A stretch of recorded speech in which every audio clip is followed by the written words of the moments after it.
right. All right, you ready, Madam Clerk?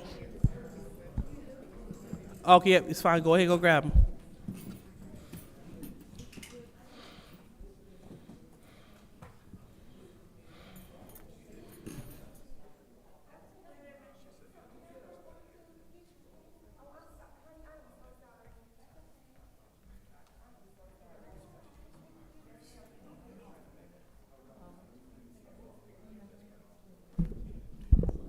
Just a reminder, we're about to start the meeting.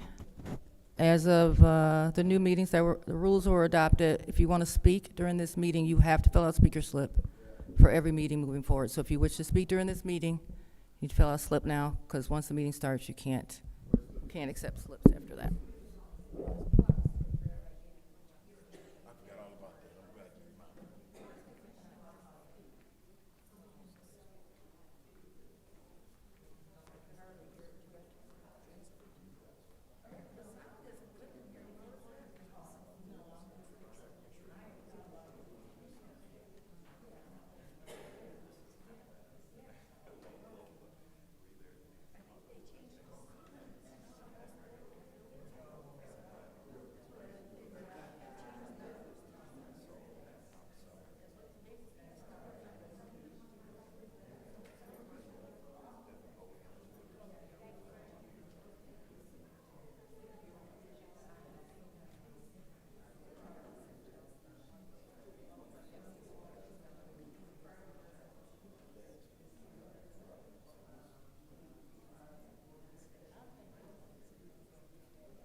Gonna get the thing going.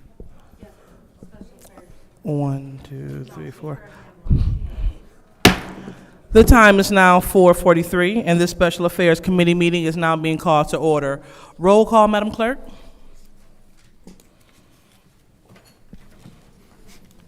Mr. Alleman? Present. Ms. Lewis? Present. Mr. Murphy is not in. Ms. Priestley? Present. Ms. Winfrey Carter? Present. Ms. Burns? Present. Ms. Machad is not in. Mr. Pfeiffer? Present. Ms. Worthing is not in. You have 6 members present. We have 6 members present. So now it's time for the requests or changes to the agenda. Do we have any requests for agenda changes?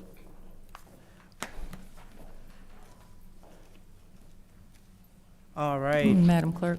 Oh, go ahead, Madam Clerk. Sorry, Madam Chair. I would ask that number 240166, appointment 240166, be separated as it needs to be dropped. Okay, thank you. Point of order. What is your point? Could you have the city clerk repeat that? We could not hear it. Absolutely. Madam Clerk, could you please repeat that? Appointment number 240166, an appointment to the Economic Development Corporation Board of Directors for Liddell Lewis. I'd ask that it be separated because it needs to be dropped. The 177 is a replacement for that one, so that one needs to be dropped or postponed indefinitely. I'm sorry. All right. So Seeing that we do not have any more agenda changes or additions, we're going to go straight into the public speaking. So, Madam Clerk, public speaking, please. Our first speaker is Ms. E. Taylor.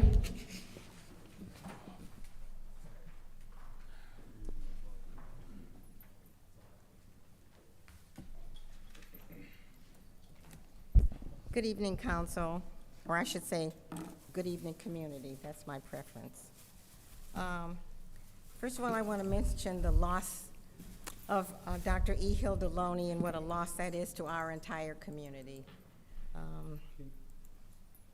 And we really just... Pardon me, ma'am. Could you please speak up a little bit, maybe put the mic a little closer? Only if the clerk will do exactly the same thing, because that was one of my items. I can't hear her. I cannot hear her. I can't. Okay, thank you. Proceed. So I'll start again. Start the clock again, please.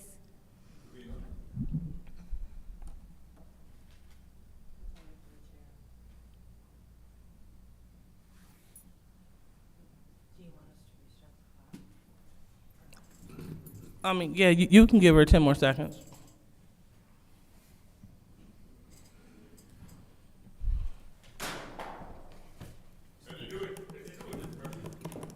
Mr. Mitchell, we need you to come to order, please.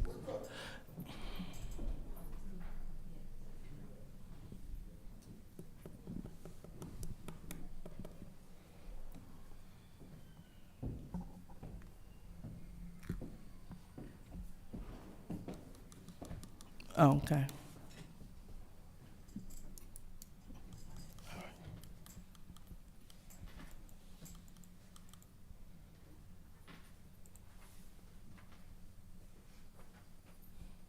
All right, are you ready? It's not on 3. It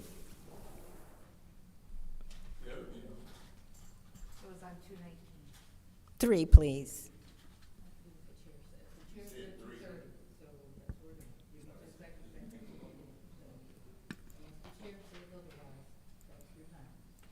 All right, you ready? Proceed.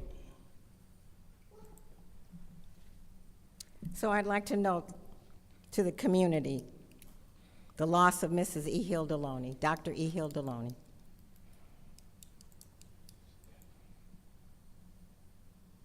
I'd also like to say a happy belated Mother's Day to all the mothers that are present and who are watching. I'd also request the removal of the Flint Police and Council chambers. I think that's abuse of city taxes, of us being escorted out at your behest, which is not our behest. And I'm really pleased that you are not going to be chosen for the economic development, because we have too many boards that are compromised. Ethics and Review Board, their members get money from ARPA, community doesn't. That's wrong. I even think it's illegal. And I would like to see some of the council people, Mr. Elamine, second council, third, fourth, those that are not present, to do something about that. Because that's an insult to the community. That's spending money not the way the community wants it, not at all. And it's good to see you back, Mr. Pfeiffer. I think that's all I have. I'm just really exhausted. This is a hard body to come and talk in front of. It's not very welcoming and encouraging or supporting for the community.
All right, next public speaker, Madam Clerk. The next speaker is Rich Jones.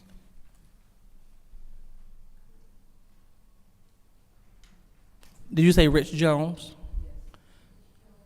All right, so he's not here. We'll move on. Next speaker is Baby Doll.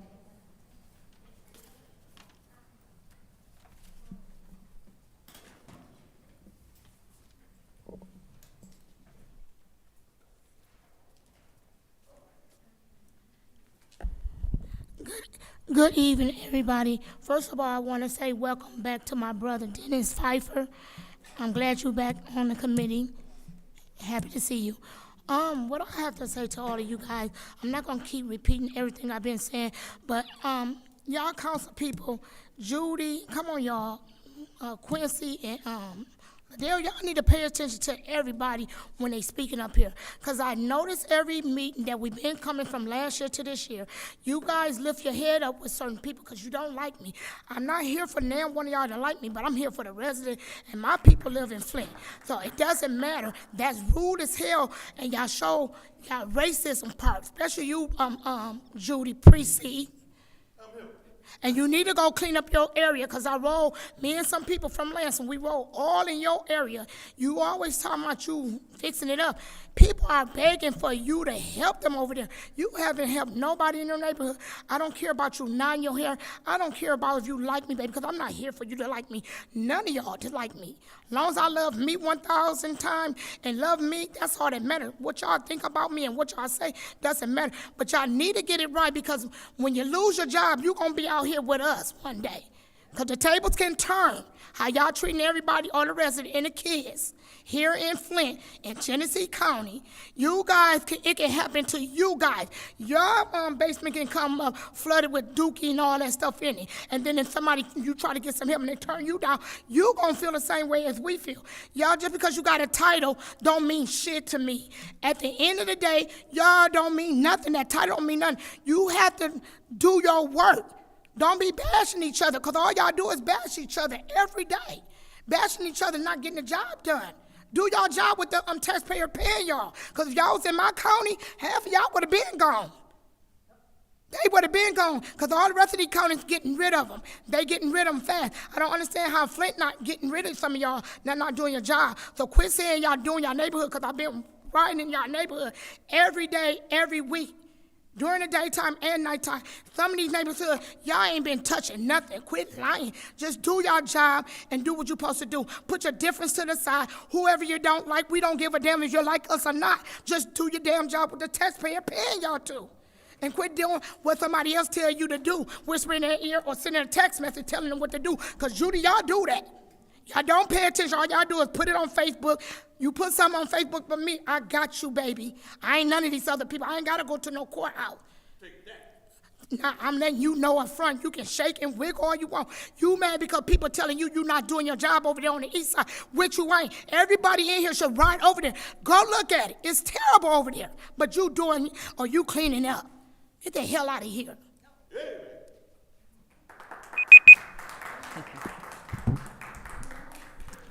Next public speaker. The next speaker is Bethany Hazard.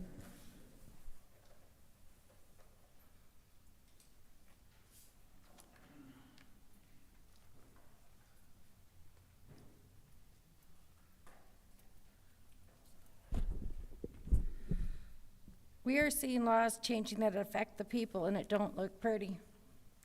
The rich and power players went to the state and passed Public Act 57. There is a business the rich created, and it's called the Michigan Economic Development Corporation. They created Downtown Development Authority, which is privately owned.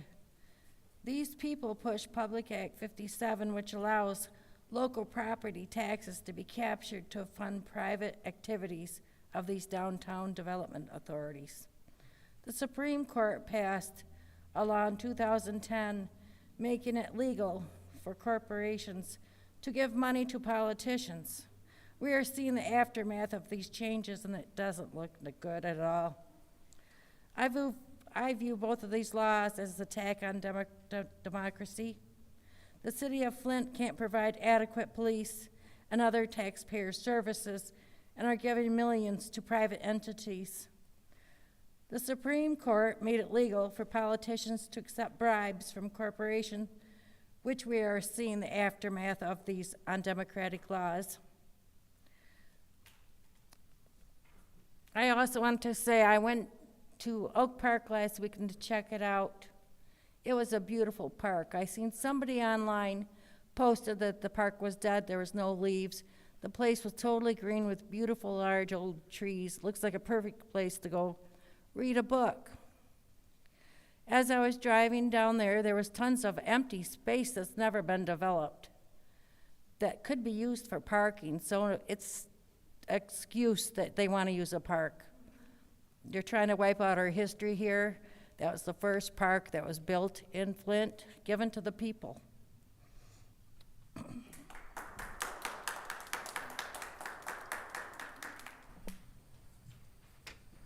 Next public speaker.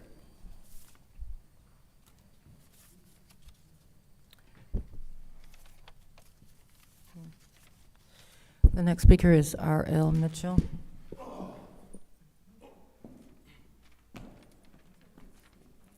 Hello, America. I'm R.L. Mitchell. Now look, listen here, Flint. I got history on Oak Park. When I lived on St. John, on the State Street of St. John, my pastor built the first Church of God in Christ in Flint. His name was Holy Temple. And another man come to Flint named R.L. Jones. Now he Bishop R.L. Jones. He is another holy, he decided to name his church Greater Holy Temple. But when the construction come in and told my dad, Bishop Anderson from Detroit, C.L. Anderson, installed my daddy as the pastor because he was the assistant pastor, and he had to get a church on Saginaw Street on the corner of Mary. But I'm saying this, the deacon, he told me and my brother to go over to the deacon and paint his house. It has happened to live in Oak Park. Only about 5 or 6 houses look like Potter's Lake over there. But me and my brother painted the house. It took us about 2 months to paint the house, but when we got to respect our elders. The deacon ain't no play. Once we thought we was through, he said, you ain't done it right, go over it. But he only introduced us to his neighbors. We wanted to play ball I was looking at his neighbors. He went next door, come down, his daddy had left him. His name was Reverend Joe Wiley. I guess y'all names sound familiar. This dude come downstairs, look like Urkel. He stayed in the house with his mama, and I guess he wanted us to paint his house. He wanted to teach me and my brother some, he said, look at this young man. He just like Patches. They're like his daddy's, I'm pinching on you, son, but dealing with the church. But what I'm trying to say, you better not tear Oak Park down, because I said I'd never paint another house in my life again. Took about half of my summer, and Bree promised to get out of Flint for 100 years, and they left, and now they want to tear down the park, concrete, make it for a week, Flintstone, and these people from Pontiac gonna come up here and put willow trees on it and not think we ain't gonna do nothing about it. And all you, look at Mr. Murphy, just like giving Murphy a lawnmower, talking about giving him some cedar trees. He probably wanted to this is his ward, my ward, I'm his third ward, and all that junk. Who you think us is?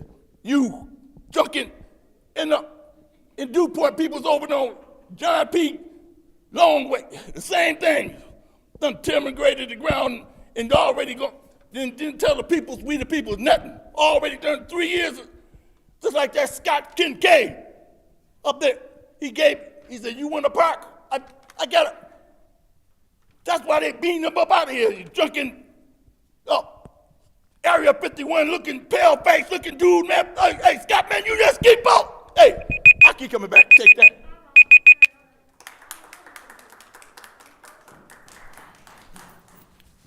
Next speaker. Next speaker is John McFadden.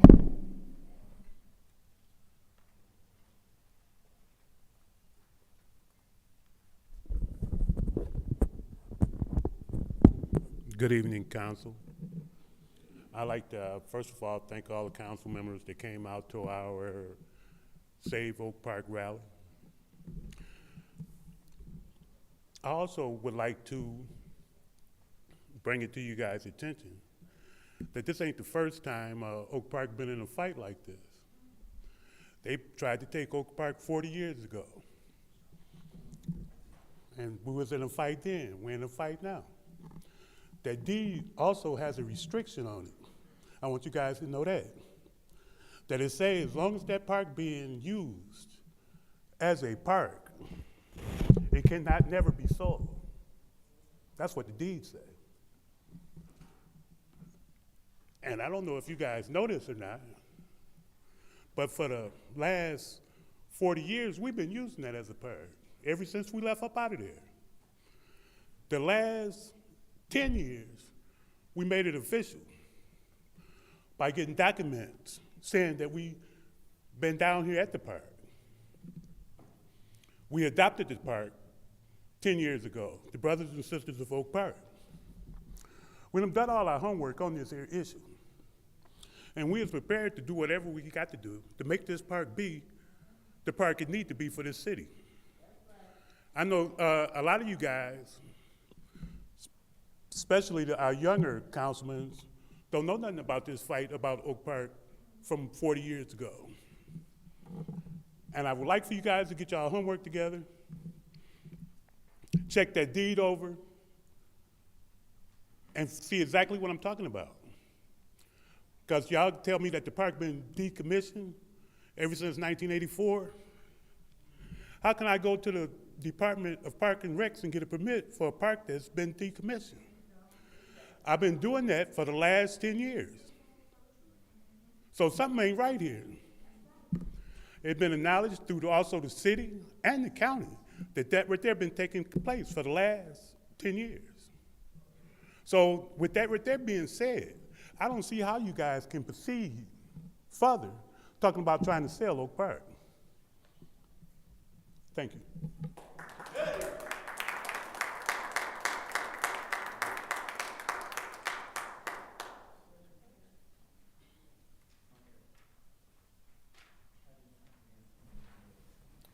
The next speaker is Sherry Smith.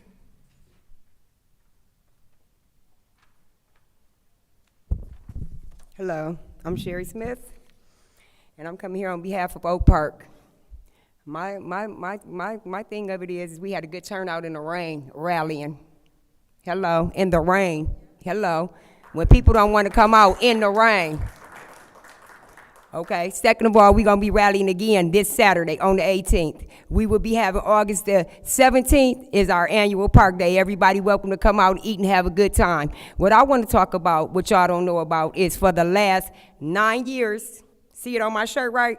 Last 9 years, we never had to call the police for a fight, an argument. We never had nobody get shot, stabbed, no fights or nothing else at Oak Park. Every year we done did this. We never had to call the police for nothing. That should stand out right there when you're doing 300 to 500, anywhere from 300 to 500 people, when we ain't got to call nobody because we don't need no backup.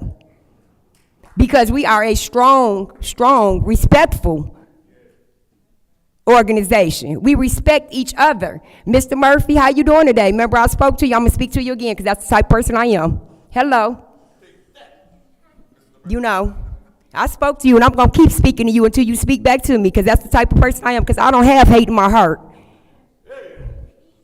Now, I'm going to say this again, y'all. I want everybody to come out and understand this is the first park, one of the oldest parks, and we not going nowhere. By all means necessary, we going to stand and rally and fight hard until we can't fight no more.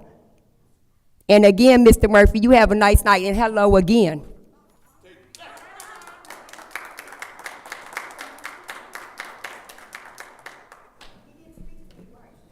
The final speaker for this meeting is Arthur Woodson.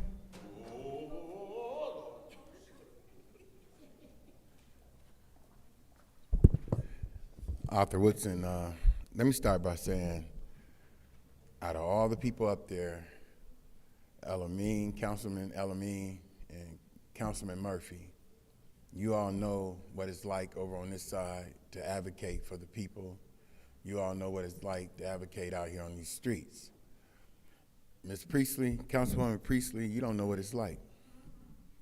What you did last week was bias, racist, and everything else. You are not a Republican, because how can you give a meeting by yourself at a budget meeting without the other 8 people? How do you keep on scheduling where you don't even have the people here and you don't ask, can they make it? You are not a good finance person, just like you wasn't a good finance person for Ken Thomas when all that money came up missing. Yeah, you remember that. And I still believe you got some money from Ashley Capital to get your house improvements. I still believe that, allegedly, or whatever you want to call it. I'm not going to even say allegedly. You took money. That's what I believe. Liddell, instead of trying to figure out how you can stop people from using tripods up in here, you need to be trying to figure out why Roe is out here not doing anything or doing something without a contract. Not one time do you even question anything about the water. But let it be Cyrus Park, Yogi Bear, boo-boo. You really on that. And then you need to really stop lobbying for Ashley Capital, because I've been getting phone calls where you've been calling people and asking people for Ashley Capital. You lobbying. What's disorderly is those damn leggings you wore. That's what's disorderly, for real. Why are we keep on giving away the city of Flint? Ashley Capital is asking for an easement. Oh, we're just going to give Ashley Capital everything. Livonia didn't give them nothing. Matter of fact, they gave Livonia something. Why haven't we been asking for a community benefits agreement? All you see is, let's give Ashley Capital Oak Park. Let's give Ashley Park easement. Let's give Ashley Park tax abatements. Let's give Ashley Capital whatever. Ashley Capital should not get nothing or anything else. They got $72 million. I'm serious. This is the sorriest council besides the 1, 2, 3. Leon, you ain't been on here long enough. Quincy, you sometimes. But y'all 3 right there, y'all are some sorry council people, and y'all need to step down. I'm serious. Y'all are not good council people, and it's never been like this before. Thank you.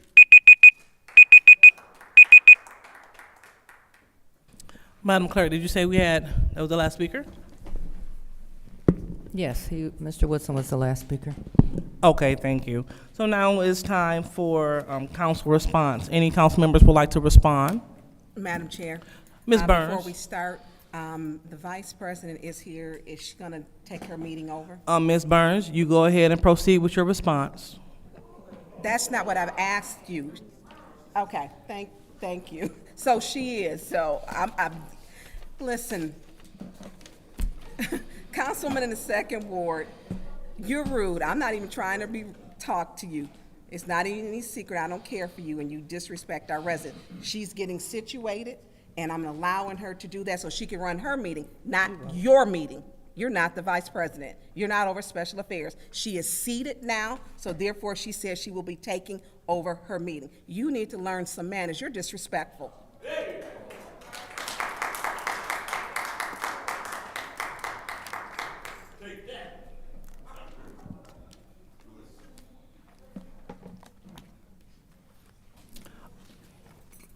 All right, are you done?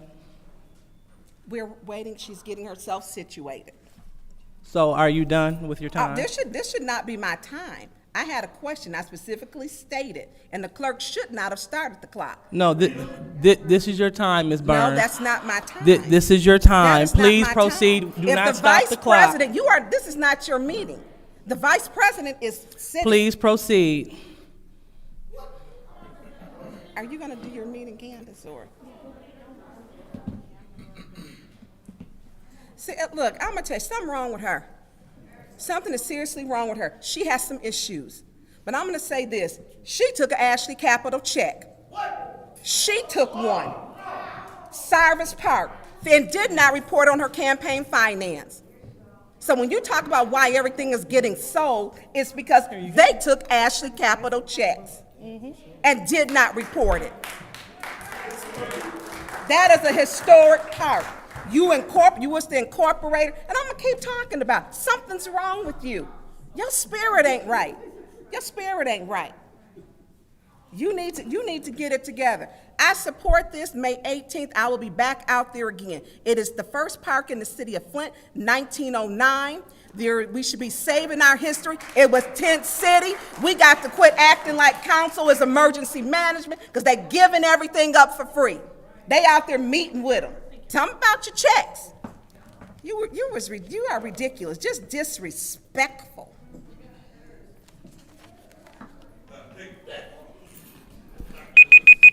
Thank you. Is there anyone else who wishes to address the public at this time?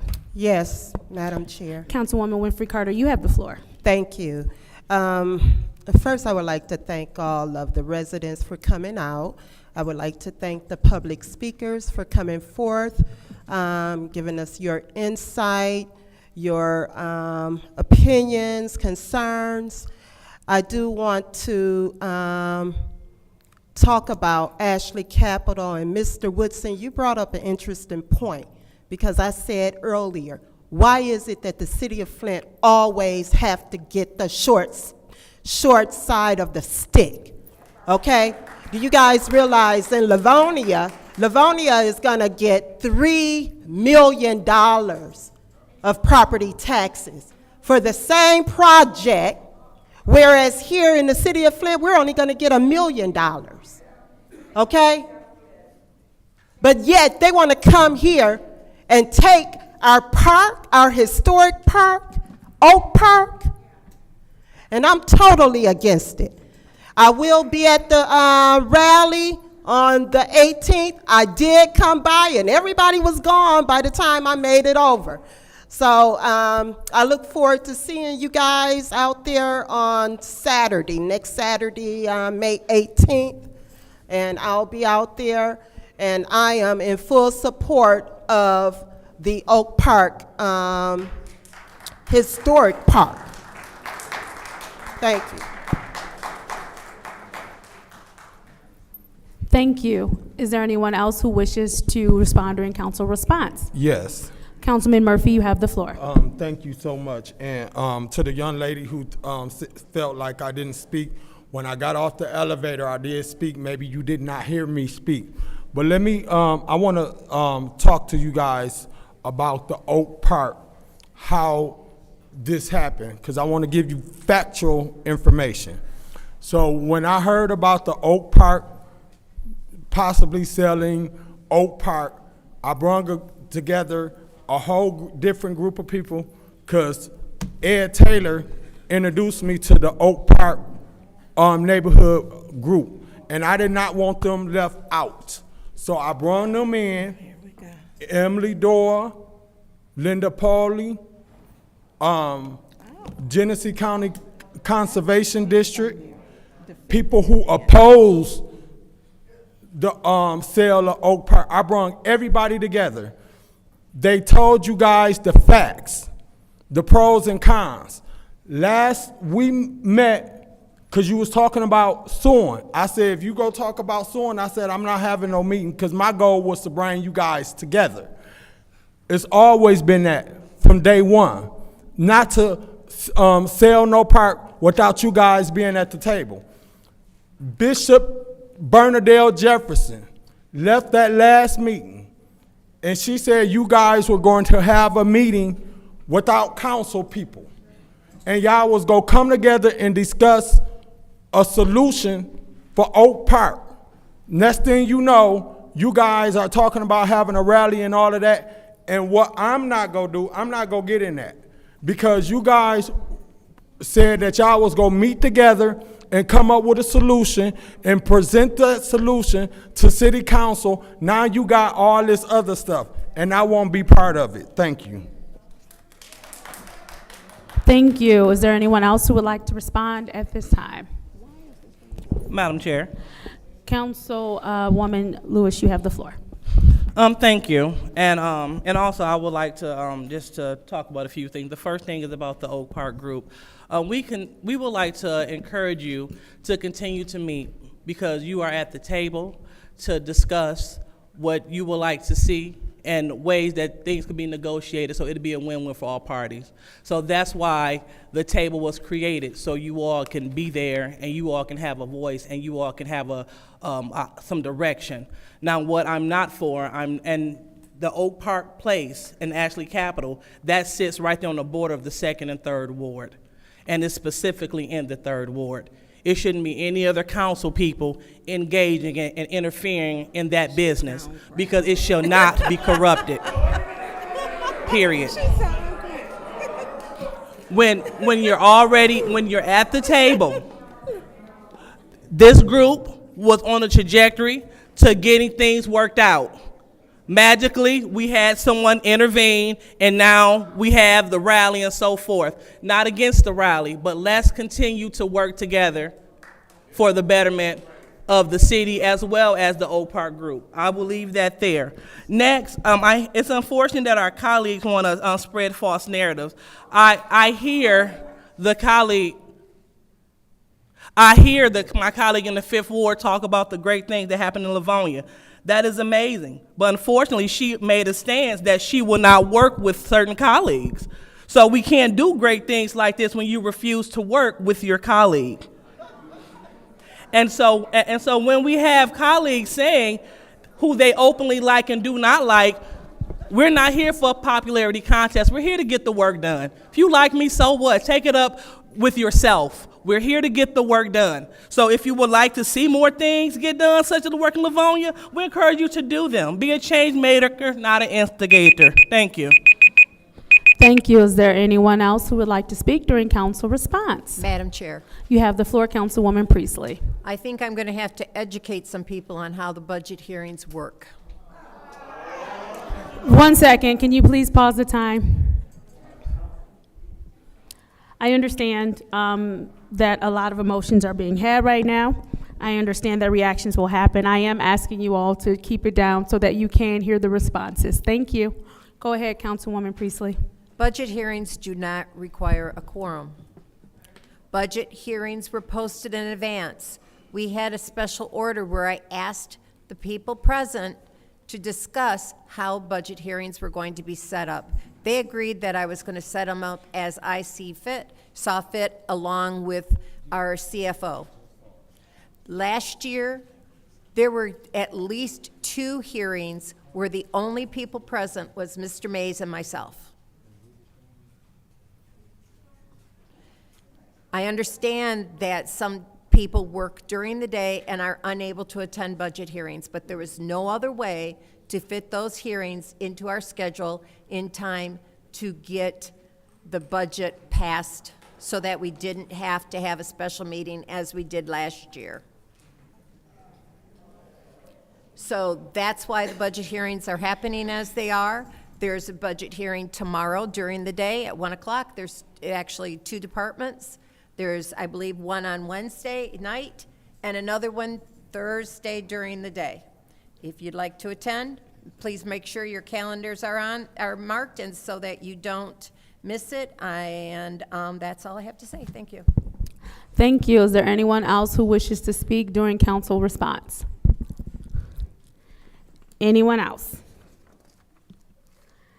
All right, seeing as how there's no one else who wishes to speak during council response is now closed. We're moving on to the consent agenda. I will entertain a motion regarding the consent agenda. Madam Chair, Councilwoman Priestley. I make a motion to send the consent agenda to council. There's a motion to send the consent agenda to council. I support. It has been supported. Councilman Pfeiffer. I'd like to separate 240120, 240140, 240181,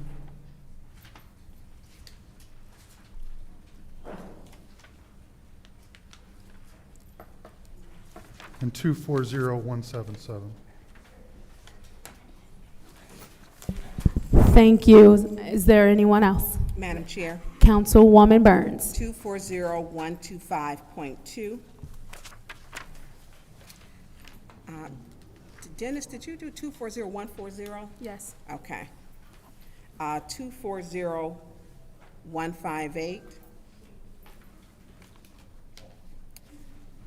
We did 240181. Correct. 240182.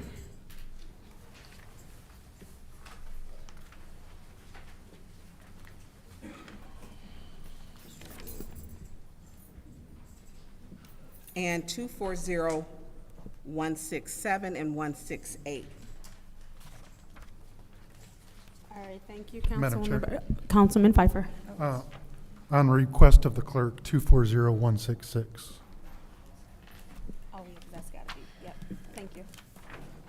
Is there anyone else? All right, seeing as how there isn't anyone else, the consent agenda will consist of resolutions 240164, 240165, 240179. Roll call, Madam Clerk.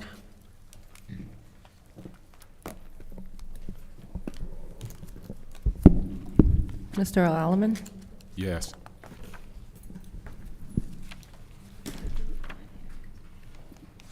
Ms. Lewis? Yes.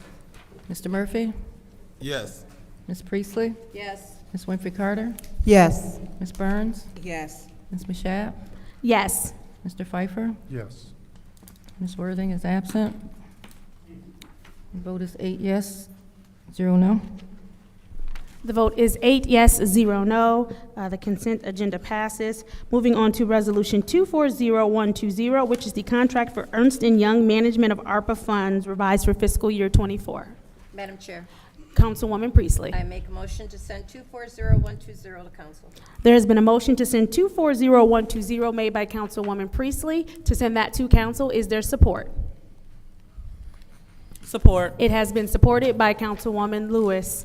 Is there anyone who will, any discussion? Madam Chair.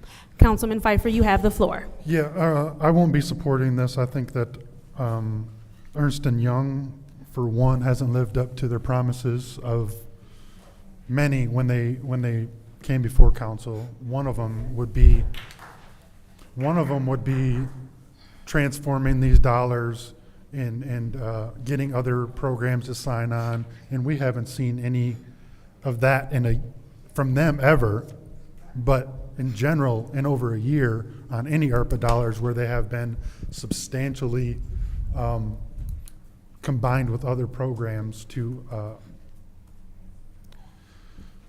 increase those dollars and increase the impacts of the ARPA dollars and transform them to help improve the city. So it's been dollar for dollar almost on everything, and I won't support this, and I don't believe that they have lived up to their word, so I'll be voting no. Thank you, Councilman Pfeiffer. Is there anyone else who would like the floor in the first round? Councilwoman Winfrey Carter, you have the floor. Thank you, Madam Chair. Like I stated before, and thank you, Councilman Pfeiffer. I do echo the sentiments of my colleague in the 8th Ward. I will not be supporting this resolution as well. I do feel like they have not stood up to what they said when they came before us initially. And I mean, and then, you know, why aren't they here tonight? I would have thought that they would be here tonight fighting for for this resolution, to be approved. I mean, they've been missing in action. We haven't been able to get them to come. I'm just over it. So I will not be supporting it. Thank you. Thank you, Councilwoman Winfrey Carter. Is there anyone else who would like to speak during the first round? Madam Chair. Councilwoman Burns, you have the floor. Thank you. One of the big sales, and I actually like Ernst & Young. I think there was a disconnect with this administration with Ernst & Young. And then I think with lack of transparency to the council. We heard leveraged funds leveraged funds. And when we're getting these resolutions and requests, we're not seeing the leveraged funds. We're also told they would be at the meetings, and they're not barely here at the meetings. And we are sending out ARPA funds left and right. And we're sending out ARPA funds to organizations that our council members are affiliated with. I have a problem with that. Sometimes if you have a worthwhile organization, you should, and you're doing good work in the community, it should stand on itself. And you should recuse yourself and say, you know what, my colleagues are going to support this. I'm going to recuse myself from it because you shouldn't be voting on it in the first place. And let that stand. You know, we needed them here for more oversight. You know, we just did not. We look at what needed leverage more than anything was home repairs. And we didn't get that. Saginaw put $6.8 million for home repair. Flint did 5. They're on phase 3. We haven't put one shingle on one roof, not one furnace, not one window, and people are still waiting to be called back. It's not right. We got council members affiliated with their nonprofits that have gotten approved that they voted on. Where was Ernst & Young to guide us through that process? That they should have filled out a form. Their nonprofits are being paid before the residents are taken care of. And they don't have any shame in it. Just none. And when you talk about it, they get mad. They get mad. They tried to talk about Councilman Mays because he had residents fill him out, which is worse. You know, those people needed help, but they're helping themselves to the ARPA funds. I'm not in support, and I like Dave Jasinski. I know there's been a disconnect with administration and the request when he would be here and timing, you know, and even with answering questions. I even email or text Councilman Murphy to let him know while I was on my 30-day suspension for telling the truth that he needed to reach out to Ernst & Young because he had some serious concerns. We should not have to work this hard to get answers from Ernst & Young when in the beginning we were told they will be here. Matter of fact, they would have staff here in this building. They would have staff. There has been no staff. And what Ernst & Young has said, it wasn't them who stopped the staff. It was the administration. So when we look at this and how things are being done, we didn't, I think, and Philip Moore, you might be our 7th CFO since 2019, 6th or 7th. The person before you, Mr. Moore, said, I'm not coming to work here, and never showed up. I'm not in agreement. This process has not been transparent, and I wish Ernst & Young was here, especially when they're on here to get $738,000. That's not cheap. But they're charging just for their hourly work and nothing really above that. But we expected a little, I think council expected more. The sale for them was great. But I think I know there's a disconnect with this administration and Ernst & Young, and then definitely with the council.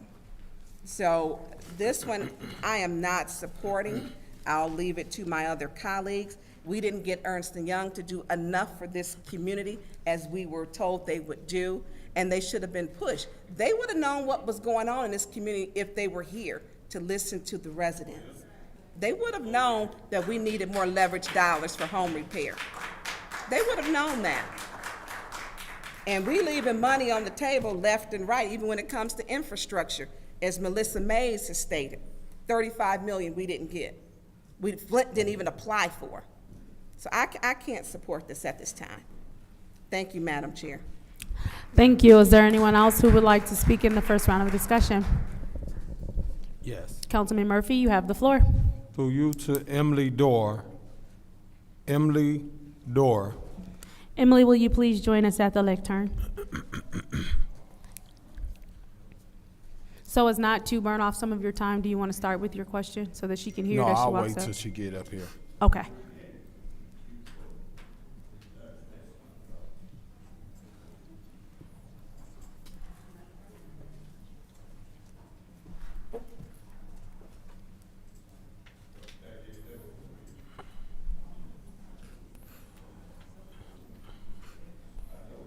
Good afternoon, Emily. Hi, good afternoon, Councilman. I know that you administer a lot of the ARPA contracts, or once we award them from City Council. How is your relationship with Ernst & Young? Absolutely. So the way that, greetings, Council. The way that we have organized it since I came on last June was that external contracts would be separated from internal. The reason for that is the internal ones that are spent by city agencies, we believe will be audited differently by the federal government when all this is over, whereas external agencies we think are going to be audited similar to CDBG, which is underneath my department. So external agency contracts are underneath my department. And we do work with Ernst & Young to make sure that they have reviewed and signed off on the eligible activity that is funded when the resolution is approved and we are putting the contract in place for an external agency. So that is happening. They also were, they were a part of the process. We went through and defined the exact beneficiary data that we want to see by all of the agencies for the different categories, the 11 categories that the community grants were written for. And so food access has a different type of beneficiary data reporting than home repair or mental health. And so they actually helped us define what all that looks like. So that is how we are interacting currently. So in your opinion, do you think they've been very helpful? I think that they are answering our questions about activity eligibility and beneficiary data. The contract that they have was put in place before I got here, so we are using them how we are best trying to use their expertise. So my other question, at the end of this $94 million, do you think the city of Flint is going to be in compliance of using the ARPA dollars towards eligible activities? All of the contracts that are written by my department, yes. Just saying. But no. No, I think that I'm very happy to say that we've actually spent a lot of time looking at all of the money that has been allocated to make sure that whether it was an internal or an external, that we are either checking boxes that we've already been in compliance, or we are making sure we will be in compliance. So yes, it's one of the reasons I took this job, was to make sure the city didn't have to pay MAC money in 2027. So the other piece I will say about all this, I did want to just remind that we are hiring internal staff to be able to process payment requests and even get contracts that are soon to be passed out the door. So I did want to just say that you all approved that resolution, and that job has posted the ARPA contract coordinator position. So appreciate that, so we can internally keep doing this work. Okay. So we are expediting contracts as quick as possible when it comes down to when somebody is awarded. And is it taking 90, 120 days for them to see a payment? Well, so the process currently that we have is to make sure that the resolution has been approved and signed by council. That comes through. We then make sure there are 10 steps that we have to have the agencies do. That is contract development package, where they actually define what they're going to spend the money on. They actually have to make sure their budget is correct. Thank you. Is there anyone else who wishes to address, is there anyone else who wishes to have discussion during the first round? Madam Chair. Councilwoman Lewis and then Councilwoman Priestley. Thank you. All right, thank you, Emily. You can proceed. Yeah. We have to make sure that their budget is actually correct when they're in line with what their proposal was, and then we have to go through eligibility of the beneficiaries that they're going to serve to make sure that that data can be tracked. We then make sure that they are registered with it's a sam.gov, federal government registration, to make sure they don't owe any money there. They have to be in good standing with the city, so we make sure that that is checked. We actually make sure that they have all of the signatures that then go through to actually sign a contract, and so it has taken a while. I'm not going to deny that, but we have at this point, I'm actually counting, we have of the 47 contracts that you've approved, over half of them are executed, and we've actually put out the 20% because we are fronting the 20%, so it's not burdensome. So half of them are executed. The other half, we are either waiting on contract development packages to come back from the agencies, which some agencies who've never done this before, federal money is really hard. And so the agencies who have never worked with federal money, we are spending a lot of time with them to go through line items in the budget, to go through the process, but it will be very helpful to have more staff. Currently, that is all happening under one staff person because that's what we could allocate without any ARPA administration happening at the internal level. It was all, the only dollars that you had allocated was for Ernst & Young, and so now you have all allowed for us to hire people who are ARPA funded to focus fully, and that's going to expedite everything even more. Plus all the payment requests, because when they show that how they spent the 20%, they submit a payment request, we review it, and then they can get the next 20. And so that cycle, and that's how we're going to make sure that we don't have to pay back any money because we've audited every single cent, because that's the federal government will make you repay if we misspend anything. Okay, so after the 2 new people, internal people, are hired, are we still going to have to rely on the services of Ernst & Young?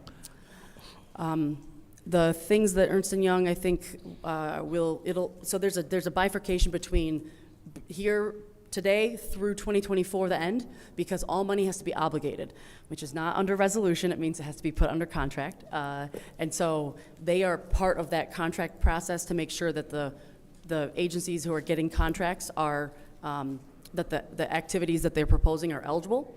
So they are part of that. And then for 25 and 26, I think that they would be part of kind of a check-in with some of these agencies who maybe needed to be have some internal monitoring. I think that could happen with them as a third party. But the lion's share of the work that's going to be happening between now and 26 will be by the internal city staff that you all approved the resolution for, because those are the people who are going to be combing through payment requests and doing a lot of the on-site technical assistance, whether it's on-site at the nonprofit themselves, or even we could do it through a phone call or email, but I think in person is best. So I don't think that they are not going to be a part of it, but the lion's share will be, which is why we put that $1.4 million internal administration in front of you to hire 5 new people to really, at the city level, do this work. Okay, so Ernst & Young going to be with us until I guess till 2026. That's up to you. I was just saying that there was a document that is out there from a few years ago that kind of shows a year-by-year breakdown. This was before I was here. And so that's up to you how you want to do that. But if that, I will say that we will be fine if it was chosen to not continue. They do have money left on their contract that we would continue to be able to engage with them on. So, but I'm over the city staff doing it, and we're doing good work. Okay, so when you say it'll be fine, are you talking about in the future, or are you talking about for this resolution? So if we did not go with that, we'd be fine? Or is that what you're saying? I'm not sure. I'm not sure how to answer that. I mean, just because, again, I think a lot of what they have been crucial with is that upfront eligibility work. Gotcha. And at this point, it's time to, we're just grinding at this point, grinding out contracts, going through payment requests, so. Thank you. I understand. All right, yeah, we're not done giving the money out, so we need to keep them on board. Thank you. Thank you, Councilwoman Priestley. You have the floor. Stay. So Emily, does Ernst & Young review the contracts before they go out at all? They reviewed the template, so we worked to make sure that we had an actual contract template, that every single word had gone through our legal department as well as Ernst & Young. And so they reviewed that template that then we kind of fill in, with the agency name and what the approved eligible activity is, which they also, each eligible activity, that's something that they have reviewed. And then again, on the back end, there's an attachment with the contract that shows the eligibility data that the agencies must be collecting and reporting, and they were a part of that as well. So yes, but not, do we send each individual full contract to them before it goes out the door? We don't feel like we have to, because they were a part of creating the document that we then build off of. Okay, thank you. Mr. Moore, through you to Mr. Moore, please. Yep.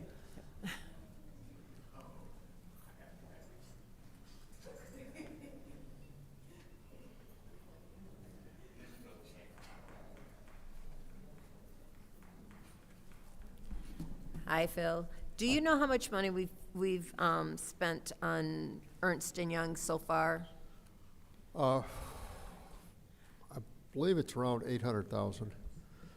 Well, I'll take that. We have about, I believe it's around 600,000. We still have money left on the contract.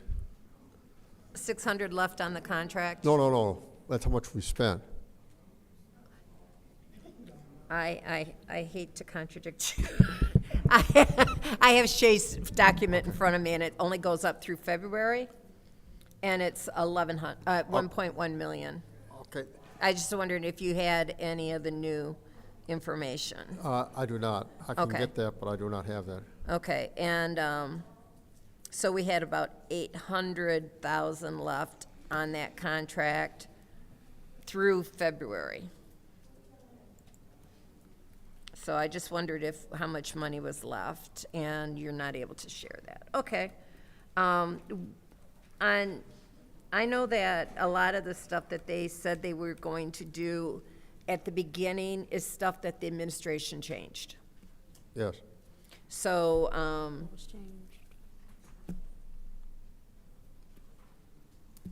I'm gonna take this attitude of,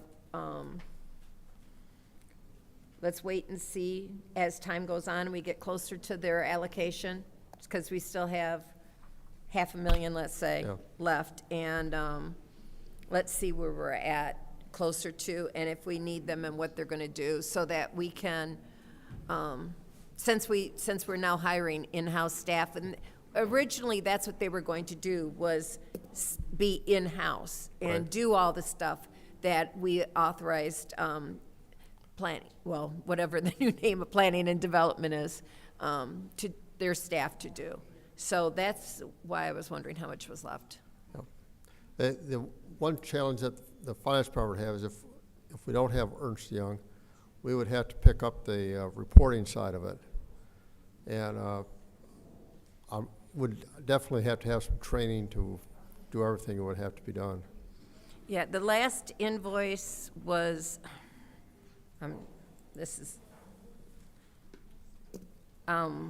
was in February, and that was only for $15,000. So I have a suspicion that we're gonna be able to get quite a few months out of the Yep. current contract without having to Yep.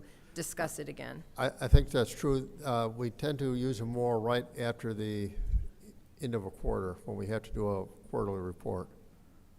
Yeah, at 34,000 for January billing. All right, so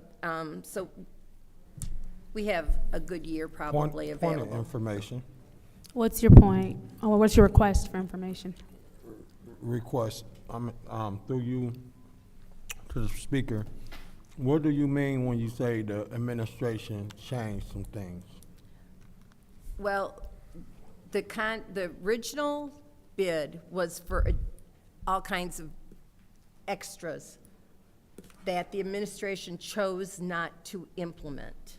So when we approved this contract, like, they were going to embed themselves in our finance department, look at all of the invoices, have that website up, which we still want, that shows the amount of money that's spent and so on.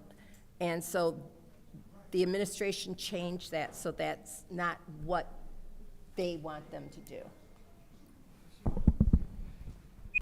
Thank you. Is there anyone else who wishes to have discussion in the first round? Anyone else? Okay, seeing as how there's no one else, I will take my time. So this contract was already in place by the time I was appointed to council. My question is, when you talk about the contract and all of the extras and things that were supposed to be implemented, is there a clause in the contract that says only the administration can implement those extra things? Is it that council does not have a voice to ask for some of the things that you said were supposed to be a part of the original contract? Ms. Priestley, would you please jump in here, because you're a finance chair, so. I don't know that much about about the contract. I just know what was in the bid, and that was part of the bid process. But the administration really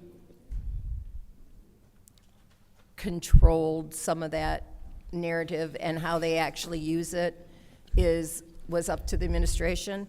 They were heavily involved in developing the mayor's plan, which we overwrote.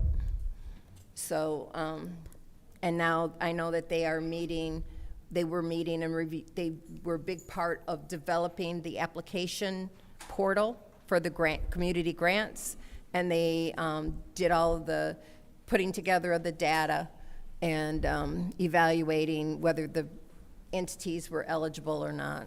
Right, so my question now becomes, because council had to approve this contract, and I am assuming that once council approves a contract, the council also has a responsibility to make sure that the contract is implemented. So my question is now, with all of these things that I'm hearing were not implemented, and it was just simply, it wasn't that it was removed from the contract, because it's still in the contract, correct? I have not read the contract, I just know from their bid. Mr. Moore, will you please join us?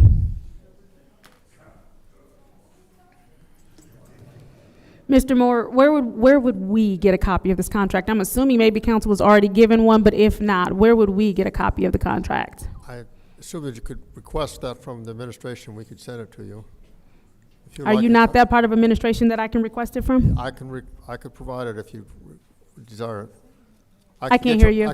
I can get you a copy if you'd like. Perfect. Can you send it to the clerk, and she will send it to Yes. all of council? Yes. So that we can take a look at the contract and see what's not being implemented. We can also see if there is somewhere in there where it says council just steps back and is no longer, has a responsibility in making sure terms are implemented as well. Because I would assume if you all approved a contract, that you would take the steps to make sure that that the things in the contract were being implemented. Just an assumption. Thank you, Mr. Moore. I don't know how far you need to go, because this was only round one. Madam Chair. And so with that said, we will have a contract. I'm assuming we will have a contract within the next 48 hours that we can take a look at and see what is not being implemented.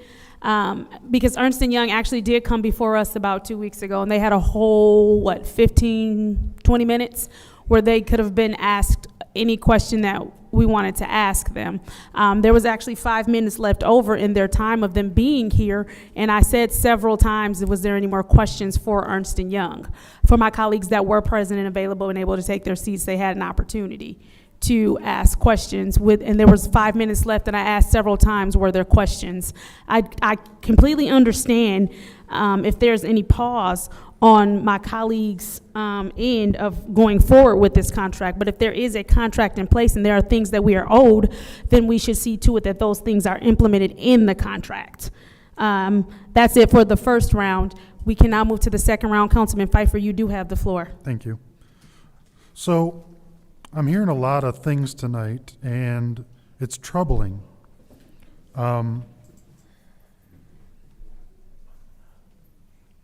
It's troubling because maybe Ernst & Young is getting a bad rap for no reason. So if the terms of the contract, which the administration administers, hence administration, they administer the contracts, not the city council. So if there is a derelict of duty in administering the contract, that is obviously the administration. It's troubling that administration is basically, in my eyes, throwing Ernst & Young under the bus because we have other impressions of what they should be doing. And if they change that, then Ernst & Young is going to be another vendor that never wants to touch the city of Flint. It's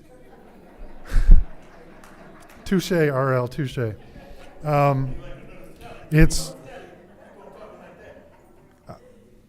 I think the fact that this is before us today and they have a couple $100,000 left on their contract that they may or may not even expend in the next year, then why in the hell is this before us?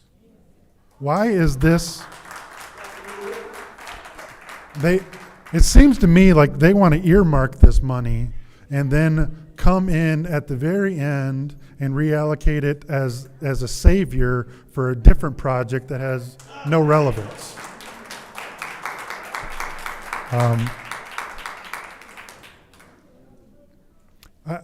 This needs more discussion, I think. Whether or not my colleagues here want to support this, if they want to support this, I don't know. But it seems to me like this may not even be needed if the little bit of work that they are doing, we already have dollars for that. I'm very questioning why this is before us, and I'm also questioning why the deal in the substantial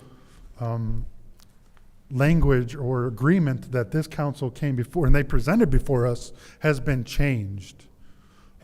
Because I've been throwing them under the bus because we haven't been getting stuff that we've initially thought we would. And if they're saying that they don't have to provide that from the administration, I'm guess why wasn't that told to us? It's just another thing that I think that there's a different agenda behind this $750,000, and I'm gonna no on this. Thank you, Councilman Pfeiffer. Is there anyone else who would like to speak in the second round of discussion? Madam Chair, Councilwoman Burns, you have the floor. Councilman Pfeiffer, you need to call him yourself. He's very clear, and he's been clear for months. Our finance chair should have been transparent. Request for information. Yes. Are you speaking? Mr. Pfeiffer, what is your request? Are you saying I need to speak to Dave Jasinski. Brian Jasinski? Brian. I keep giving him a wrong. Okay. Mr. J. Because he has stated, and when I could not take my seat, I was here, and I still did my job. And so speaking with him during this time, and I sent to you, Councilman Murphy, and I had told you that it is exactly what's stated. They weren't able to do what they wanted to do. They didn't say that they wouldn't do it. It's the administration stopped them from doing it. And our finance chair had a responsibility to share that information with the council. There was not enough transparency because she's given the answer, but she should come give it to the council as a whole, because this is really important. And yes, council members are not feeling comfortable with them, but at some point we got to pay them for the services rendered. That has to be done. And they do have services that is rendered, not the services that was intended, and it should be in all of our emails and our packets for the original contract. But this is what we get when we aren't transparent. You know, council got to start working together and not with and for the administration. And this is a problem. You got to be transparent. And so when people are thinking something else, and it's really not that, and I said to Brian Jasinski at the back of the room, quit letting them throw you underneath the bus. That's exactly what I told him. And he's like, and they do. At this point, they're just going to want to be gone. Nobody wanted to take Flint in the first place to do it. We can't even keep an auditing firm. But when we have people in these seats who their loyalties are not to the residents, that's the problem. The loyalties have got to be to the residents. And we could have leveraged more funds. They could be here. They didn't allow it. The meetings that he was not coming to, Brian Drzezinski, it was because he wasn't called. He wasn't called or got such late notice. And they completely ignored if Councilman Mays requested him. They didn't even ask. Did not even notify him. And so to blatantly disregard the will of the people, this is ridiculous. And as our finance chair, if she meets with the mayor constantly and also in news conferences, loyalty should have been to the council and to the people. It's misplaced loyalty. My time is just about up. I am not going to support this at this time. We need Ernst & Young here. Thank you. Is there anyone else who would like the floor at this time? Yes, Madam Chair. Councilwoman Winfrey Carter, you have the floor. Thank you. I do want to point out that we do have the contract in our packet for today. It's right here. Thank you. For all of my colleagues. And I still stand on what I said earlier. I will not be supporting this resolution at this time. Thank you. Thank you. Is there anyone else who would like the Madam floor at Chair. this time? Councilwoman Priestley, you have the floor. So I keep hearing, oh, well, the the finance chair should have told us. I have. I have said it. Point of order. Please stop the time. What rule has been broken? Well, request for information. What is your request? When were you told? Because I wasn't informed. You never told me. I called Ernst & Young myself. I have personal conversations with them. I have said it from this seat. Councilwoman, please start our time. So, you know, I've been as open and transparent as possible during this whole process. We have addressed things that the administration has not. And throwing me under the bus for things that I've been doing and telling from this seat is not okay with me. Thank you. Thank you. Is there anyone else who would like the floor in the second round? Yes. Yes. Councilman Murphy. Yes. So I hear you when you say that we should have asked all the questions to Ernst & Young last week. But last week, I did not know that the administration made changes in the contract. Had I known what I know today, maybe I could have. But being that I just found this out, now I got additional questions.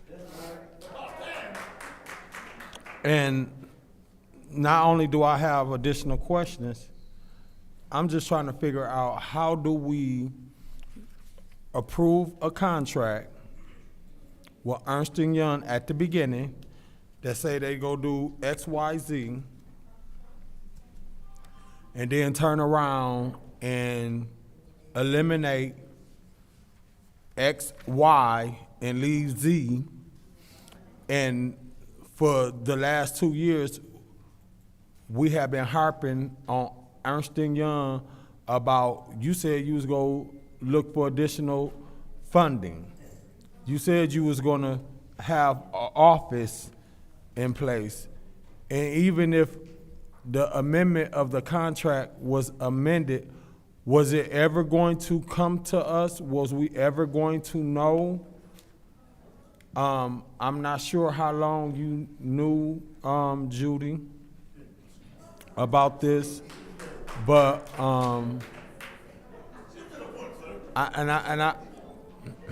I don't think it's the administration job to inform us. Point of order.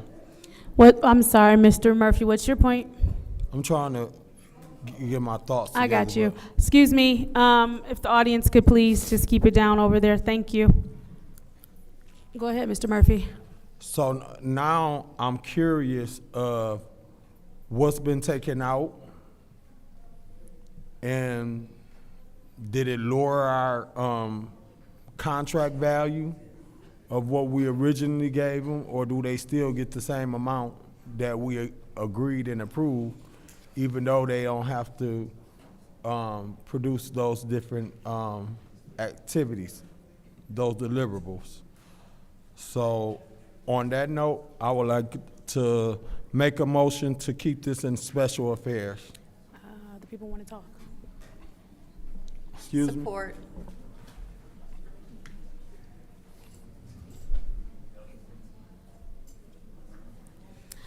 There's a new motion on the floor to keep this in special affairs. It's been made by Councilman Murphy and supported by Councilwoman Priestley. Is there any discussion? No discussion. Oh, that's right. We changed that. Roll call, Madam Clerk. Ms. Lewis? No. Mr. Murphy? Yes. Ms. Priestley? Yes. Ms. Winfrey Carter? Yes. Ms. Burns? Yes. Ms. Mashat? No. Mr. Pfeiffer? Yes. Ms. Worthing is absent. Mr. Alleman? Yes. Vote is 6 yes, 2 no. The vote is 6 yes, 2 no. That motion passes. This contract will remain in special affairs.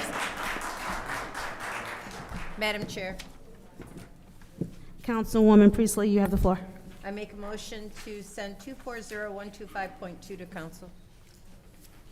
There has been a motion made by the Fourth Ward councilperson to send 240125.2 approval of vacation of easement 2201 Industrial Boulevard to council. Is there support? Support. It has been supported by Councilman Murphy. Is there anyone who would like the floor for the first round of discussion? Madam Chair. Councilman Pfeiffer, you have the floor. Is there anybody that can speak to the, hi, Emily?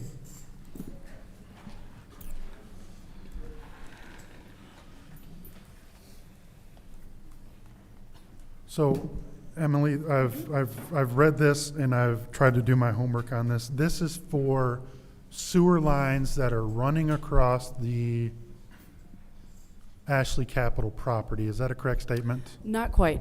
It's for previous sewer lines that were, basically, I should say this, it's for easements, Yes. which allow for city infrastructure to be underneath whatever is up above. And there's no sewer lines there now. Correct. But we still hold the easement. Bingo. And we want to not hold the easements. And there is other plans to, is there other easements that the city is going to be asking on for the new sewer lines?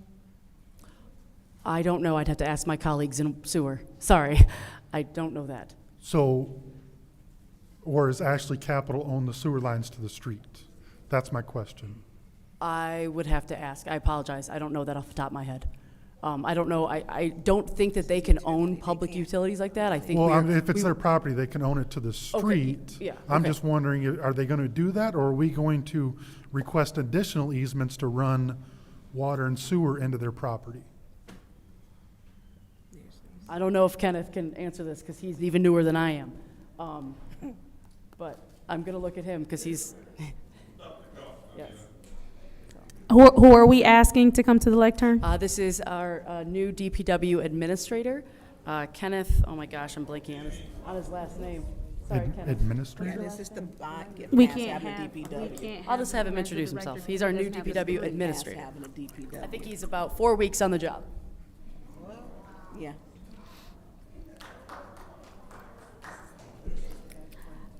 Good evening. I'm sorry. What was the Good question? evening. Can you introduce yourself real quick? Real quick, real I'm quick. So sorry. how this works, sir, real quick, is normally the chair has to invite you up. So, no, you're fine. Go ahead, Mr. Pfeiffer. Can you introduce yourself and your title real quick? Kenneth Miller. I'm the DPW administrator for water and sewer utilities. Are you familiar with this resolution and this request, or no? No, but I thought I'd step forward to speak on the history of such actions. So can you answer my question whether or not we are going to request new easements, or do they own the sewer and water lines to the edge of the property? So in my experience, If we vacate the On a different, I'm asking, are we going to ask for new easements on the property? for water and or sewer, Yes. may I answer based upon my experience? Sure. Based upon my experience, if we vacate the plot of land to a entity, then a new water or sewer easement would have to be created in order to lay the utility. Okay. Emily, can you get an official answer for me? Yeah, I'm happy to. I understand that we're going to vacate this easement. I just want to know if going in the future, are they going to own it to the street, or is there new easements that we are going to request? Yeah. That's what I want to. I will ask them, this specific easement vacation is only under Building 1, which is the one that Right. has been built, but you are asking about future other buildings, correct? Correct. And I will ask that. Okay, thank you. I'll yield. Emily, you might not be able to go far. Thank you, Councilman Pfeiffer. Is there anyone else who would like to have discussion in the first round? Madam Chair. Councilwoman Burns, you have the floor. Emily, does this have anything to do with the park? Because they had there, I know there was restrooms and there was water fountains there at the park. So no, this has nothing to do with the park. This is only specifically for Building 1, regardless of what happens with any future property purchases. This is a request tied to Building 1, which is the building they've already built. Which is already existing, and that is already That up. is correct, yep. Okay. That's it. Thank you. Emily, are you done with your time? done. Okay. Thank you. Is there anyone else who would like the floor in the first round of discussion? Anyone else who would like the floor in the first round of discussion? Moving on, second round of discussion. Is there anyone else who would like the floor? Madam Chair. Councilwoman Burns. Yeah, can we have Kenneth Miller come back up here? Mr. Miller, will you please join us Because at the he kinda lectern? skated by. Yeah, if he can come up so I can ask him some questions. So as you're walking, Mr. Miller, I hope you can hear me. So you are basically operating as the DPW. We haven't had a DPW director since March 17th, 2023. Can you tell me where you come from and your experience? Because I believe we received a resolution that would have spoken to, I believe, your qualifications. And I think there was just some licensing that may have been missed. Where are you coming from, sir? I'm a recent retiree from the Detroit Water and Sewerage Department. Okay, and you were there for how long? 30 years. And what was your position there?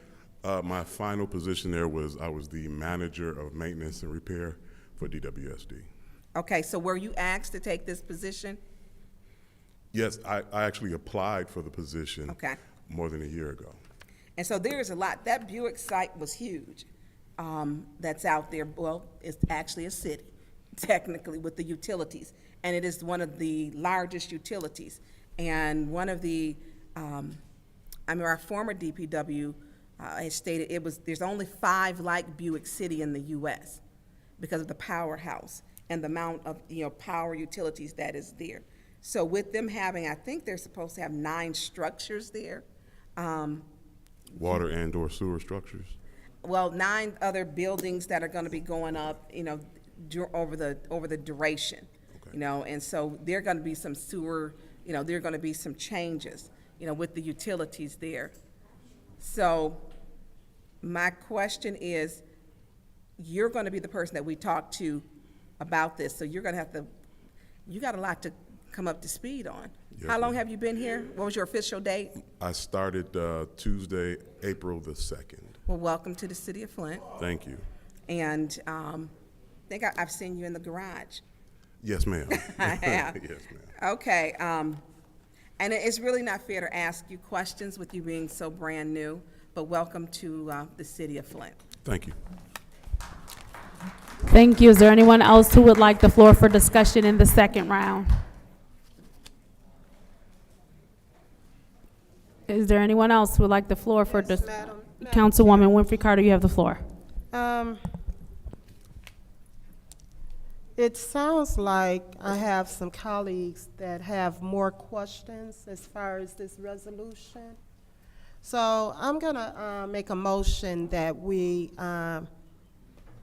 send this resolution 240125.2, back to, I believe it was it in finance or governmental operations?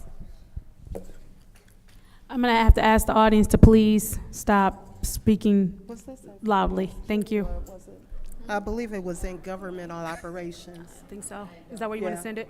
Okay. Yes, to governmental operations. There is a motion on the floor to send resolution 240125.2, which is the approval of vacation of easements, 2201 Industrial Boulevard, back to government ops. Is there support? Support. It's been moved by Councilwoman in the 5th Ward and properly supported by the Councilwoman in the 6th Ward.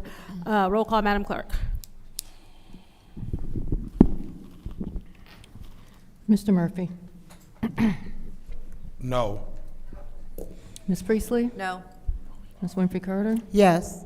Ms. Burns? Yes. Ms. Mashat? No. Mr. Pfeiffer? No. Ms. Worthing is absent. Mr. Alleman? No. Ms. Lewis? No. The vote is 2 yes, 6 no. The vote is 2 yes, 6 no. That motion fails. We are now back to our original motion to send this to council. We are still in the second round of discussion. Is there anyone else who would like the floor? So far, 6 and 5 have spoken. Yeah, I will. Councilman Pfeiffer, you have the floor. Yeah, the reason I voted no is because I don't have any other questions. I don't. I understand what this is. They already own the property. We had rights to go in these two 60-foot easements. We no longer need that easement, so there's no reason. I mean, they already own the property, and if we don't need the easement because of old water and sewer lines that now have a different route, that's why I kind of ask what the new future easements are. But if we don't need this easement, there's no reason for. Yeah, I'm good with it. Thank you. Is there anyone else who would like the floor in the second round of discussion? Seeing as how there is no one else, this is the roll call vote to send 240125.2, approval of vacation of easements, 2201 Industrial Boulevard, to council. Roll call, Madam Clerk. Ms. Priestley? Yes. Ms. Winfrey Carter? Yes. Ms. Burns? Yes. Ms. Mashat? Yes. Mr. Pfeiffer? Yes. Mr. Alleman? Yes. Ms. Lewis? Yes. Mr. Murphy? Yes. The vote is 8 yes, 0 no. The vote is 8 yes, 0 no. Resolution 240125.2, approval vacation of easements, 2201 Industrial Boulevard, has been sent to council. Madam Chair, Councilwoman Priestley, you have the floor. I make a motion to send 240158 to council. There is a motion on the floor to send, I'm sorry, did you skip one? She did. I'm sorry. I'm gonna withdraw my motion. Thank you. We are on resolution 240140, ARPA contingency funds and earned interest, Flint Downtown Development Authority, DDA, revenue Madam Chair. replacement funds, parking revenue lost during COVID-19 pandemic. Madam Chair.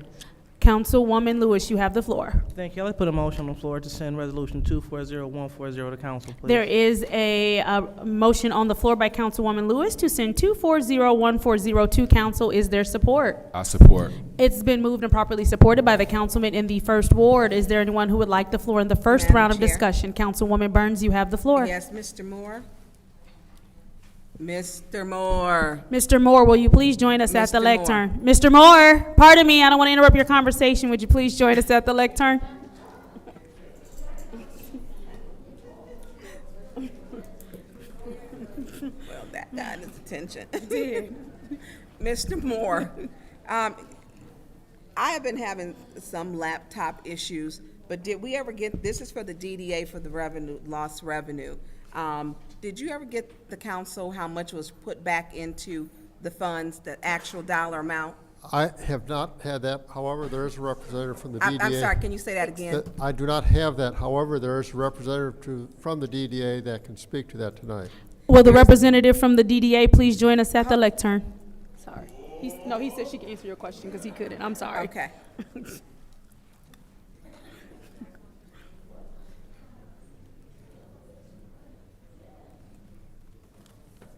Hi, how are you? Could you tell us your name? Good, how are you? My name is Brandy Curtis, and I'm the operations manager at Flint DDA. Well, hi, Brandy. We've heard your name before. You have. Okay, my question was, there were funds, I know that we're requesting to have $586 is what the DDA needs, or else it's not going to continue to be in existence. So my question was, the funds, did we ever get the funds on how much was returned back into the DDA's account? Are we talking about credit card usage? Credit card usage. Okay, I actually have from our legal department an actual letter for you guys that got sent to us today, so I have copies of it here to give to everybody. Could you please give it to the clerk? Yep. And then while you're walking, I can hear you. I know that you're not on the mic. Did it give a breakdown of it, Brandy? Because my clock is running. Okay, I'm sorry. We get 5 minutes. You're okay. So inside of that packet, what it tells you is it tells you there is a designated number, and in that number, how much of it was over budget expenditures and what was spent on personal usage. It does explain with that employee who is no longer with us, what is coming about with those additional fees. Does it state how much that employee put back in there? It does not, because we need her written approval to do so, but I can take that back to So our why do we have to have her written approval when it was city money? Because of the fact that it was with her being employed there, according to our legal, without her written consent, we cannot give out that delegated amount of money. With the P card? So what, do I need to FOIA it? Because I've done that before. I can get that for you, yes. Yes, because that is important. Because one thing we're trying to, which the public wanted to know. Correct. I was made aware of this, and I don't know if they started off that it was $35,000. How much credit card usage was there? By the time we were done, the total number was $20,336.75. Could you say that again, please? I write a little slow. No, Sorry. you're okay. It's $20,336.75. So I am requesting through you, Madam Chair, to Mr. Kim, I would like to have a copy of how this was returned, going to be returned, if it was a payment plan or anything else, because I don't even wear eyelashes. I use my own. And we shouldn't have to pay for people's beauty products, their shopping trips.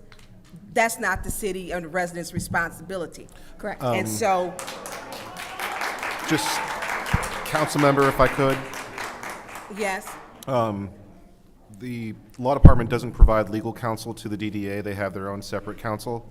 So you'd have to make that request to the DDA, which I okay, believe so that she said that she's. can the city clerk get it? Because y'all have a process. I think when we ask, y'all want people to jump through all these hoops. So to the, Madam Chair, to you, to the city clerk, can I get that? Can we get that, please? What is the payment? Because we were told by the councilwoman in the second ward, she put that $20,000 back in there. She told us she did. So I would like to see where that $20,336.75 was put back, because we didn't have knowledge of it. Request for information. Please, what's your request? Okay. I'll request. So, Madam Chair, if you could get that, that's through you, that's the proper channel, so we need to ask the DDA attorney about those funds, because it was at $35,000, I believe, and then it went through, and people try to act like Tanya Burns is not telling the truth. I know what I'll be talking about. I know. So, Brandy, thank you. Thank you, Councilman Pfeiffer, you do have the floor.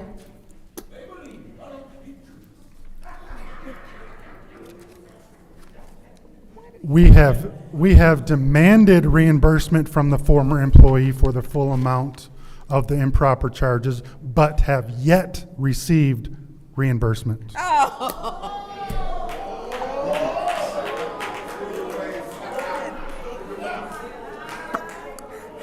So, once again, we were lied to, not surprised. Not surprised at all.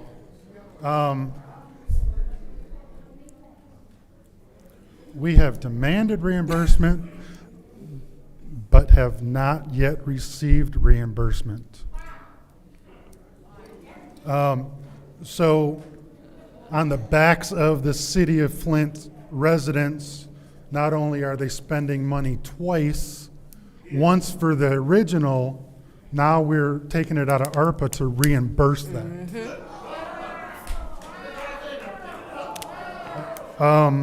I don't have much to say on this, and I appreciate Brandy, you stepping in and doing this. I know that I think we've had a couple email communications over the past year, but I'm a hell no on this.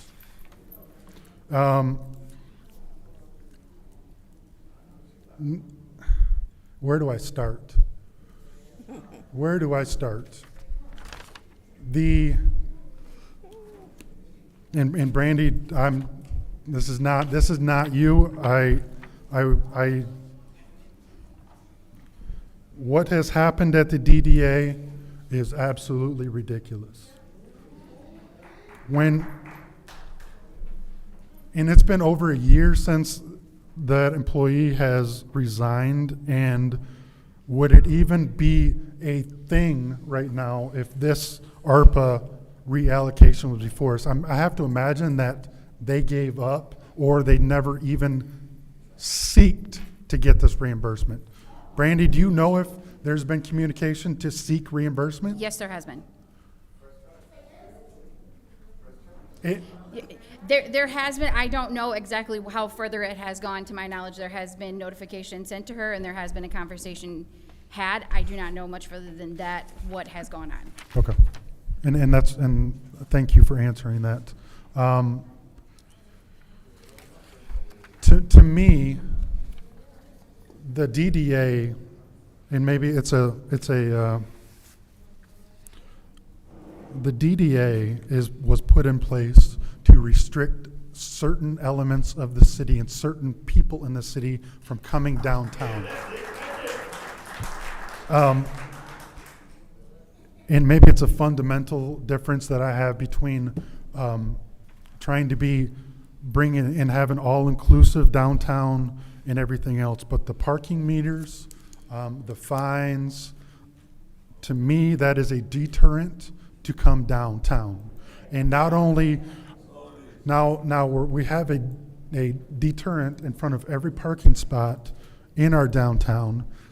So that costs the city money. And now we're saying we're going to take $600,000 that could go for other disbursements in the city on home improvements or any kind of other structural thing. And we are going to fund something that deters I'm going to say common folk, poor folk, from coming downtown. We are going to take money that's allocated for poor folks, and we are going to reallocate it to stop poor folk from coming downtown. Once again, I am a hell no on this. Brandy, don't hate me for it. But to me, the Downtown Development Authority is another failed government entity, and that we have to bail out because they didn't get enough tax money and enough fines from people coming down, that now we got to backstop that? No, I'm a hell no. Thank you. Is there anyone else who wishes to speak at this time? Anyone else would like the floor in the first round of discussion? Madam Chair. Councilwoman Priestley, you have the floor. I am reading the financial statements, and I did see in here that, and I'm trying to find it because I've flipped back and forth between pages, but we are obligated to pay the bond payments. One way or the other, it comes out of our money. And in reading this, in reading the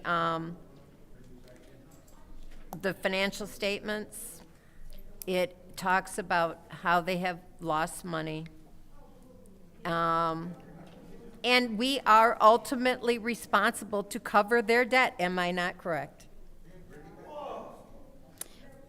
Please say it so that you can hear it. So, yes, ultimately that would be the case, but over the last 5 years, with the TIF funds that we have received, we've been able to pay our full bond payment. Attached to the back of that you see with our budget, it explains how it became that the DDA took over that actual bond payment. it kind of got dropped in our laps. So that gives you an oversight of how it went from start to finish. With the TIF funds going to that, which would typically fund what we do on a daily basis, it has to go to that bond payment.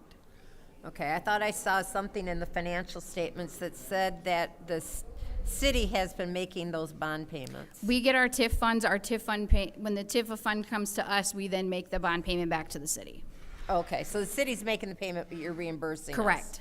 Okay, I did not see that in the financial statements, but I am quickly flipping through it to find out information. And unless you really read it, sometimes you miss things, and you really need to study them. Thank you.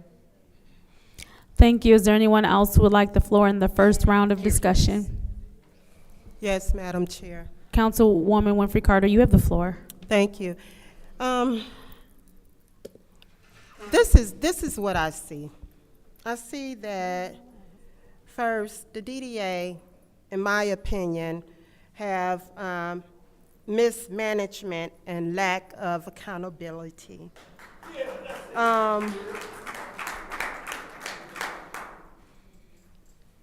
And a history of financial instability. And I don't know, Judy, yeah, we may be able to help the DDA from time to time, but when you have a system, and I don't know, it says that that money has not been paid back, that $20,000 or so. And I don't know what the holdup is, but I don't feel like you guys have tried hard enough to get this back. Why should we take money from our ARPA funds to help when it's obvious that this has not been paid back? Yeah, maybe you guys may have sent a letter or whatever. You might need to take this further. I just can't support this. We have residents that we have not taken care of as far as home improvements. And I'm just not going to vote to allocate the DDA $560,000 of the ARPA funds. Maybe we can, there's some alternative funding strategies that you guys might be able to use to come up with the money. I don't know, and you may have the votes, but I can't vote for it. Thank you. Thank you. Is there anyone else who would like the floor in the first round of discussion? Is there anyone? Councilman Murphy, you have the floor. Thank you. I was sitting here looking at a email that someone reached out to me concerning the DDA. Can you talk to me about how is the ramp open to the public, open only for businesses? So if I wanted to come and use the ramp. Yep, the ramp is open for daily parking. It's a $5 fee where you can use a debit or credit card.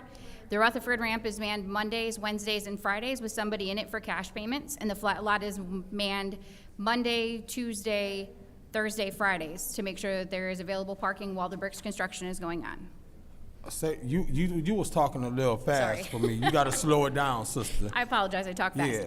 So inside of the Rutherford ramp, there is key cards like monthly parking passes, and then there's additionally where you can pay to park in it for a $5 fee on a daily basis.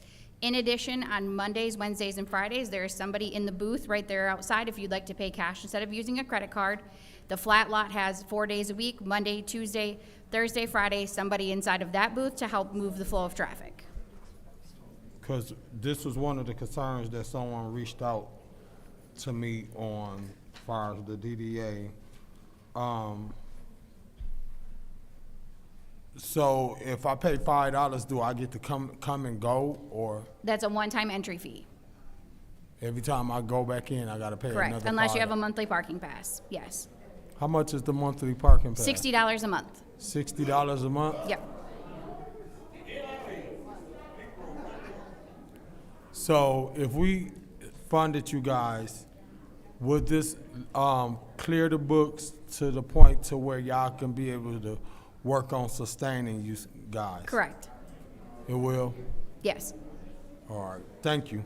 That's all I have.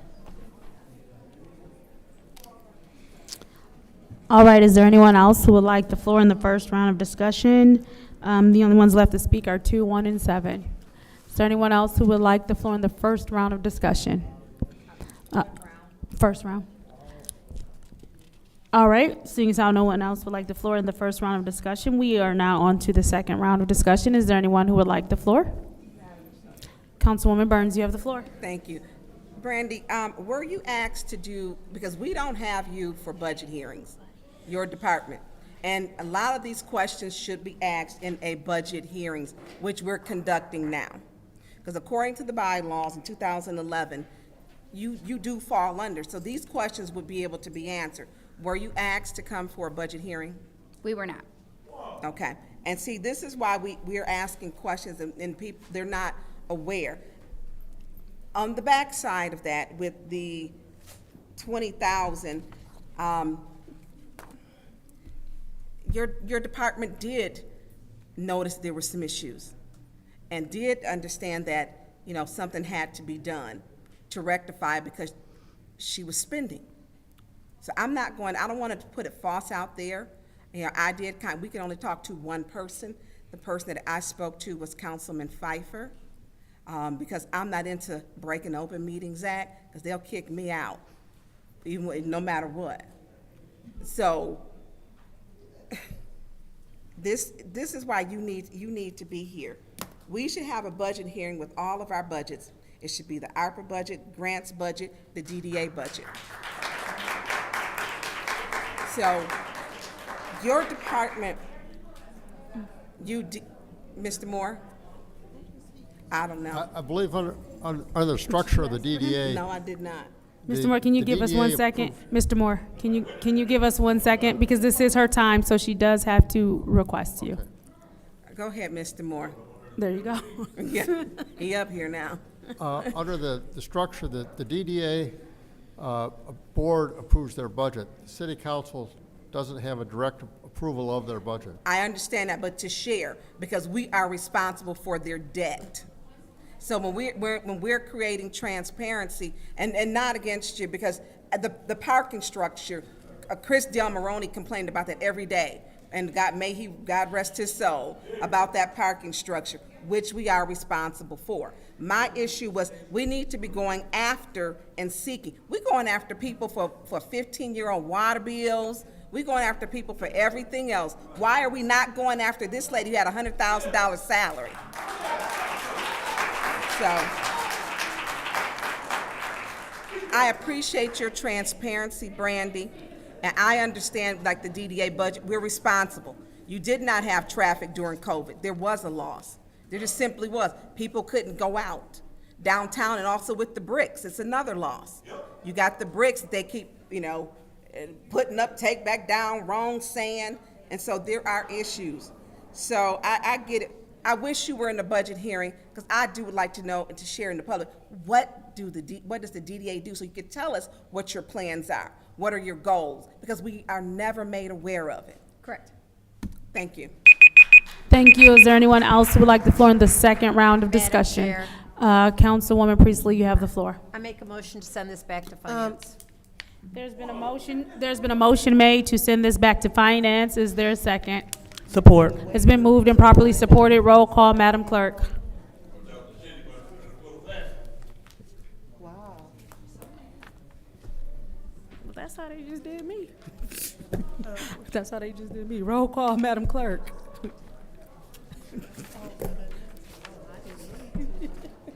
Ms. Winfrey Carter? Yes. Ms. Burns? Yes. Ms. Mashat? Yes. Mr. Pfeiffer? Yes. Mr. Earl Alleman? Yes. Ms. Lewis? Yes. Mr. Murphy? Yes. Ms. Priestley? Yes. Vote is 8 yes, 0 no. The vote is 8 yes, 0 no. Resolution 240140, ARPA contingency funds and earned interest Flint Downtown Development Authority revenue replacement funds, parking revenue lost during COVID-19 pandemic has been sent back to finance. Now on to Resolution 240158, reallocation of ARPA funds, reroute Pontiac alternate use for vacant lots. I will Madam Chair. entertain a motion. Councilwoman Priestley, you Make a have the motion- floor. Make a motion to send 240158 to council. Councilwoman Priestley has made a motion to send 240158 to council. Is there support? Support. It's been moved and properly supported by Councilman Madam Chair. Alameen. Councilwoman Priestley, you have the floor. We have a couple here from Reroute Would Flint. Reroute please join us at the lectern, please?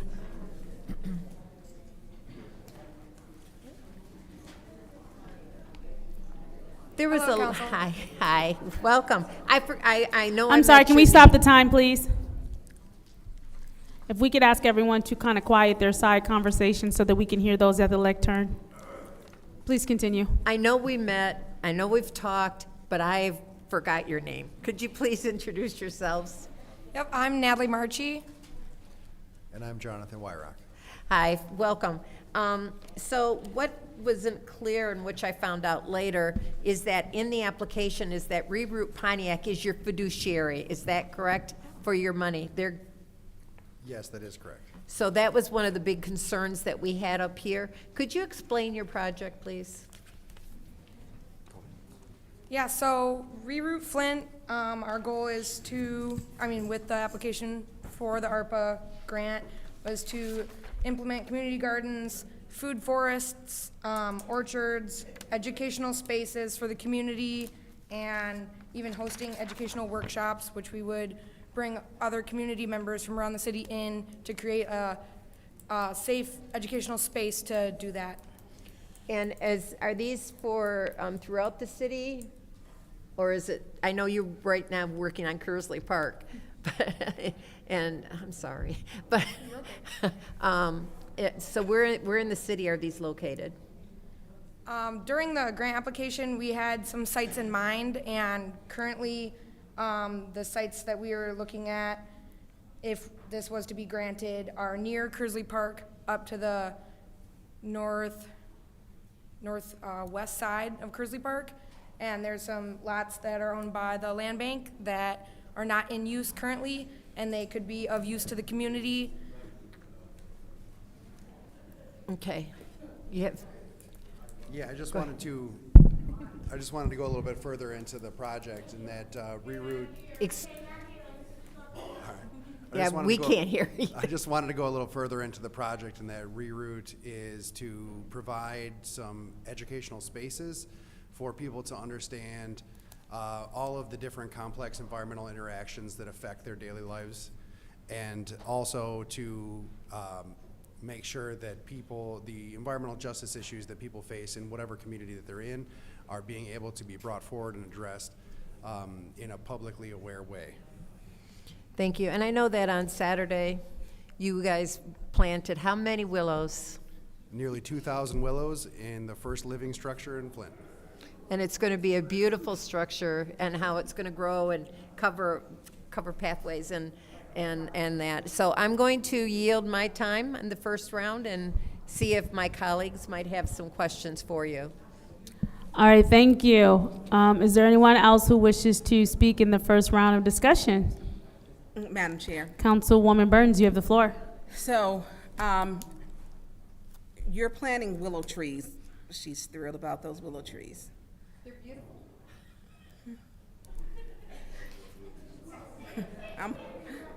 If that was me, they would have given me a warning. But, so, Reroute Pontiac is your fiduciary. Is that correct? Is that what I was hearing? Yes, And that's correct. who's Reroute Flint? Are one of you Flint and one Pontiac? Yeah, so I'm the president of Reroute Flint. Okay. How long has Reroute Flint been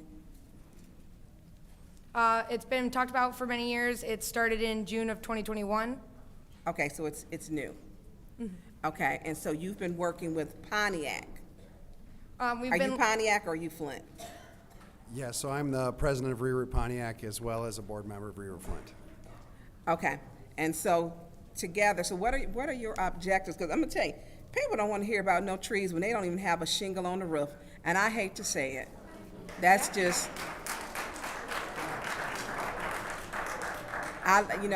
we love the trees, and I understand what your project is. It is just hard at this time, and I didn't get. Thank you for clarifying. Flint, Pontiac, president of, and how long has Pontiac been in it? Was it 2016? Yes. Okay, because I think I did look it up. So, where will you be working at in Flint besides Kersley Park? Currently, we have a site over on James P. Cole that we're starting a project for myco remediation, which is the detox and cleaning of the environment with mushrooms, whether water or soil. That project is not currently funded, but that's something that we are doing out that way that had started up and is on pause. Other than that, there's the northern edge of the west side of Kersley Park where the willow tree structure has been started. Other than that, if we were to be awarded any funds from ARPA, then there are sites north of Kersley Park that are not being used that we would like to survey the community, host info sessions and community design processes to see what that community would benefit from and what they would like to see there, and then us use our resources from local colleges and professionals and community members to implement that the best that we can. So, are you doing any projects towards the north end? Because you mentioned Kersley. Currently, we don't have plans for the north end, but if community members were to express interest, then we would love to be able to fill that role and help in any way that we could. Okay, so right now it's just limited to that one area. And how many willow trees did you plant? Around 2,000, and they're a hybrid willow, so they're not the huge weeping willows. They're a hybrid smaller willow, so they're not gonna get huge. Yeah, so these were planted in bundles of 25 to allow for visibility through the structure while still being able to cover it and create a space where people could gather. So the hybrid was planted 25 in a bundle at a time. So it's not your huge, like we think, when I think of a weeping willow. Yeah. It's not, this is a hybrid. Yeah. And so how tall does the hybrid grow? These will grow up to 60 feet tall, but these will be woven together. So as the willows grow together, they share a system and they become a single tree. And so over a period of 30 years, this would be a single wall and roof of wood with branches coming up. What made you choose Flint to do this? Because we have been working with people in Flint. Could you please pause the time? So I've asked several times for this corner over here to please keep your voices down. We need to hear what they're saying. Please keep your voices down. Thank you. Go ahead. There's been many people from Flint that have come out to support Reroute Pontiac and have asked for us to come out to this community to implement some of our programming.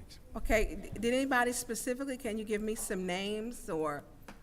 I'm an alumni from Mott Middle College and Mott Community College and U of M Flint, and I've been in Flint for a very long time, and I've seen the things personally that have been happening at Reroute Pontiac, and me and friends of mine at the Peace Mob Gardens on the east side and other greenhouses over at Asbury Farms.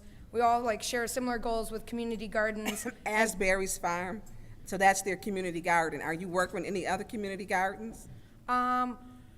Currently, we're reaching out to other community gardens. And which ones are you reaching out to? Edible Flint, there's a garden through La Brea Lane from Mott Middle College that I went to school with. There's a few other places that we're still connecting with and then working with the parks to continue our networking. That's my time. Thank you. Thank you. Is there anyone else who would like the floor at this time? Yes, Madam. Councilwoman Winfrey Carter. I heard you say that perhaps you're going to use some of the land bank properties. We were looking to ask about some properties that have not been confirmed yet as of now. Okay. Yep. Because that was my next question. Have you gotten permission to use the land bank properties for your project? So, go ahead. Like I said, currently no. If we were to be granted funds to move forward with this, then we have plans in place and contacts to reach out to try to move the project along based on whatever timeline we're able to work out. Okay. So how did you guys go about getting Reroute Pontiac for your fiduciary? I would have thought that maybe you would have sought out someone here in the city to be your fiduciary. Yes, we did seek out for Flint Innovative Solutions and a couple other people to be the fiduciary inside of the city of Flint, but nobody came through in time to file the paperwork. Okay. And that's a problem for me. Because, you know, the ARPA funds, they are for Flint. And your fiduciary will get a certain portion of whatever you guys ask for. So, I mean, I would have thought that maybe you would have spoke to a couple of the organizations here in the city of Flint to be that fiduciary. And that's all I have to say. I'm not going to be able to support this at this time. Maybe if you guys come back, have a fiduciary that's within the city of Flint, you know, then maybe I can support it. But I think that $25,000 can be pretty much well used for our residents, for home improvements.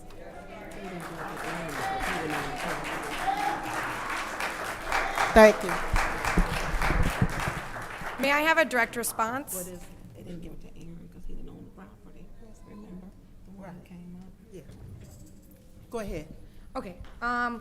Within the ARPA grant, we had applied for the categories of housing and blight elimination and public health, which we think that we would be able to help with the public health aspect of supplying fresh produce in the area and skill trades.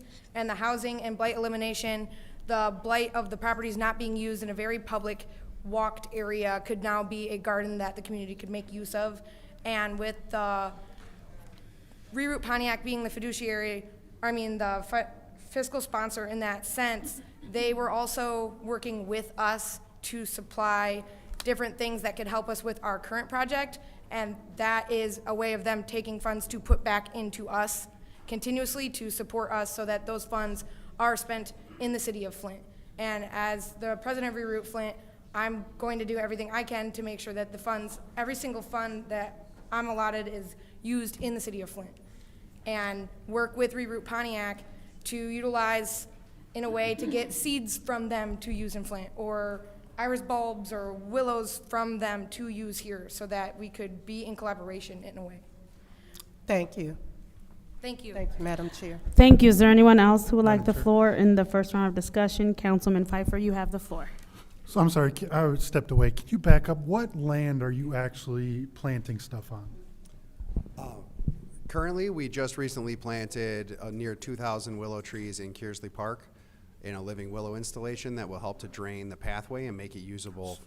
What property is this funds going to be planted on? So we were looking at property along Lewis and, what's that, Davison? Lewis and Davison. They're right at the corner there. There's a whole bunch of unused properties. Do you own those properties? We Who do owns not. those properties? We do not own those properties. Part of this was to purchase those properties. And who owns those properties currently? The land bank. And have you already had discussions with the land bank to purchase those properties? We talked with the land bank over a year ago when we were putting in this application, but have not continued those discussions since then. I'm sorry, you, We have not continued those discussions since a year ago when we had originally been talking about this project. okay, and though, on that property on, I'm sorry, you said Lewis and Davison? What is gonna be planted there? So we are looking at a number of things, from gardens to permaculture installations, to teach people about environmental design and environmental interaction, and how we're all intimately connected to our environments. We have community gardens, food forests and orchards, educational spaces to be able to teach classes for the community, and to be able to do skills and skill trades. We're also the green infrastructure certification trainers for the state of Michigan. And so the Willows installation would be an example of a green infrastructure installation in a city of Flint Park. So let me tell you where I'm at with this one, because maybe about a decade ago, all of these community gardens were a big thing. And now we have, I think, what are they called, hoop houses? Mm-hmm. Hoop houses that are abandoned everywhere. So how is, and I guess before I continue, do you have any other financing besides this from any other partners that are willing to step up and help finance whatever you're doing? Or is this financing right here the end all be all? So to address what you were talking about just before that, about the failed gardens. Yep. That is part of the inspiration for the formation of Reroute Pontiac, so that we could show people how to put together a garden ecologically, to repair the land before you put a garden onto it. We have run gardens for 6 years and 8 years. Those gardens have never been watered, never been fertilized, or had any input put into them, and have produced abundantly. So it's really all about how you interact with your environment around you and what your environment can give back to you. Just like no matter what you put into building a healthy community, that community needs a healthy environment to exist in order for it to be propped up in perpetuity. So that's where we're at with getting. Can you address any other funding? Yeah. I mean, as for funding, we're always applying for other grants. We don't have anything confirmed at the moment, but we're actively applying. If the funding that you're referring to is regarding maintenance of structures or gardens moving forward, we do have plans in place with middle college, high school to create a program for students to do volunteer hours. Their program requires each student to do 60 hours of community service to graduate from their dual enrollment college program. I graduated from there, and I've been working with professors there and future interns to create that system so that we have generational support of the gardens and the willow structure that we're working on. So I applaud what you're doing, I do, and I wish I had the time for a garden. I just don't think that there is an appetite for community gardens. There's just not. And it's unfortunate because I wish that there were more and everything else, but there's not. There's not an appetite for community gardens. Like I said, you can see that by all of the failed ones in the hoop houses and plastic that's still blighting some areas throughout the city. So I don't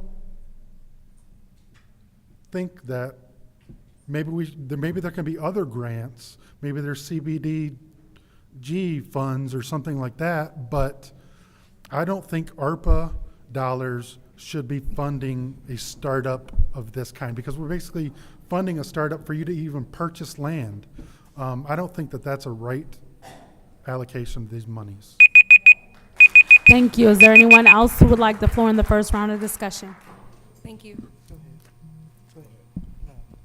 Is there anyone else who would like the floor in the first round of discussion? Yes. Councilwoman Lewis, you have the floor. Thank you. All right, so I just want to make sure that I'm clear. So you applied for the $25,000 ARPA support for vacant lots. And how many vacant lots were you looking to service again? Currently 4. 4, okay. And currently you don't have ownership of any of the 4? Correct. All right, and you haven't leased any of the 4. Could you repeat that? I'm sorry. And you also don't have a lease agreement on any of the 4, correct? Correct. They're owned by the land bank currently. Okay, and you said that you haven't spoke to them since last year, correct? Okay, just wanted to make sure. I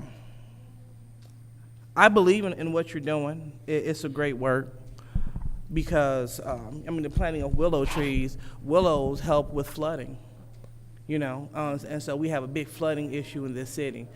And we know when we began to talk about people being a fiduciary, I look at it as if, and it's stated right here that Reroute Pontiac is helping with the formulation of Reroute Flint so we can continue the good work in Flint.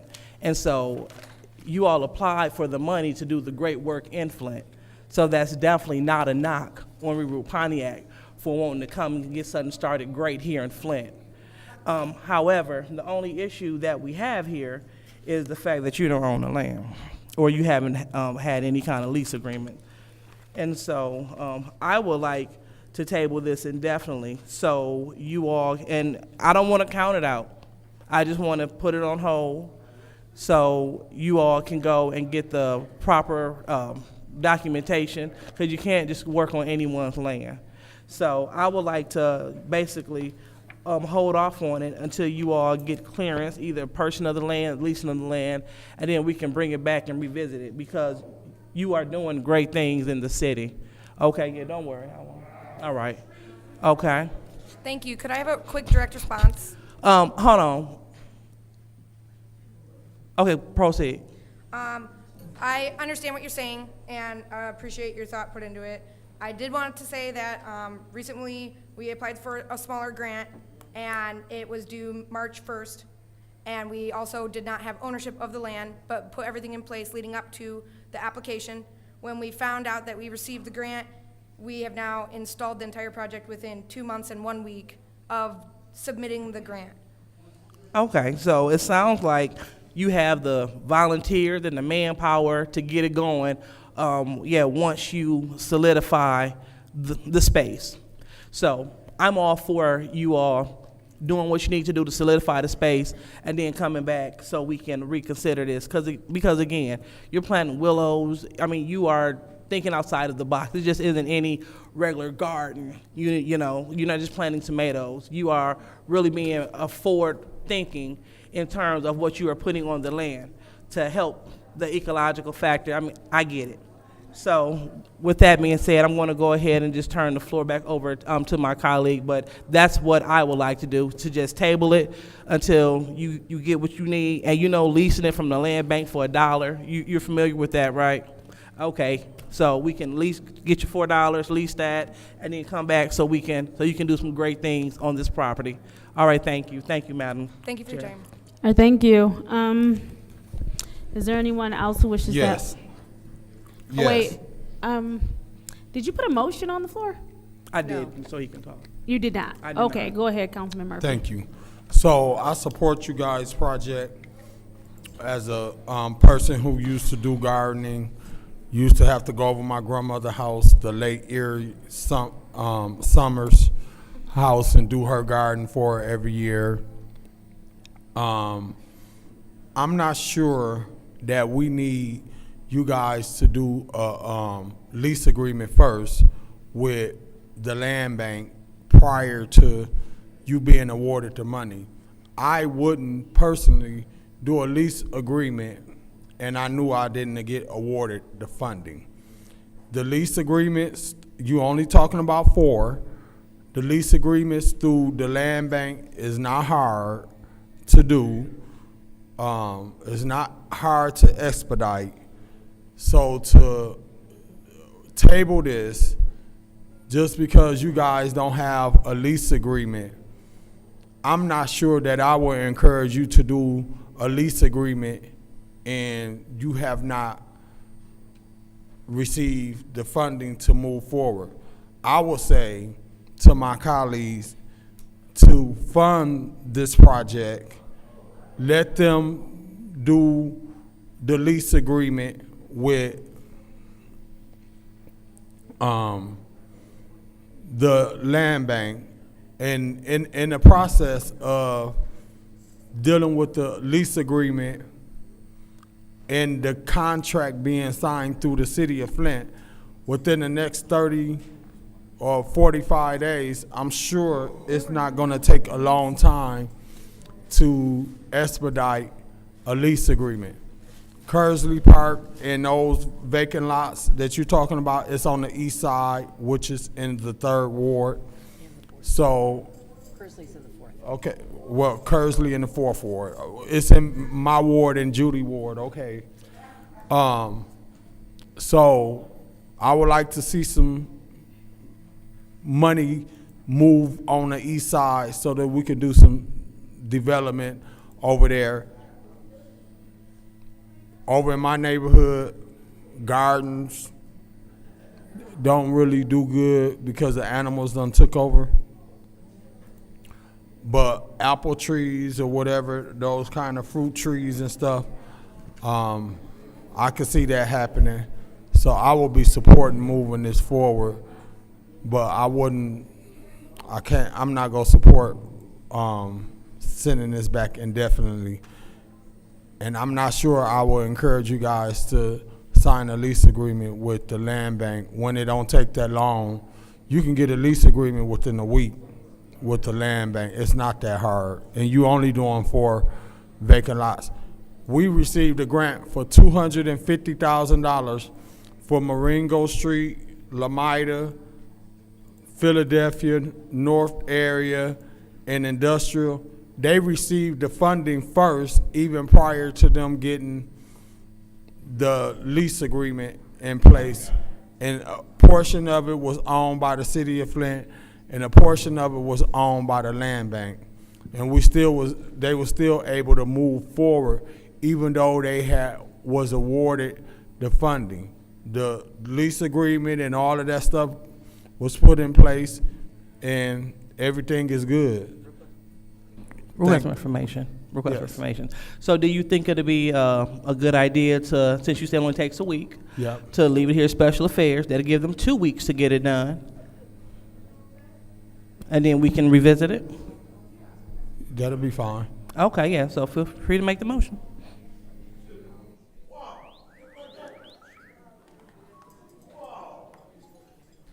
Oh, I would like to make a motion to leave this in special affairs. There are phones that need to be silenced. Can we please remember to silence our phones? Thank you.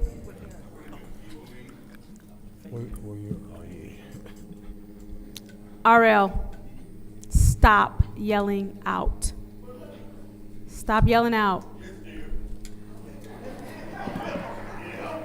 All right, so I would like Quincy- to leave resolution 240158 in special affairs.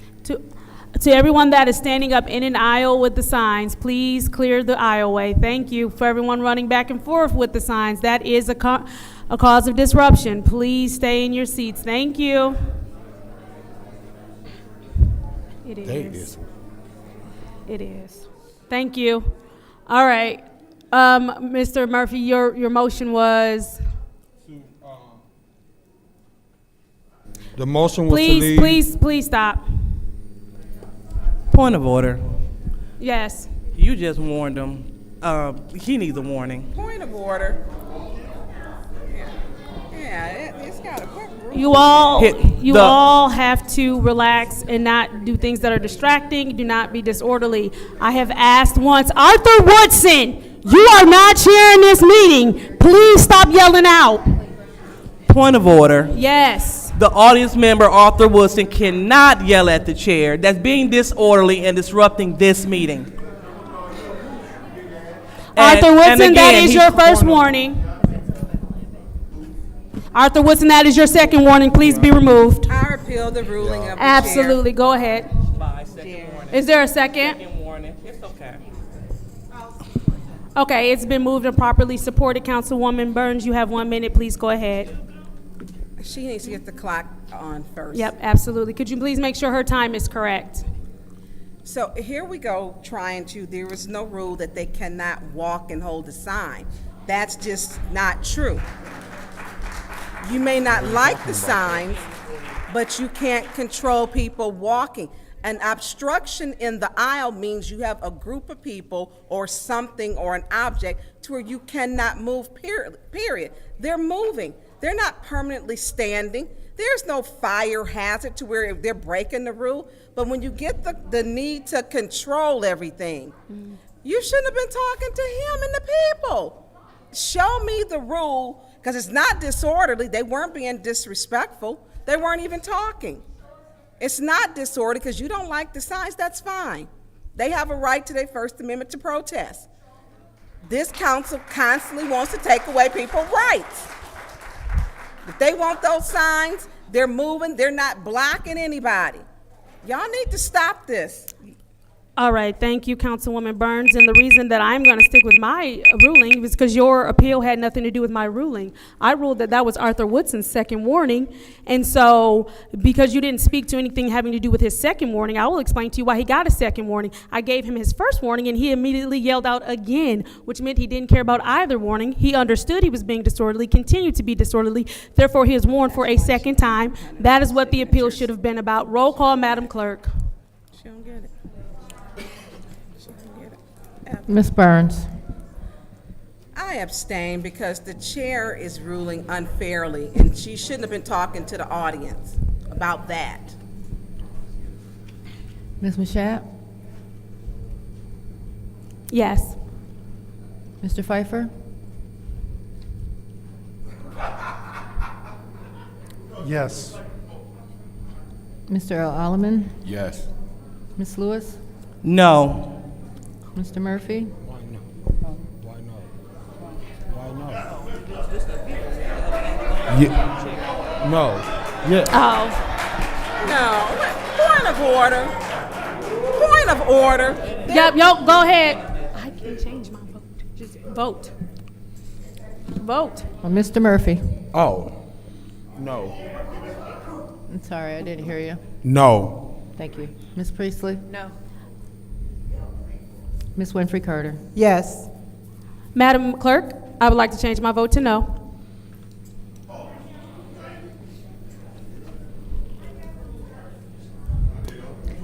The vote is 3 yes, 4 no, 1 abstention. The vote is 3 yes, 4 no, 1 abstention. The ruling of the chair stands. Arthur Woodson, you are removed from this meeting.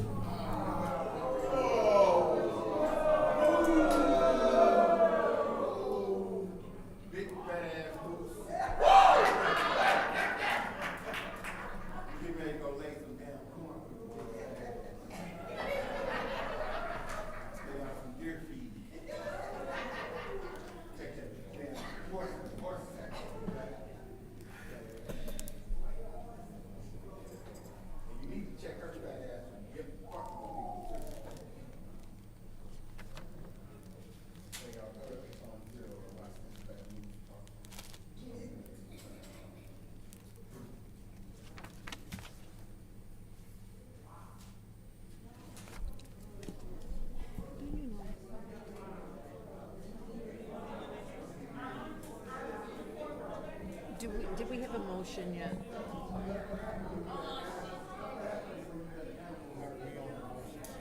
Oh, yeah.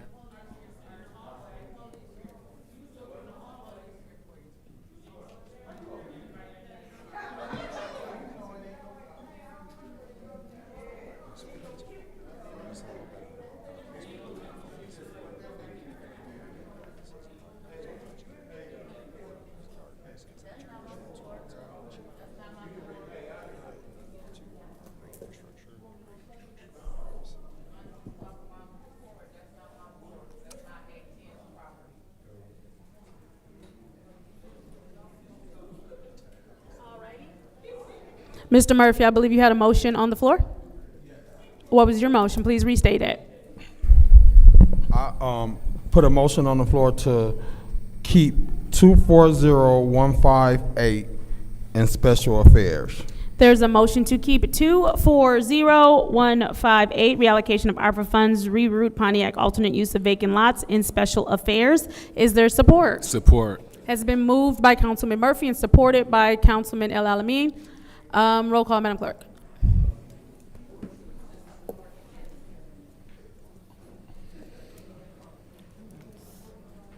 Ms. Mashat? Yes. Mr. Pfeiffer? Yes. Mr. Yes. Alam? Yes. Ms. Lewis? Yes. Mr. Murphy? Yes. Ms. Priestley? Yes. Ms. Winfrey Carter? No. Ms. Burns? The vote is 7 yes, 1 no. The vote is 7 yes, 1 no. Resolution 240158, reallocation of ARPA funds, reroute Pontiac alternate use for vacant lots, remains in special affairs. Moving on to Resolution 240181, designated videography areas, city council chambers.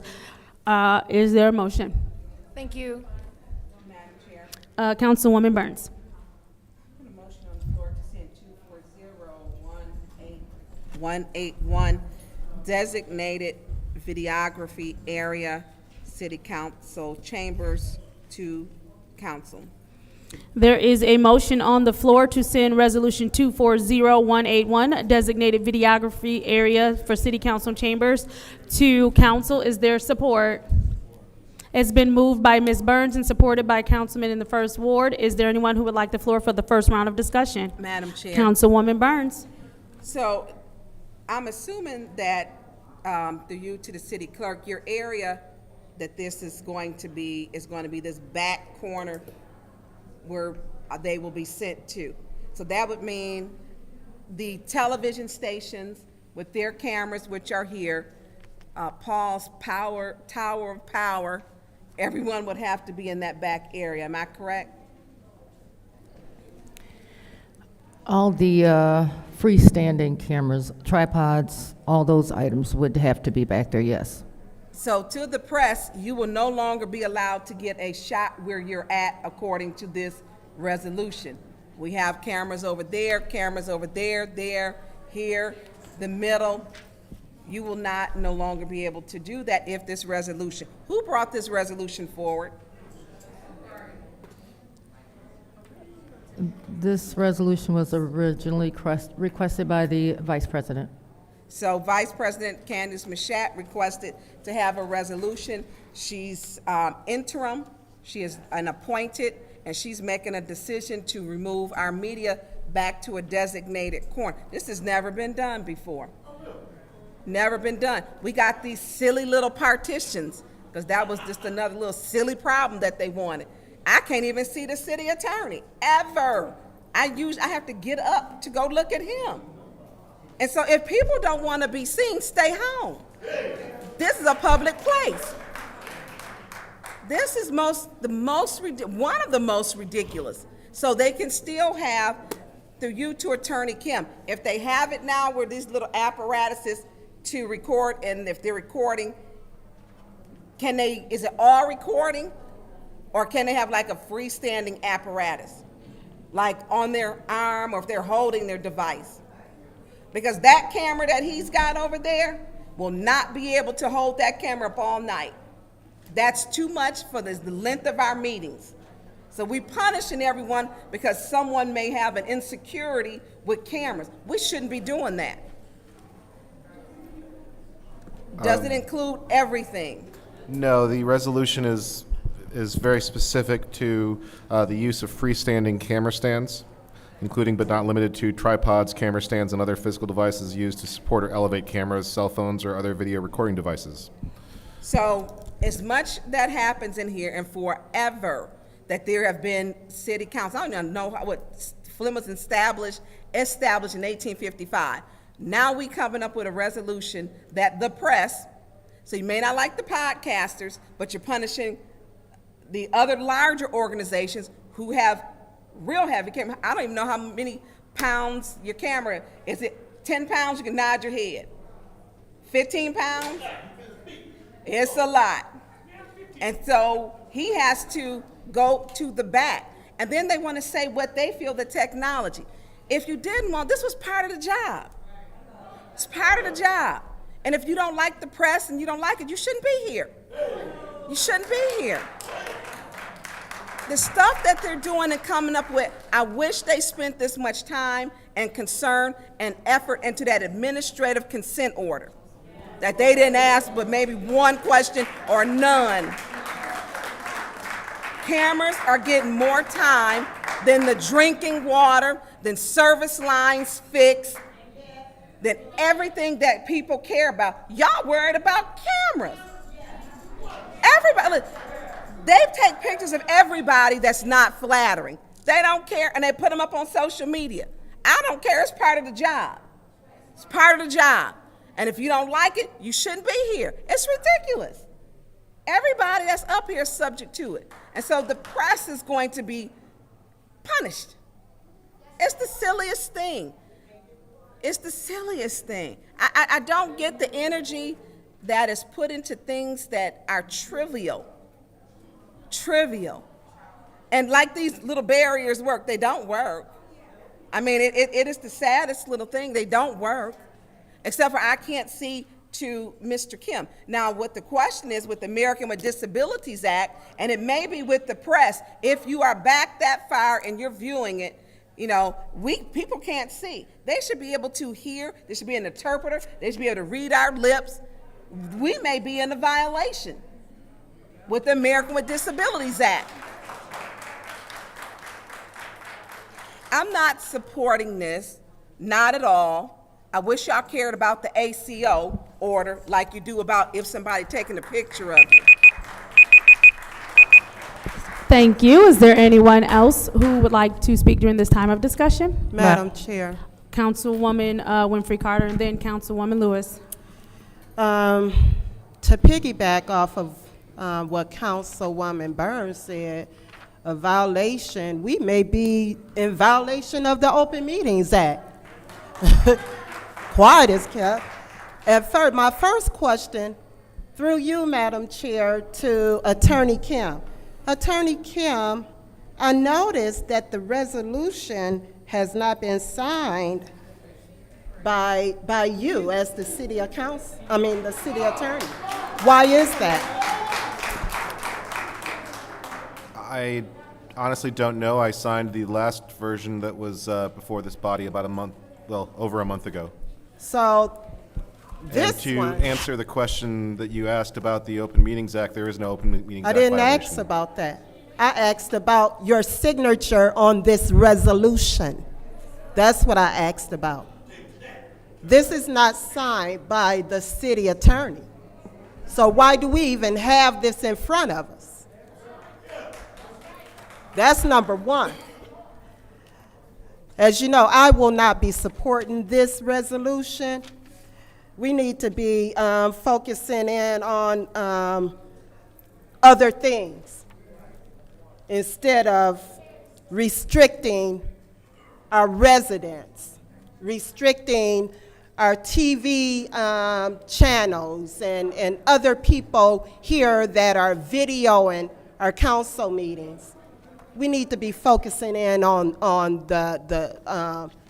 what's going on in our city, our critical issues. This is not a critical issue. It's not. And as far as I'm concerned, this is an attempt to silence and marginalize the residents. And I will not be supporting this. Thank you, Madam Chair. Thank you. Is there anyone? Oh, I'm sorry, Dr. Lewis, you have the floor. Madam Chair. You have the floor. Thank you. So as I was walking down the aisle, we had to move 2 tripods and a resident from the aisle. That's a fire hazard. No one should be blocking the aisles with their bodies nor with tripods when we have ample seating for every single resident here. There's no way, no reason why. Furthermore, something so simple could be used for ill intent. A phone. What a phone could do. I see that my colleague is totally for the disruption of the people with the tripods and the blocking of the aisles. Point of with- order. Point of order. Oh, what rule has been breached? Rule 43.21, her speaking to the motives of her colleagues. I'll take that. But as I hear our colleague talk about what we're trying to disrupt and obstruct, one phone could be used to terrorize and harass. How do I know? Because the councilwoman in the 6th Ward drove an individual to my personal residence on April the 29th. She drove a man from Chicago. Point of order. Point of order. What's your point, Council? Is not No, germane. not you. Councilman Pfeiffer, what rule has been breached? The I one took him to about Cyrus Park. relevant, that is not relevant to. Judy, who's talking to you? Whoa, okay, everybody relax. Everybody excuse me, colleagues, everybody relax. If you don't have the floor, relax. Councilman Pfeiffer has the floor. Go ahead, Councilman Pfeiffer. I don't think that that's relevant to tripods. So, Councilman Pfeiffer, the relevancy was in her answering what a camera can do and how dangerous a camera can be. I think she was responding to something a colleague stated earlier, Councilman Pfeiffer. With her sending stuff to the concerned pastors. Yeah, absolutely. Pardon me, Ms. Burns? You may continue. Oh, no, it's fine. I would definitely like to hear what Ms. Burns saying as she pointed her finger at me. As you point an ink pen, excuse me. So, pardon me, ladies, checking. please. No, it's not a please. I have the floor. She shouldn't be speaking. Okay, go ahead. You have the floor. And so when someone bring a phone to your doorstep where you and your family stay, where my child lays his head, some random man to my house, she drove the individual there with the phone out. Please, one moment, stop the time. Councilwoman Winfrey Carter, what rule has been breached? Madam Chair, this is not germane to the resolution on the floor. So, this is not germane. Councilwoman Winfrey Carter, it was brought up by our colleague about cameras and what harm they could cause. This is her rebutting something that was brought up. Please continue. Well, you know what? Please continue. I have a point of order. Yes, ma'am. What rule has been breached? Yes, ma'am. Number one, she's speaking to my motives, and she's not correct. I took that individual to Cyrus Park. You live across from Cyrus Park. Point of I order. take him to your doorstep. That is not so. No, that is so. Okay, Just like that no, 20,000 time you said out. they We're paid not back, you doing lied about. we're not doing the back and forth. That we're not doing the back and forth. I've already ruled that this line is germane. Please continue. Continue. Thank you. And so as the councilwoman parked blocking my driveway and the gentleman came to my door with his camera out. Point of order. Please stop the time. What rule has been breached? She keeps speaking to the motives, 43.21. Not true. Did not block your driveway. There was you live across from Cyrus Park. He wants to know why was you voting to give yourself money for Cyrus Park? Okay, Councilwoman Burns. Continue. Councilwoman Lewis. We can clap all we want to, but this device brought up to your house where my family stay could be used as a weapon. So now my child is afraid to stay in that house because we have strangers. We have strangers coming up to the door with the camera in their hand on your personal property. I would never take any stranger or outsider to anyone's house. I would not do that. But as we clap and as we support this behavior that's taking place with this cell phone, and it's all on Facebook, this was brought to my house. So as we take this device, please stop the time. I would like to ask the audience to please be quiet. There's someone that has the floor. Please allow them to speak. Thank you. so as we take these devices that are not just used to record the meetings. They're used to intimidate. They're used to disrupt these meetings.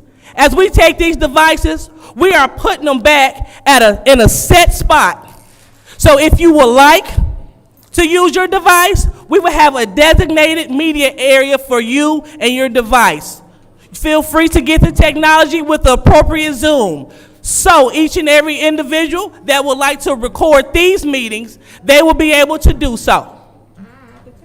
And so with that being said, that is why I support that. This is why I'm speaking of the individual who was brought to my home by Councilwoman Burns. This is why. When you bring someone to someone's home with ill intent to harass with the device, a colleague, a city council colleague, we didn't receive a letter about that behavior. We didn't. No one's speaking up about that behavior. They're not. I guess it's okay. It is not okay for people to be harassed. It will never be okay for people to be harassed. And I will not stand for people being harassed with a phone, a device, or whatever mechanism they may choose to use for the harassment. But what I do know is that I'm in full support of creating a special place for individuals that would like to utilize their media, a designated area for you, so you can utilize your freedom of press. But blocking the aisles, being a fire hazard, being a health tripping hazard, it is not an option. So, thank you so much, Madam Chair. Thank you. Is there anyone else who would like the floor in the first round of discussion? Anyone else who would like the floor in the first round of discussion? All right. Okay, Councilman, Pfeiffer, first round. Like I said a month ago when this came out, this is, and I don't know what a camera brought to your house has to do with a tripod and city council. But this is just to hide. This is not to be transparent. So I will not be supporting it. Put a camera back here. Put a camera right here. If you got something to hide, that's the only reason why you would vote for this.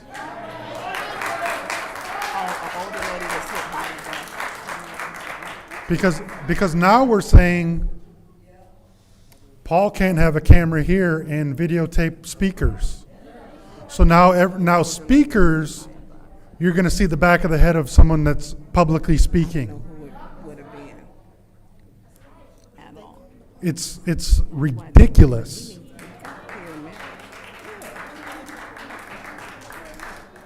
There is no tripod blocking this center. I just walked to the back, and I was able to free and clear walk. If you can't look to pick up your feet, to my knowledge, no one has fallen. No one has tripped over a tripod. Request for information. What is your request? So are we looking for someone to fall and sue before we be proactive? Councilman Pfeiffer, please continue. Now we want to be proactive about the safety of the city of Flint. How about we be proactive and not have City of Flint police bring you to city council meetings? That's how we be. Request for information. Request for information. What is your request? Would I need the police to bring me if people were not bringing strangers to my home, compromising my safety? Councilman Pfeiffer, please continue. Please continue, Councilman Pfeiffer.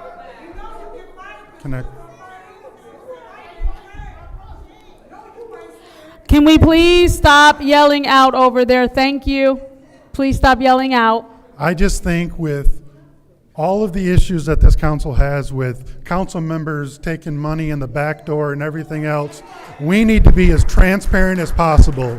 So trying to hide cameras in the back of the room, to me, that is more of a issue, and trying to hide what we're doing up here. If you're so proud of what you're doing, and to me, the 9th Ward was a canary in the coal mine. If you're not paying attention, you're on your way out the way you guys are voting.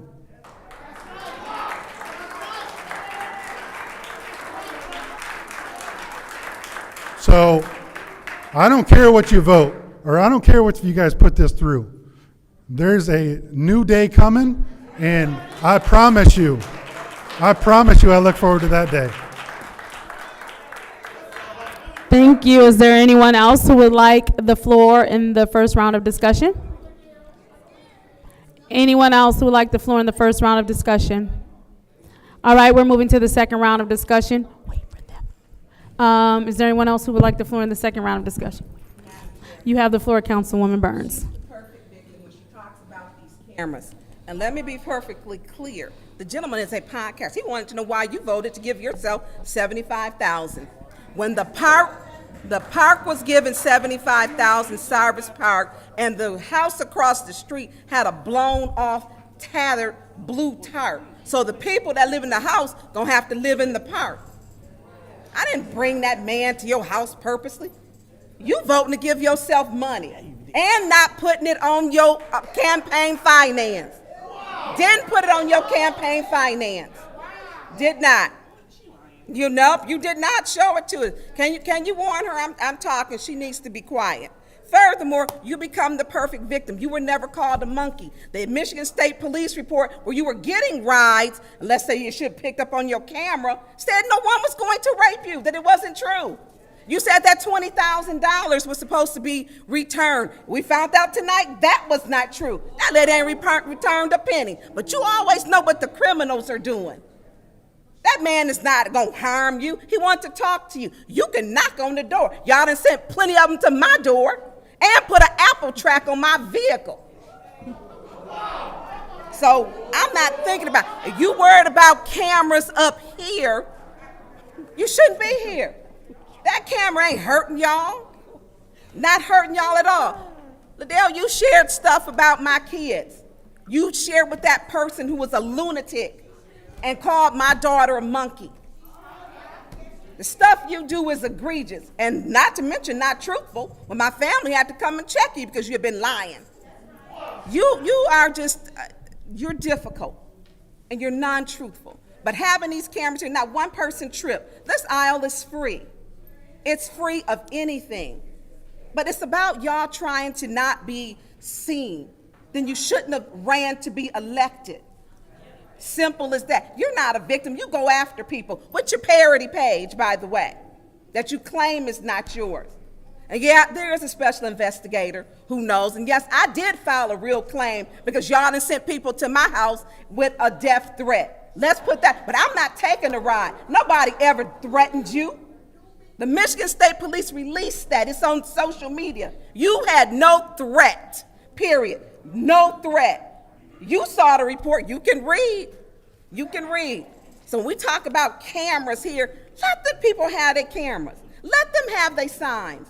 You don't want them to have because they don't agree with you because you think this public doesn't trust you, but you keep weaponizing the police against them. You can't walk up and down. You need to have a seat. There's no rule that says grown people who live here got to sit down because they in these chambers. You're not their parent. Y'all need to stop putting them all back to one corner. You're too much. You're too much. Thank you. Is there anyone else who would like the floor in the second round? Madam Chair. Councilwoman Lewis, you have the floor. Thank you. Call for the question. All right, there is a call for the question. Is there support? Support. It's been called and supported. Roll call, Madam Clerk.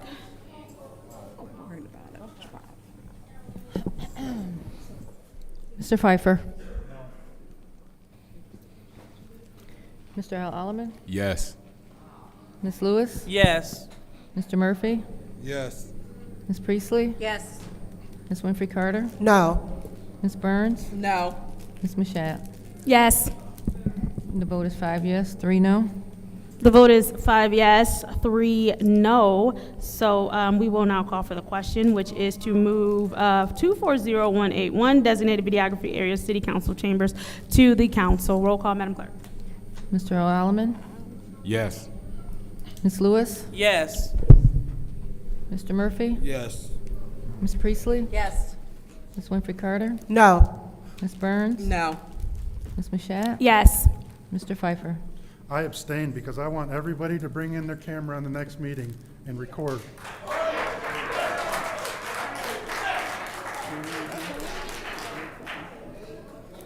The vote is 5 yes, 2 no, 1 abstention. The vote is 5 yes, 2 no, 1 abstention. Resolution 240181, designated videography area, city council chambers, has been moved to council. Moving on to resolution 240182, reallocation ARPA funds, emergency water relief funds. Is there a motion?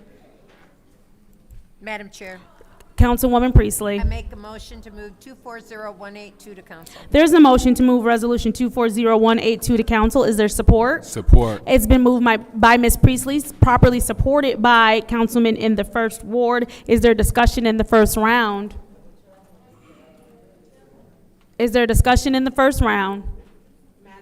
Councilwoman Burns, you have the floor. Who can speak to this? Okay, who in the administration can speak to this? Is there anyone present in the administration who can speak to this particular resolution? This is the reallocation of ARPA funds for emergency water relief funds. Is there someone that is able to step forward and Come speak? on. Yeah, this is 30 seconds of our time. Okay, he Okay, went no, away. yeah, where's Mr. Moore? Mr. Moore, can you come forward, please? Is there someone available? Man, they don't want to own this. I mean, my God. I believe we have 2 people that are coming forward to Mr. speak Moore, to can this. you tell me exactly what this is and what this is for? I'm not sure I'm the right person to talk about this. It's on the schedule. Yeah, you I got to know. talk. The intention, what do you want? The intention was We can't hear you. to We can't hear you. make it so as few people. Excuse me, please pause our time. Can you speak into your mic, please? The Thank intention you. was to make it so that there'd be an alternative to putting things Excuse on me, the I tax can't hear lien. because Judy Priestley is talking. Can you all please lower your voices? Go ahead. The idea behind this was to provide an alternative to placing tax liens for delinquent utility bills.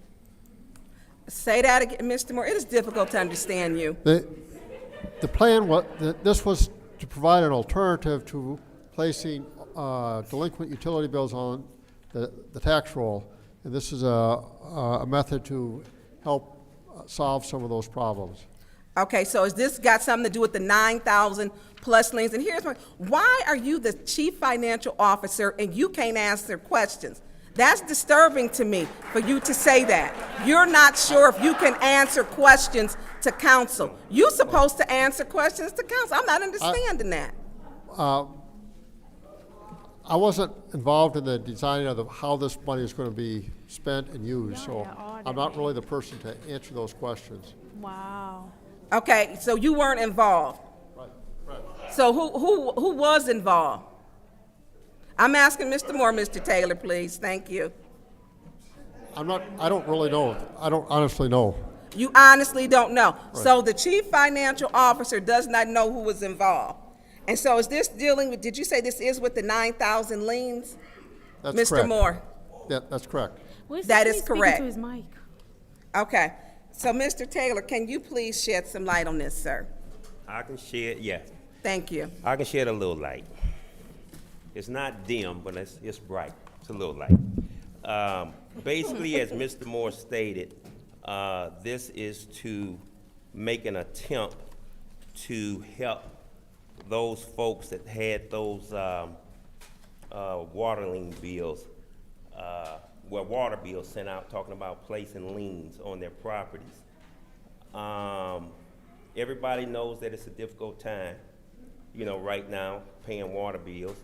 Our system, which was made up of, the water infrastructure was made up of, to serve 250,000 people.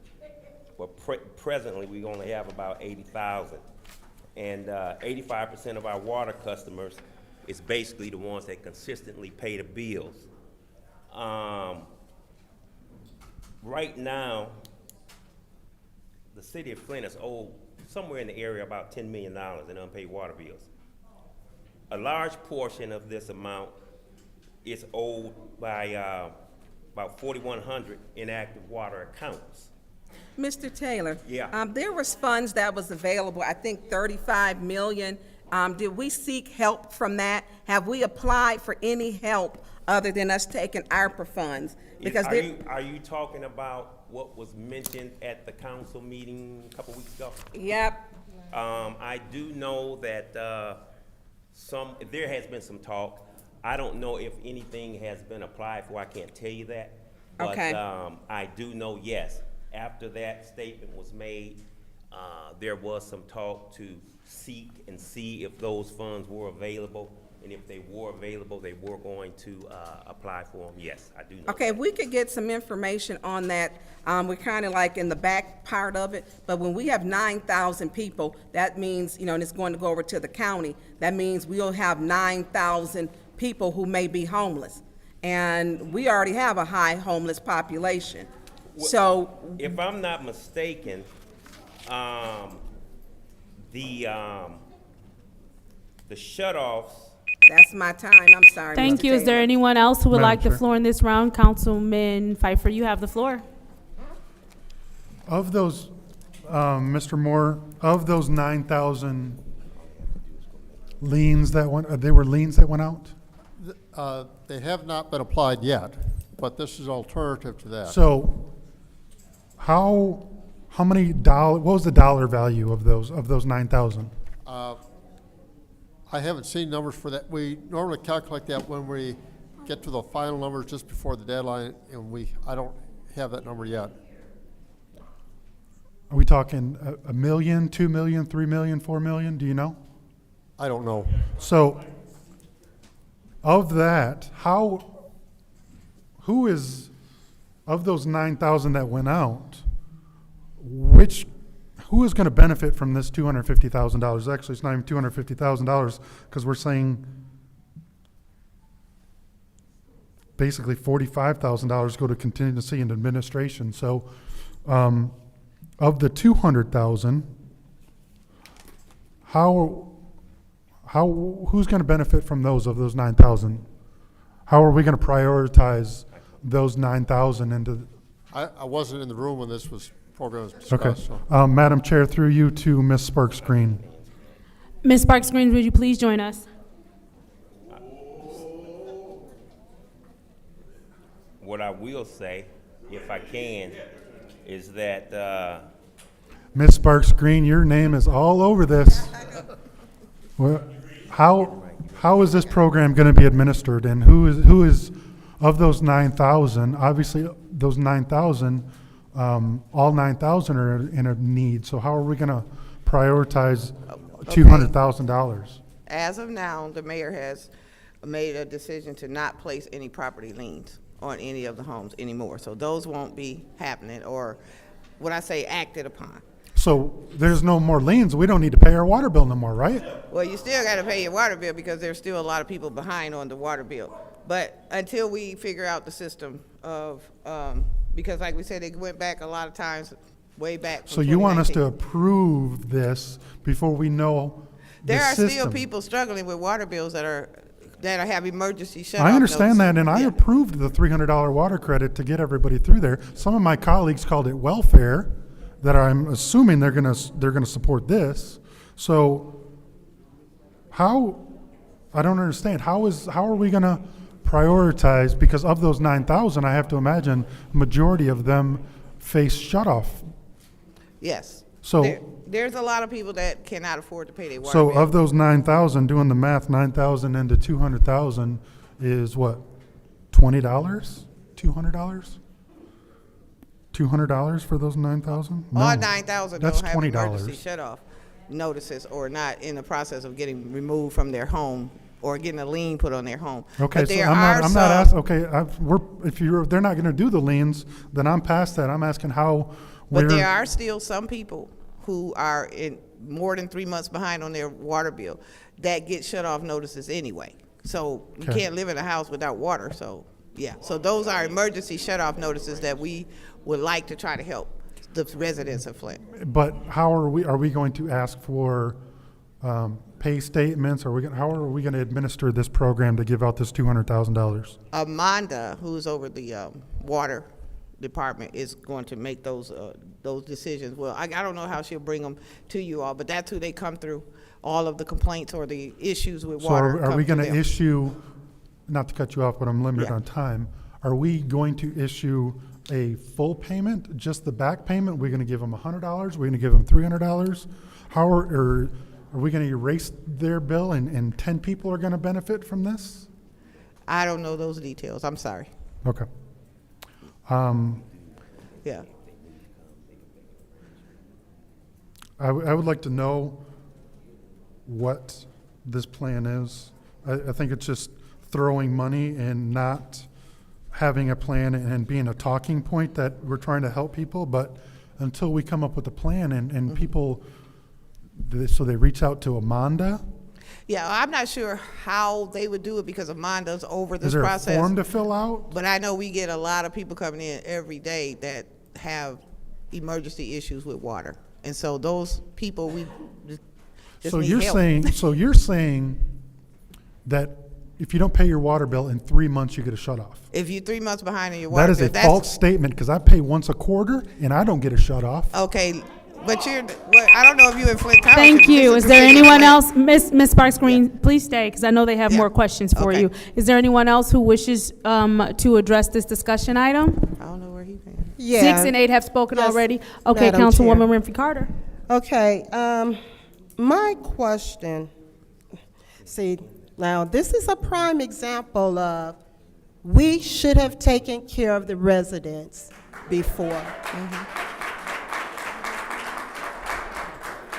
The late Councilman Mays put a motion on the floor during the time that they gave out that $300 water credit, and which, in my opinion, was a campaign ploy. But he put a motion on the floor to raise that $300 to $1,000. And my colleagues voted it down. We could have helped residents with their water bills, okay? Then he turned around, and I supported it. He turned around and he put a motion on the floor, okay, if you're not gonna do 300, let's do 600. And it got voted down. The water liens, we could have stopped the water liens early on. We should have put money towards these water bills early on to stop the high water bills. So now how are we gonna take this $250,000 and go through and help people? Because everybody should be able to be helped. Those who have the 3-month past due water bills. Okay, I don't know what And the the, process. and the high, I'm talking. I'm sorry. And the high water bills. I had a resident, a constituent in my ward. Their water bill was $5,000. Their water was turned off. They've been living with no water for months. And I told them, I said, all you need to do is pay 10% of your past due and your current water bill. And they were able to get their water turned back on. But why are we letting our people go so long with water bills, past due water bills, without even calling them, trying to help them? I mean, we shouldn't even get to this point to even try to help the residents. That's all I'm saying. Okay, well, you know, back when the water crisis hit, they didn't have to pay their water bills all the way up to now, so pretty much. So because of the services that we had. Now, with the $300 credit that we had that the mayor had, or the administration had given everybody, that reduced the liens from 7,000 down to 4,000. So that, whatever the help is with this finances, it does help to reduce 3,000 people's lien on their home, so. So do we know how many people? You said, did you say 3,000? That was what the $300 did, reduce the Oh, liens, okay. except from 7,000 down to 4,000. So I don't know what this particular plan is, but I'm sure it's going to reduce the liens. Mr. Moore, do you know how many? No, I don't. Mr. Moore, I'm sorry. You knew this resolution was coming to council today. How come you didn't study up on this resolution? You are you're the chief financial officer. We ask questions and you don't know. I'm concerned. I can't say that. So you have What to say it. do we know how many water liens went out? Approximately 8,000 letters went out. Okay, from that 8,000, do you know how much money is needed to help the people? Okay, out of the accounts, of the 9,000 accounts, 4,057 of them were inactive accounts. And there's like so many of them, 126 of those were commercial accounts that have been inactive. So that, is putting a strain on the water infrastructure. So by helping this out, we're kind of, continued non-payment of the is a major threat to our financial stability of the water system. And so that's what trying to help people pay their water bills is, trying to just create a sustainable water system. Okay, thank you. That's my time. Thank you. Is there anyone else who wishes to speak to this discussion item? Councilwoman, okay, Councilman Murphy. So, from my understanding, we were $27 million in uncollectibles and unpaid water bills. 10 million. $27 million. I have 10, where you see that at? So, Oh, it was, okay. Now with 10 million. that's for people that have water on that's probably past due, and it totaled up to 27 million, because I had a conversation with Amanda about this. And then you got about 10 million in uncollectible and inactive accounts. Yes. So with those two numbers right there, that's concerning. What would this $250,000 put a dent in when it comes down to helping those 9,000 that sent letters? Is the 9,000 part of this 27, is it gonna pay all of it or a portion of it?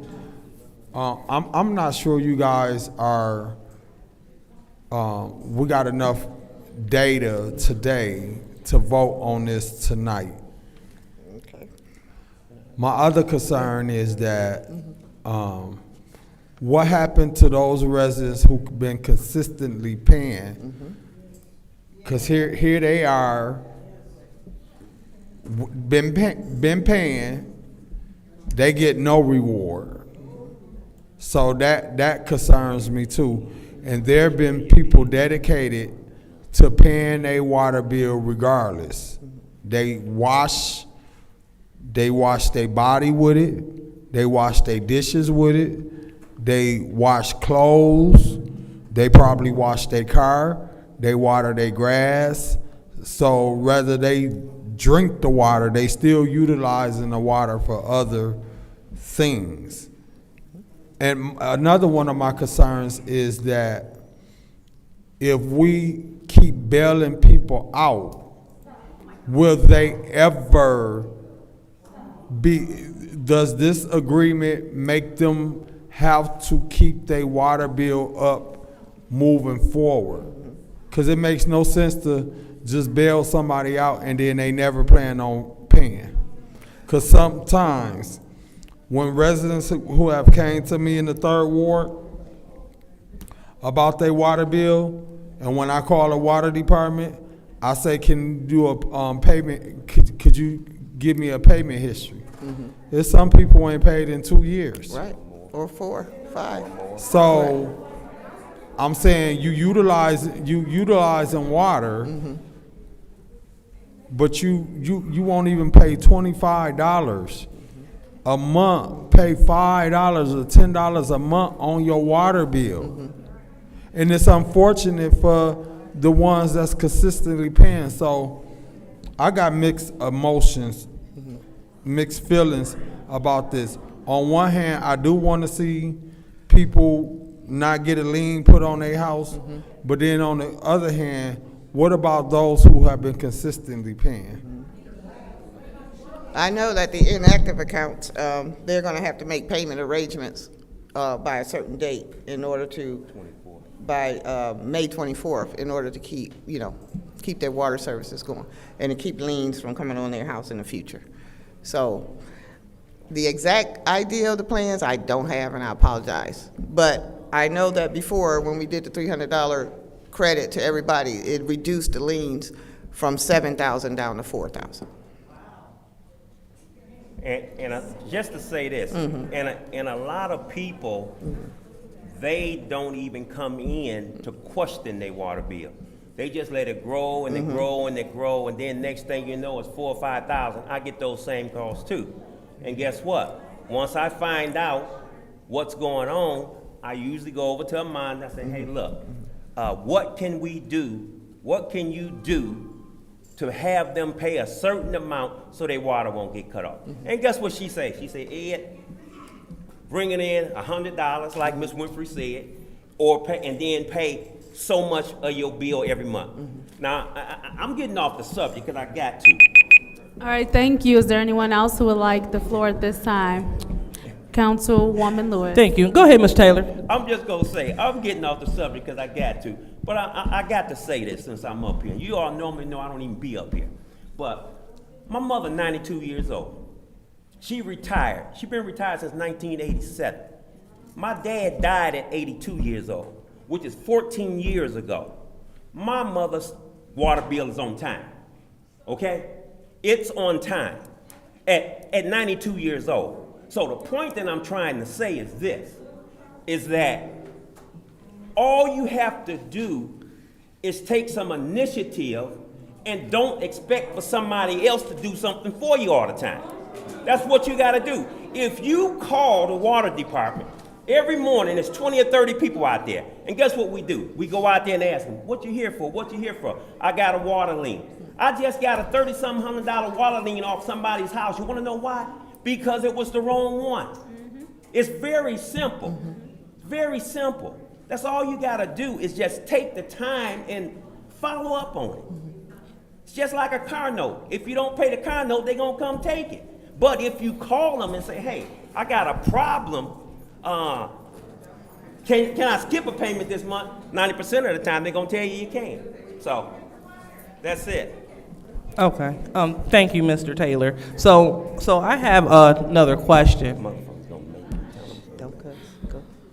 And so the question is, so do the residents match the money? So in terms of the $250,000, will this be a match? So I'm not sure, but I know that they will be required to make payment arrangements. So I'm not sure how much of a match that it would be or anything. But for example, like Ed said, I've got a lien put on mine because I bought my house and the people before me had like $2,000 water bill. But because I had my title that said they were responsible for it, all I had to do was show that. So a lot of people are buying houses off of quick deeds, or quick claims and things like that. If you bought your house off quick claim and you don't have a title company that reviewed your process, then you don't know if you had a water lien on there. And so some of that could come from how you purchased your house. Okay. So I bought a house. Go ahead. They had I bought a house from somebody. I'm not gonna say who, but I bought a house. You know, I bought a house. Okay, and when I bought it, I got my taxes for the next year. My taxes was $20-some $100, and I said, no, it can't be. I'm not at this house. So I come down and check. I got a water lien on my house that I purchased from somebody else that owed it. Like I say, I'm not gonna say who, but, so I know how that worked. Okay, I don't have to say it. Let's not do that. Okay, so Okay. so what we're just trying to say is that there are several reasons why some people have Hold on. have water bills. I can't really hear you. Okay, what we're trying to say is that there are several reasons why people are getting liens put on their house for water bills, and it could be not a fault of their own, but they need to check their deed, how they purchased their house. Did they I get don't a care about title none of for it? that. I don't. I'm at the point where we're talking about the $250,000, how that's being allocated. I don't know that yet. So I know that the people who they will be required to make a payment arrangement. So that, I don't know if is it a 50-50 match? I don't know what the match would be, but they will be required to make payment arrangements. Okay, because we set aside money for water affordability through the ARPA funding, and it was for $250,000. Right. So fleshing out what this looked like is very important, especially bringing up the fact that we have people that pay their bills, people that pawn stuff, sell stuff, do whatever they have to do to pay that bill. Right. And so we want to make sure that it's fair. And you know, we had an opportunity because we had colleagues on this body take advantage of the $25,000 MISTA grant that paid for water bills and that also paid for taxes. Okay, so that's important because it was resources out there. And so, I mean, honestly, if we sit on this body, we took someone's money. We took the resident's spot. That's $25,000 that could have went to the people. And so that's something that we have to be cognizant of because we can't say they want to help people, but we're not interested in hearing about the rollout of the $250,000. You know, because that okay. So we know that $300 went to everyone. And so that was a balance and that was a fair way to compensate everyone as far as the ARPA money went. But thank you for that. Okay. Thank you. Is there anyone else that wishes to speak during the first round of discussion? So far, 6, 8, 5, 3, and 2 have spoken. That leaves 4, 1, and 7. Is there anyone else who would like to speak during this round of discussion? Madam Chair. Okay, Councilwoman Priestley, you have the floor. You know, I mean, this didn't come through any other committee. It showed up here this morning, this afternoon. So that's why we have so many questions about it. And, I mean, this will help some residents, but we actually were very deliberate in promoting the RAP program, which is run out of funds. I don't know how many of our residents took advantage of that. I don't know. We also had the MISTA had a My Half program, which we also brought forward. The fact of the matter is that we are owed a ton of water in water bills, water and sewer. I don't care if you don't drink the water, you use the toilet. You know, and you use the water to flush the toilet. So that is part of the cost, and we have to pay for this stuff. So anyways, I just wanted to call that attention that we didn't hear about this until until it appeared. I don't know what time we got the amended packet, and so we didn't get a chance to really review it. And I can understand the confusion, the questions and all that. And I don't think anybody's directing it specifically at any one person. It's just that we don't know about it. Yeah. And it doesn't know, I mean, it doesn't seem like it's all that well thought out yet. So It may be, but I just don't know if it's the plan. Right. Yeah. There's Okay. nobody here who knows about the program. Right. Yeah. So to send it up to council without that, I'm going to make if it's okay with my colleagues, I'm going to make a motion to send this back to finance, and I so move. It's been moved to send this resolution back to finance. This is a resolution 240182, reallocation of ARPA funds for emergency water relief funds. It's been moved to send it back to finance by our colleague in the 4th Ward. Is there support? Support. I'll take Ms. Winfrey Carter's support. It's been moved by the 4th Ward, it's properly supported by the 5th Ward. Roll call, Madam Clerk.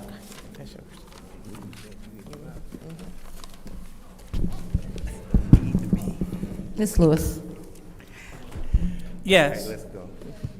Mr. Murphy. Yes. Thank you. Ms. Priestley. Yes. Ms. Winfrey Carter. Yes. Ms. Burns. No. Ms. Mashat. Yes. Mr. Pfeiffer.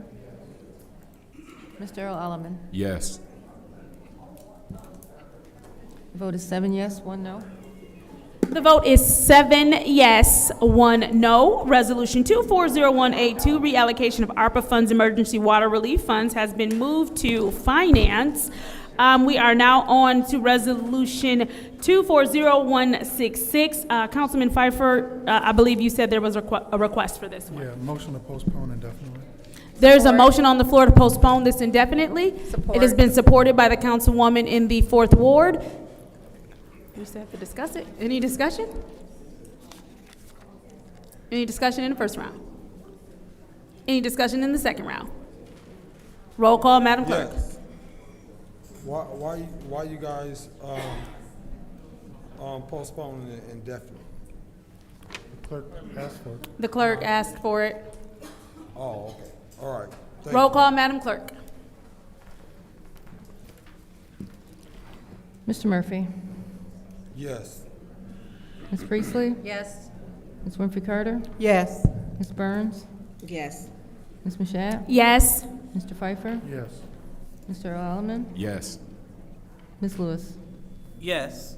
The vote is 8 yes, 0 no. The vote is 8 yes, 0 no. That appointment 240166 has been postponed indefinitely.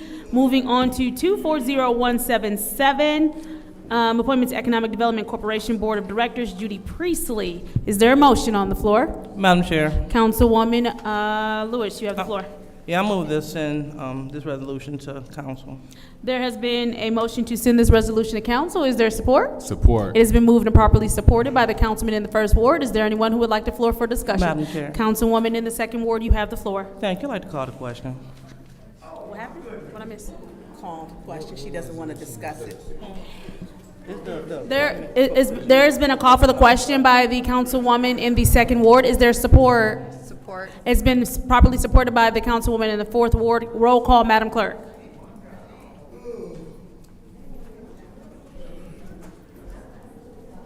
Ms. Priestley. Yes.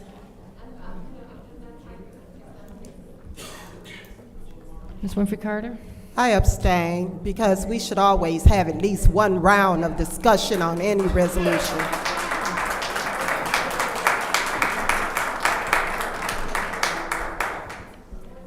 Ms. Burns. I abstain. I agree with Councilwoman Murphy Carter. There should be discussion because she should not be appointed. Ms. Mashat. Yes.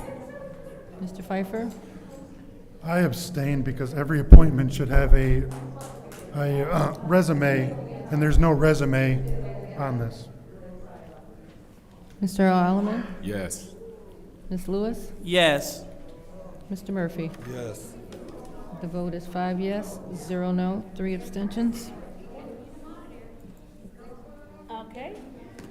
The vote is 5 yes, 0 no, 3 abstentions. Resolution 240177, appointment Economic Development Corporation Board of Directors, Judy Priestley, has been moved to council.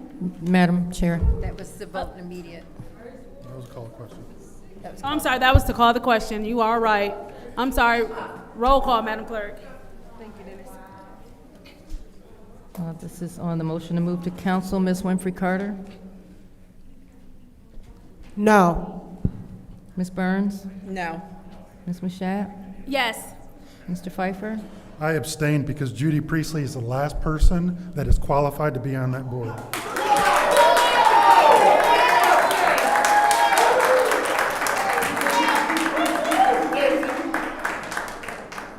Mr. Earl Alaman. Yes. Ms. Lewis. Yes. Mr. Murphy. Yes. Ms. Priestley. Yes. The vote is 5 yes, 2 no, 1 abstention. The vote is 5 yes, 2 no, 1 abstention. Resolution 240177, Appointment Economic Development Corporation Board of Directors, Judy Priestley, has been moved to council. Moving on to Resolution 240167, which is an amendment of the Emergency Ordinance, Chapter 4, is Air Pollution Control, Section 4-13, Open Burning. Is there a motion on the floor? Madam Chair, Councilwoman Priestley. I make a motion to send 240168 to council. I'm going to skip 167 for the moment to, because it follows the emergency. The emergency should go second. Got it. So we are on Resolution 240168 instead of 167. And there has been a motion to move 240168 to council by Councilwoman Judy Priestley. Is there support? Support. It's been moved and properly supported by the councilman in the first ward. Is there discussion? Madam Chair. Councilwoman Priestley, you have the floor. Yes, I'm bringing forward this resolution to allow fire pits within the city of Flint. Before I brought this, before I started even researching, I talked to the chief of the fire department, and I asked him his opinion. And he's 100% behind this. And so this will allow residents to use seasoned firewood in an above or in-ground fire pit in a non-flammable whatever. And people are already having bonfires, and we're sending out fire department to put them out. It's not a bonfire, excuse me, it's a fire pit, okay? And it allows seasoned firewood and anything that is an LP gas type fire. It does not allow the burning of leaves or brush or garbage or anything, just seasoned firewood inside your fire pit. Thank you. Thank you. Is there anyone else who would like the floor to have discussion in the first round? Madam Chair, Councilwoman Burns? is the fire chief here? Is there someone here on behalf of the fire department at all? Okay, so before we do Councilmember, I may be able to answer some of your questions here. this, you probably can't because you're not the fire chief. Nope. 'Cause Point of information. What's your request for information? Through you, the city attorney and I worked along with the chief to develop this resolution. So he is aware of the chief's opinion on this resolution and is a valuable source of information. Again, I want to speak to the fire chief, so I did not need your input. I know who the fire chief is. I want to hear from him, not the city attorney. He's the one who is licensed, who has the certifications, who actually fights fires. I want to hear from him. It's a reasonable expectation to have a department head here, and I didn't need your interference. So, Attorney Kim, I would like the fire chief here, because there's things, this is not just legal. This is a part that's also, when we talk about burning, say strong winds, the close proximity that Flint houses are when we have a fire pit. So it's not just that part. So I'm well aware of that. So I wish he had been here for this evening. You know, we may need to send this back. These homes in Flint are so close that if a fire pit gets out of control, and you're likely to burn down a structure next to you or a garage. And everyone doesn't understand the particulars of what you can and cannot burn. Some people put everything in the pit to burn. They don't understand. And so there's education and educating the public as to what you can burn, how to burn. Now, burning now, if you live in the country, you can burn wherever you want to. So, and you can burn freely.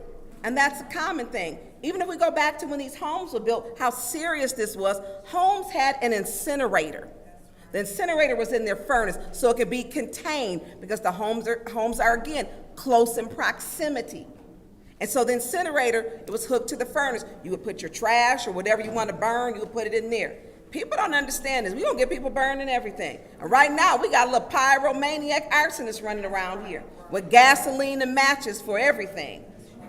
So I would like to speak to, again, the fire chief, because the weather conditions make a difference, and people don't understand. It's not like we're going to sit up by the lake and we're going to get some wood and burn it, and it's not that. We know our residents, some may take advantage because they're not educated. And we don't have money necessarily to educate them on how to burn and what to burn. We just don't. So I would like to see the fire chief here to answer him, because that is his area of expertise. That's what he is hired for. We are city council. We are not on the fire department. So I want to wait for the fire chief to where I am comfortable to hear from him. Thank you. Thank you. Is there anyone else who would like to speak to Madam this? Chair. Councilman Pfeiffer, you have the floor. I'm not opposed to this, and I'll let me put an asterisk by that. I'm not opposed to the emergency one to see how it goes. To do this as a permanent thing, because if we run it through a dry season, and then 15 feet of dead grass will go up in a half a second. So, Bless you. I think that there should be asterisks on this in general, that, when we run through dry seasons or anything else, and I don't think that the fire chief has the ability so through you, Madam Chair, to the city attorney, if we run into the dry season and we run into a drought, the fire chief does not have the ability to overturn or to suspend this ordinance in this language. Is that a correct statement? No, that's not correct. The ordinance itself explicitly provides the fire chief with rulemaking authority. Where am I reading that at? Paragraph C.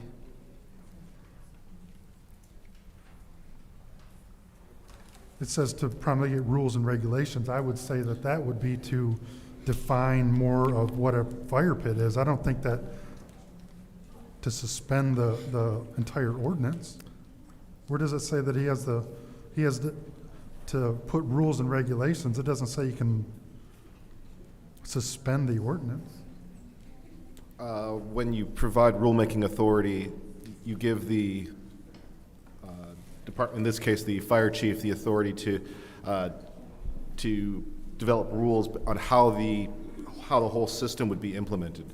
And in this situation here, like the situations you're talking about where there might be excessively dry season that raises the risk of fire, he would be able to promulgate rules and regulations that would essentially allow him to issue no burning orders if the situation so warranted. That goes along with just having rulemaking authority there. I'd like to have a conversation with the chief, so I will support the emergency one to try it out, but the long-term one, I think, may need some more discussion and some more verbiage on the permanent ordinance. If I could, council member? Sure. The reason why we did this as an emergency ordinance and as a regular ordinance is because the regular ordinance procedure requires the first reading, a public hearing be held, and then a second reading and enactment.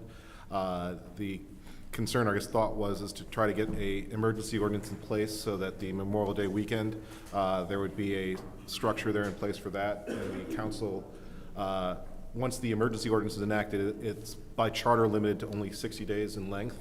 So the council would have essentially another 2 months to look at this issue, determine if you want to add additional provisions, amend the final ordinance as the body sees fit. But this ordinance, through you, Madam Chair, to the clerk, don't our resolutions normally say to set a date?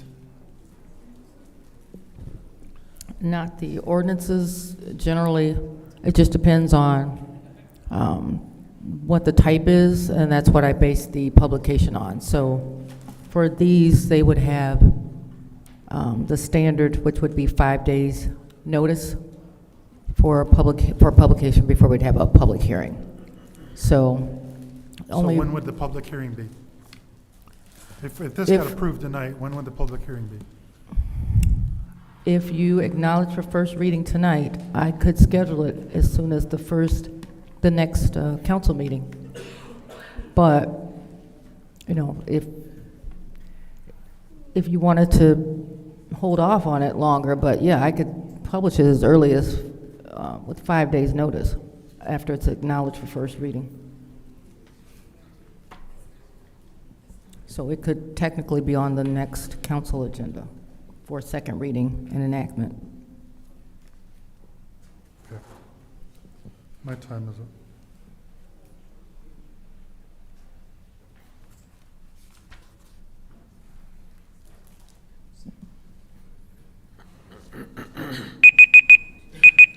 Thank you. Is there anyone else who wishes to speak to this discussion in the first round? 4, 6, and 8 have spoken so far. Yes. Councilman Murphy. I support this ordinance. I support the emergency for 60 days. I don't think it's gonna hurt us to do 60 days. And then that'll give us enough time to look at the ordinance, if we wanna make it permanent or work on it a little bit. I know, Judy, you reached out to me about this to see what my thoughts was. I ain't against people being able to have little small bonfires or in their yards. And like you say, the Memorial Day weekend is coming up. Juneteenth coming up. People may want to do little things with their family. So I support this and I'm ready to vote on it.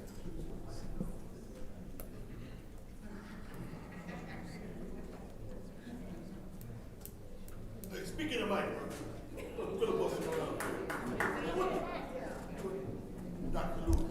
Are you done, Mr. Murphy? Yeah. Okay.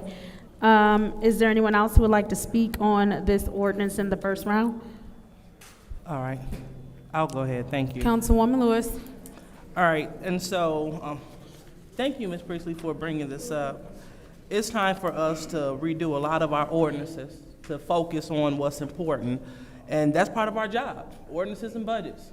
And so we must make sure that we update a lot of these outdated ordinances. I mean, we can act like people are not doing it, but people, they are having these fire pits. They are doing it, and a lot of people, they're doing it the right way. So it's time for us to make amendments to the ordinances and adjust accordingly. Now, it's very clear. It states treated wood. Now, you can't go and get your neighbor's picket fencing used for your pit. You must have treated wood. It's very clear of what we should have. You know, just like I heard a colleague say that, you know, talk about people not knowing how and we can educate. Yes, we can. Last June, we educated several hundred residents that came out for fire safety training to learn how to properly use a fire extinguisher. So if we can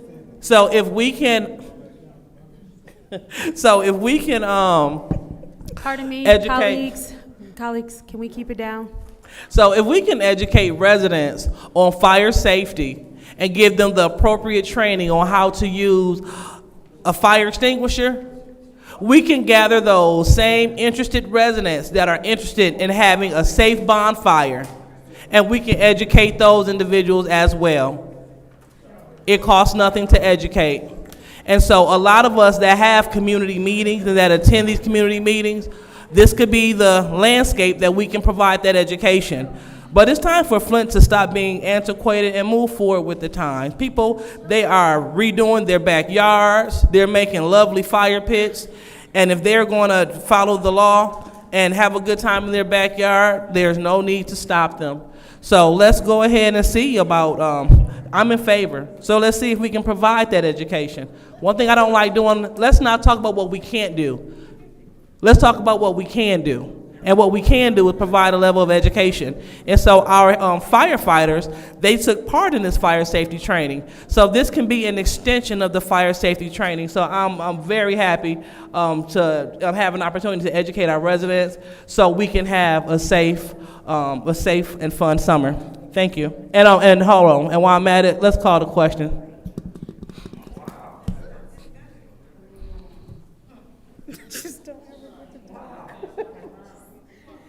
There's been a call for the question. Is there support?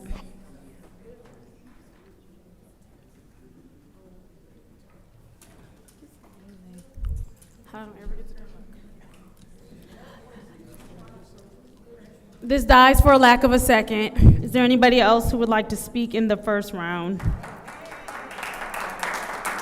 So far, 4, 6, 8, 3, and 2 have spoken. 4, 6, 8, 3, and 2 have spoken. Is there anyone else? Madam Chair, Councilwoman Winfrey Carter. the fire chief, he still has not made it in. He can't come. He can't come. Oh, yeah. Okay. That's why I said anybody from the fire department. Okay. Point of order. But Yes. Is it 3 minutes for the second round? We're still in the first round. Oh, this first? Yes, ma'am. Gotcha, I'm sorry. okay, I can go with the emergency ordinance This on not the this. emergency one. This not the emergency one. She skipped it. Did you skip the emergency one?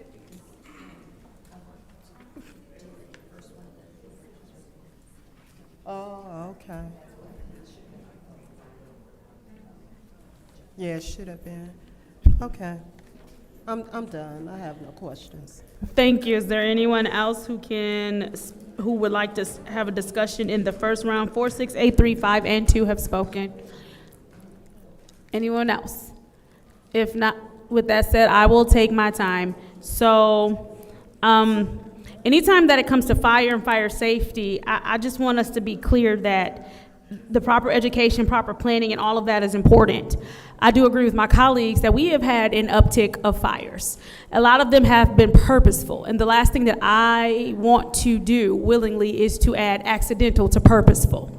So I have a lot of pause about this particular ordinance just going through without us at least doing a trial run. I cannot support us just passing an ordinance and we not see how this goes, because people lose families in fires, and that is something that is absolutely damaging that you never get over.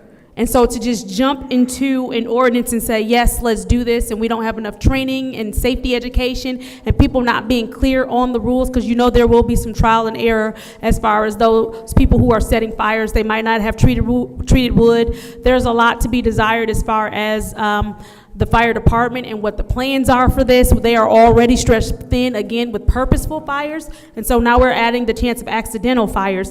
Ms. Priestley and City Attorney, I know you both said you worked very closely with the fire chief on that. Can you please discuss if there is a possible plan in place for what happens, how the proper education is going to go out to the community? Because oftentimes, with city government, the residents are not properly educated as to how things should go. So do we have a proper education plan in place when we talk about making something like this permanent? So either one of you can answer that question.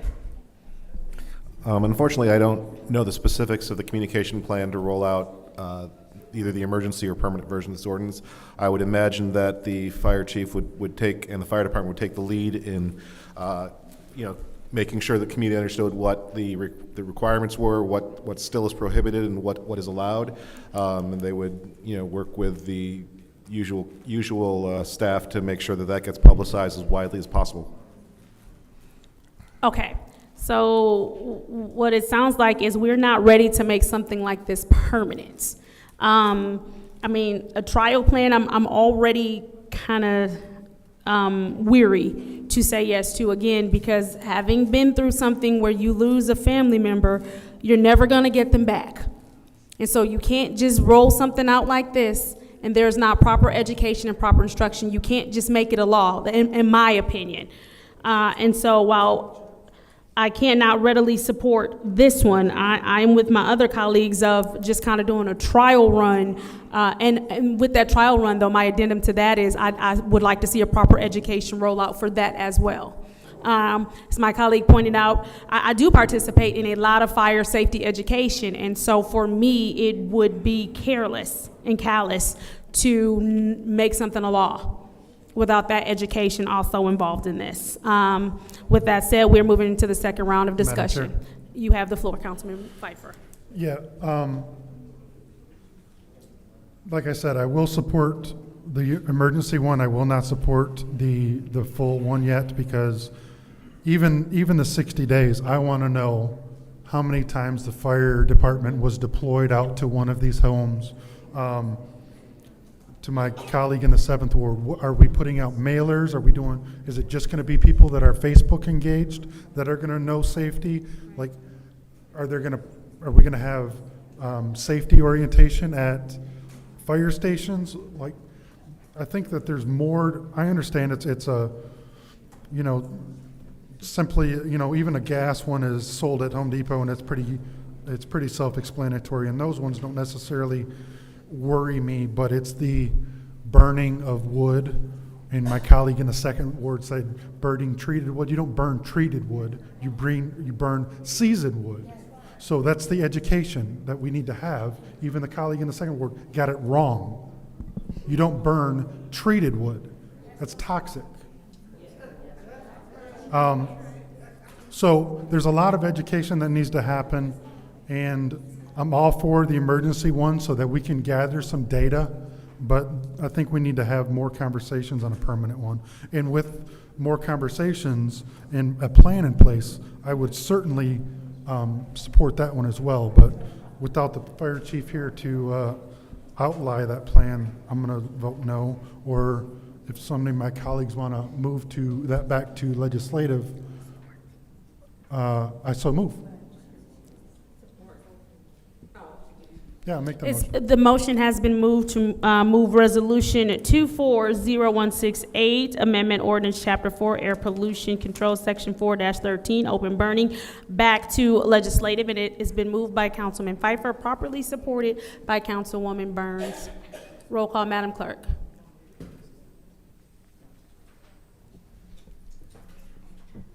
Ms. Burns? Yes. Ms. Mashat? Yes. Mr. Pfeiffer? Yes. Mr. Alaman? Yes. Ms. Lewis? Yes. Mr. Murphy? Yes.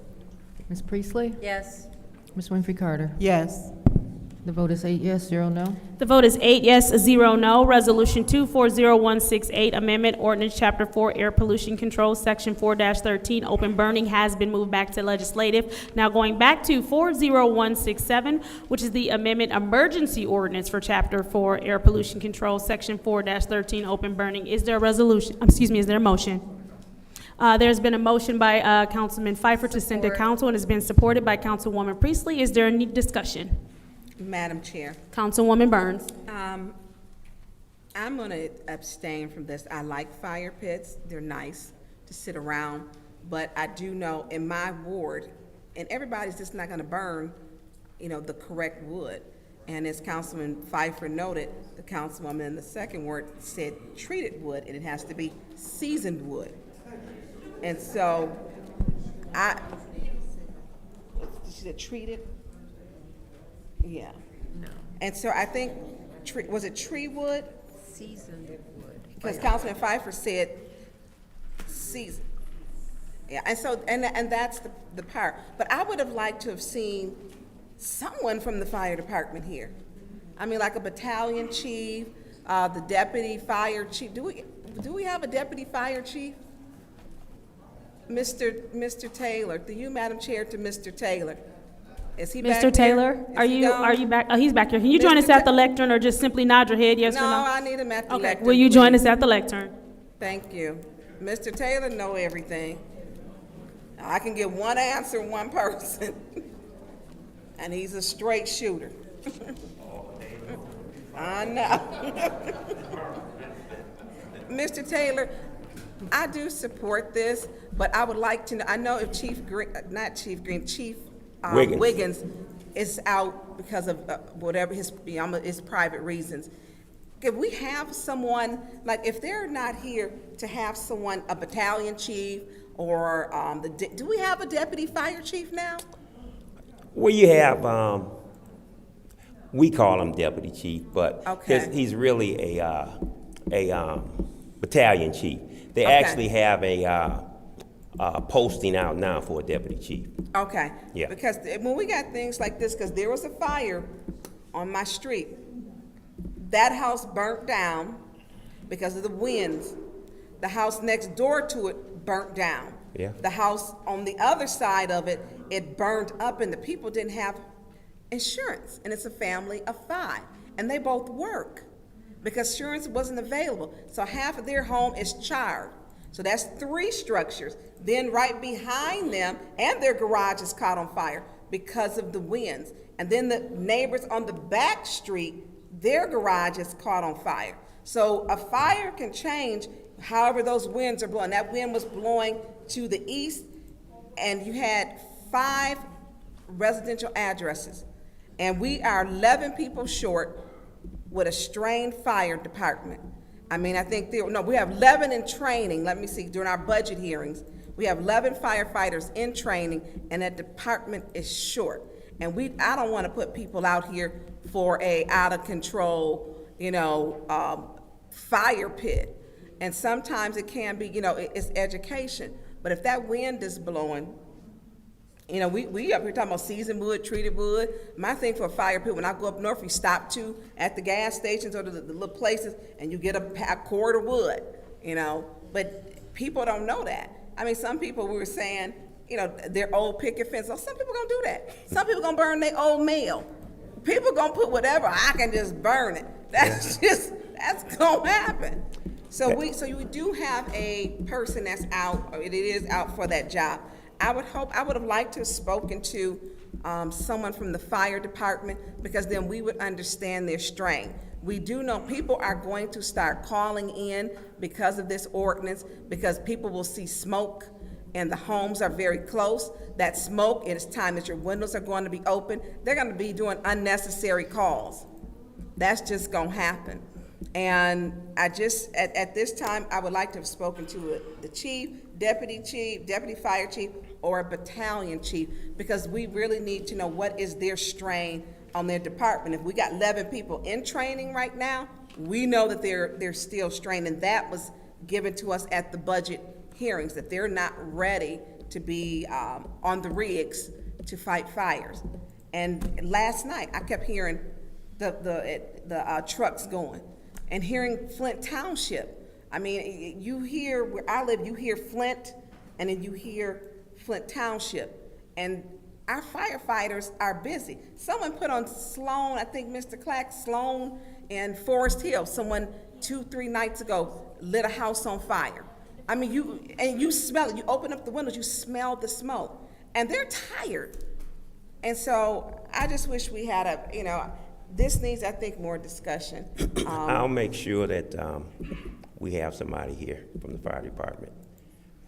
Next for time. council. Yeah. Could you please do it, so we can ask questions? I do have questions. I like having the fire pits, but I don't want to put a strain on our firefighters right now if we don't have to. Thank you, Mr. Taylor. And they can be dangerous now. Yeah. Thank you. Is there anyone else who wishes to speak in the second round of discussion? Excuse me, this is the first round of discussion. Is there anyone else who wishes to speak in the first round of discussion? Okay, seeing as how there's no one, is there anyone who would like to speak in the second round of discussion? Roll call, Madam Clerk. Ms. Mashat? Yes. Mr. Pfeiffer? Yes. Mr. Alleman? Yes. Ms. Lewis? Yes. Mr. Murphy? Is not in. Ms. Priestley? Yes. Ms. Winfrey Carter? Yes. Ms. Burns? I abstain until council, until we do get the fire chief or battalion chief that Mr. Taylor promised. The vote is 6 yes, 0 no, 1 abstention. The vote is 6 yes, 0 no, 1 abstention. That resolution 240167, Amendment Emergency Ordinance, Chapter 4, Air Pollution Control, Section 4-13, Open Burning, has moved to council. Motion to adjourn. There is a motion to adjourn and there is support. Roll call, Madam Clerk. I'm sorry, I didn't catch who's. Absolutely. Ms. Priestley made the motion, Mr. Pfeiffer supported it. Thank you. Mr. Pfeiffer? Yes. Mr. Earl Alderman? Yes. Ms. Lewis? Yes. Mr. Murphy's not in. Ms. Priestley? Yes. Ms. Winfrey Carter? Yes.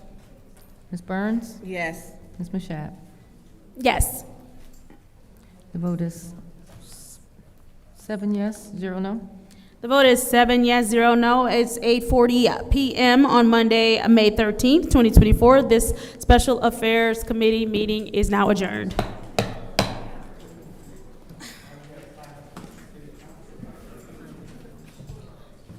on, I've been there.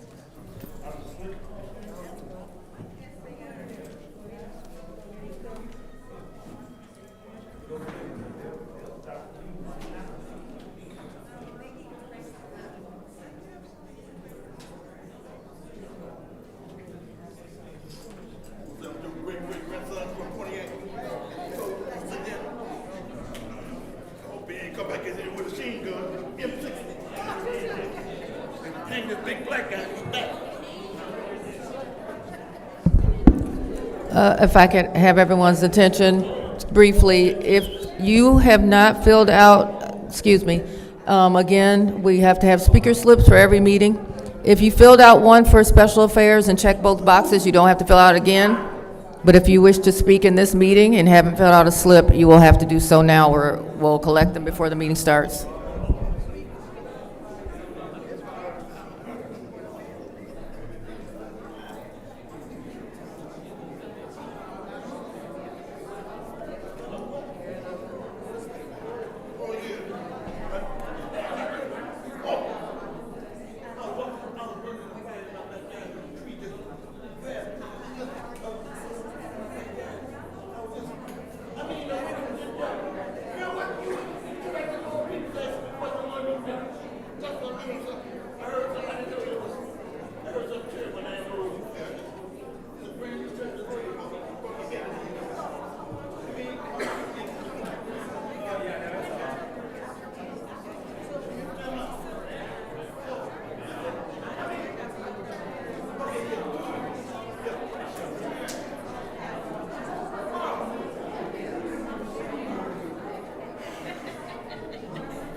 All right, we're asking for all council members to please take their elected seats so we can get started with the council meeting. Thank you.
The time is now 8:52, and the Flint City Council meeting is now being brought to order.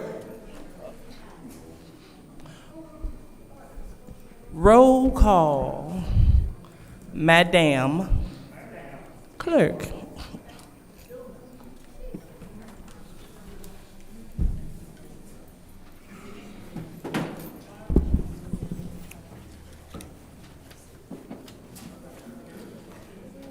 Mr. L. Alleman. Present. Ms. Lewis. Present. Mr. Murphy. Present. Ms. Priestley. Present. Ms. Winfrey Carter. Present. Ms. Burns. Present. Ms. Mashat. Present. Mr. Pfeiffer. Present. Ms. Worthing is absent.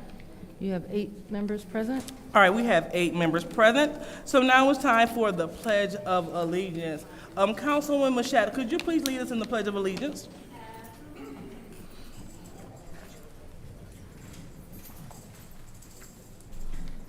I pledge allegiance to the flag of the United States of America and to the republic for which it stands, one nation, under God, indivisible, with liberty and justice for all.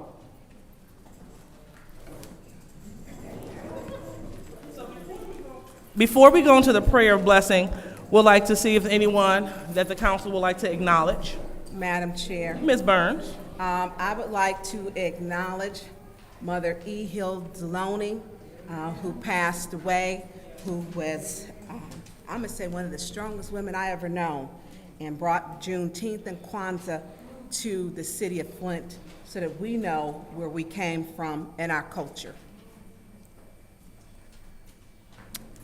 All right, anyone else would like to honor anyone else? Madam Chair, Ms. Winfrey Carter. I would like for us to have a moment of silence for Miss Luella Curry, my cousin who passed away. Thank you. All right, so are there any other members of the body that would like to acknowledge someone? Okay, so seeing not, we will go ahead and have a moment of silence for those acknowledged.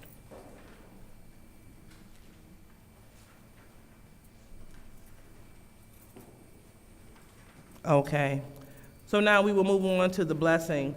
Ms. Priestley, could you please lead us in the blessing?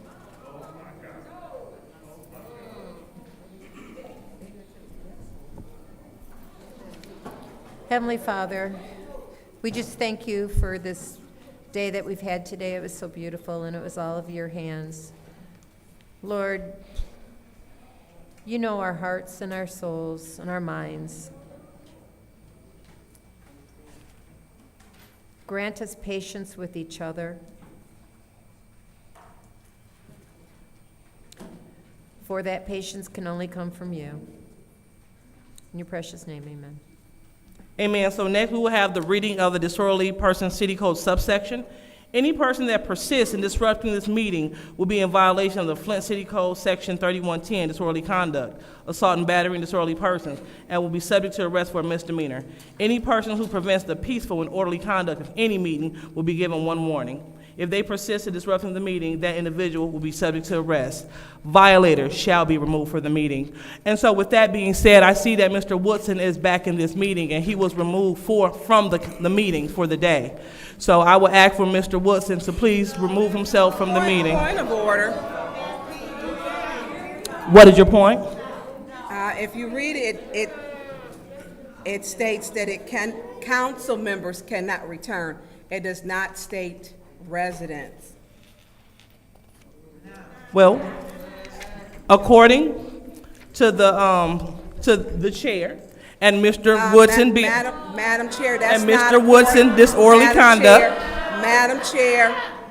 Madam Chair, it is specific that it states you cannot add in something. That should have been done at the rule change.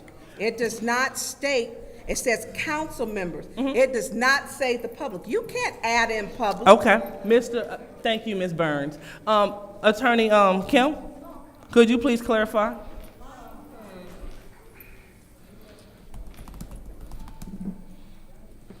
One second, please. Not a problem.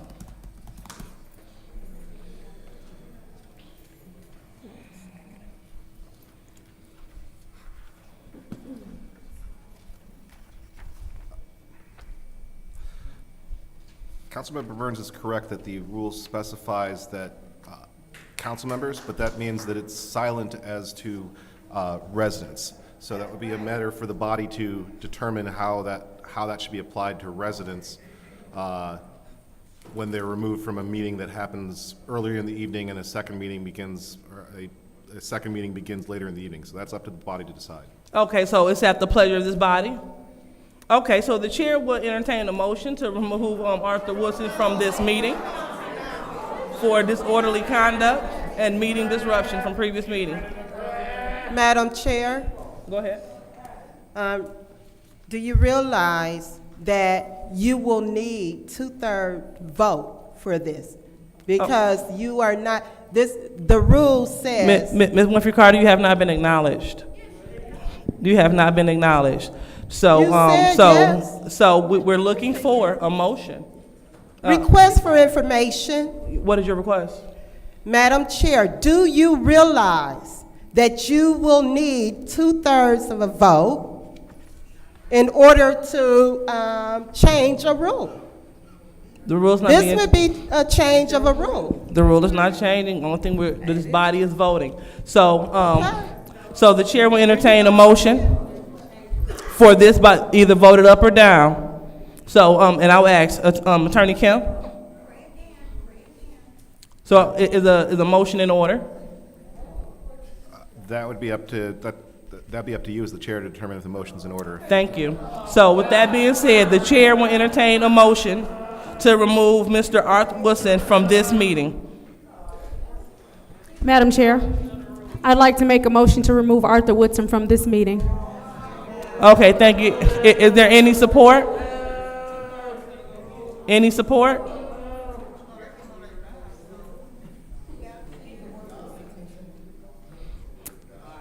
I'll support it. Okay. Madam Chair, Did I, Ms. Priestley, did I hear you support?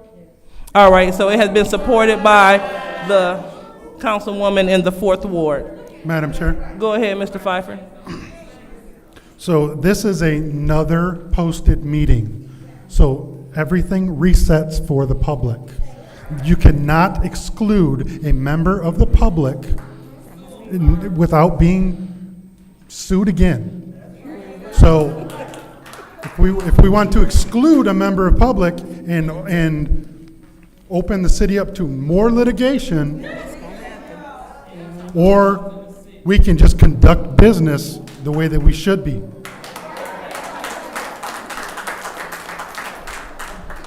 Through you, Madam Chair, to the city attorney. The city attorney, what provision in the Opens Meeting Act allows us to exclude a certain member of the public? I don't remember the exact citation off the top of my head. I could find it if you. Where we can tell one person that they can't come in? You can? The question is whether it's legally a separate meeting when the meetings are noticed collectively. I'm sorry, we have two different meetings. This is two different chairs. This was posted for two different times. It says that this meeting starts at 5:30. It's a different post, it's a different meeting. So, Mr. Attorney, are you saying that we can remove a member of the public because any reason we want to? No, that's not what I'm saying. What I'm saying is that. But you're saying that we can if we vote on it. You're saying that we can remove a member of the public from the meeting just because we don't like that person. That is absolutely not what I'm saying. So what are you saying? You're saying that this is the same meeting? I'm saying that the meetings tonight are noticed in a schedule that lists the meetings by date. So what does that have to do with it's a separate meeting? So where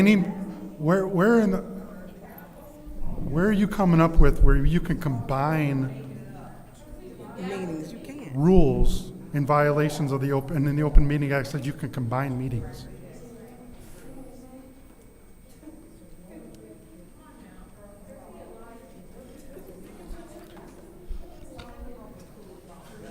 Well, if you would, frankly, I would be happy to generate this in the form of a written legal opinion for the body. Well, the written legal opinion isn't going to help Mr. Woodson in his rights to stay in this separate meeting.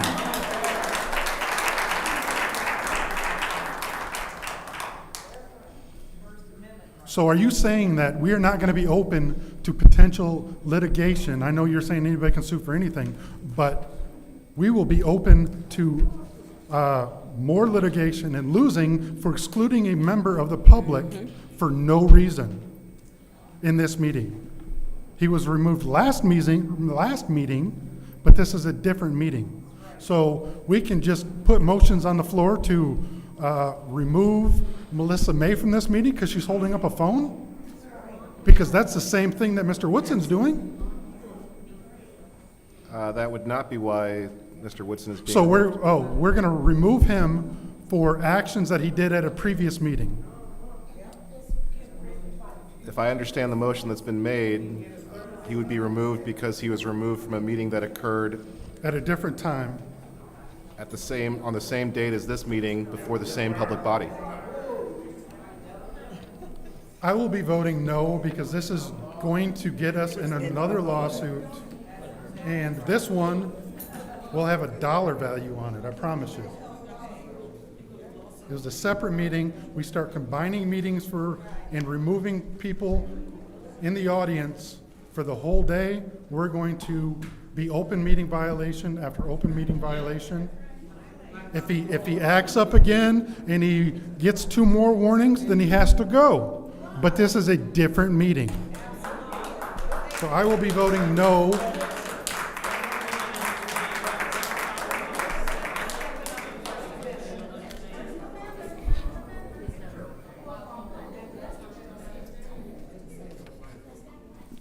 All right.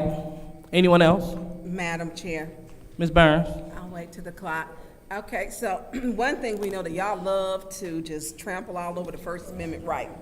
You do. You don't understand the Open Meetings Act. You don't understand the Home Rule Act. You don't understand it.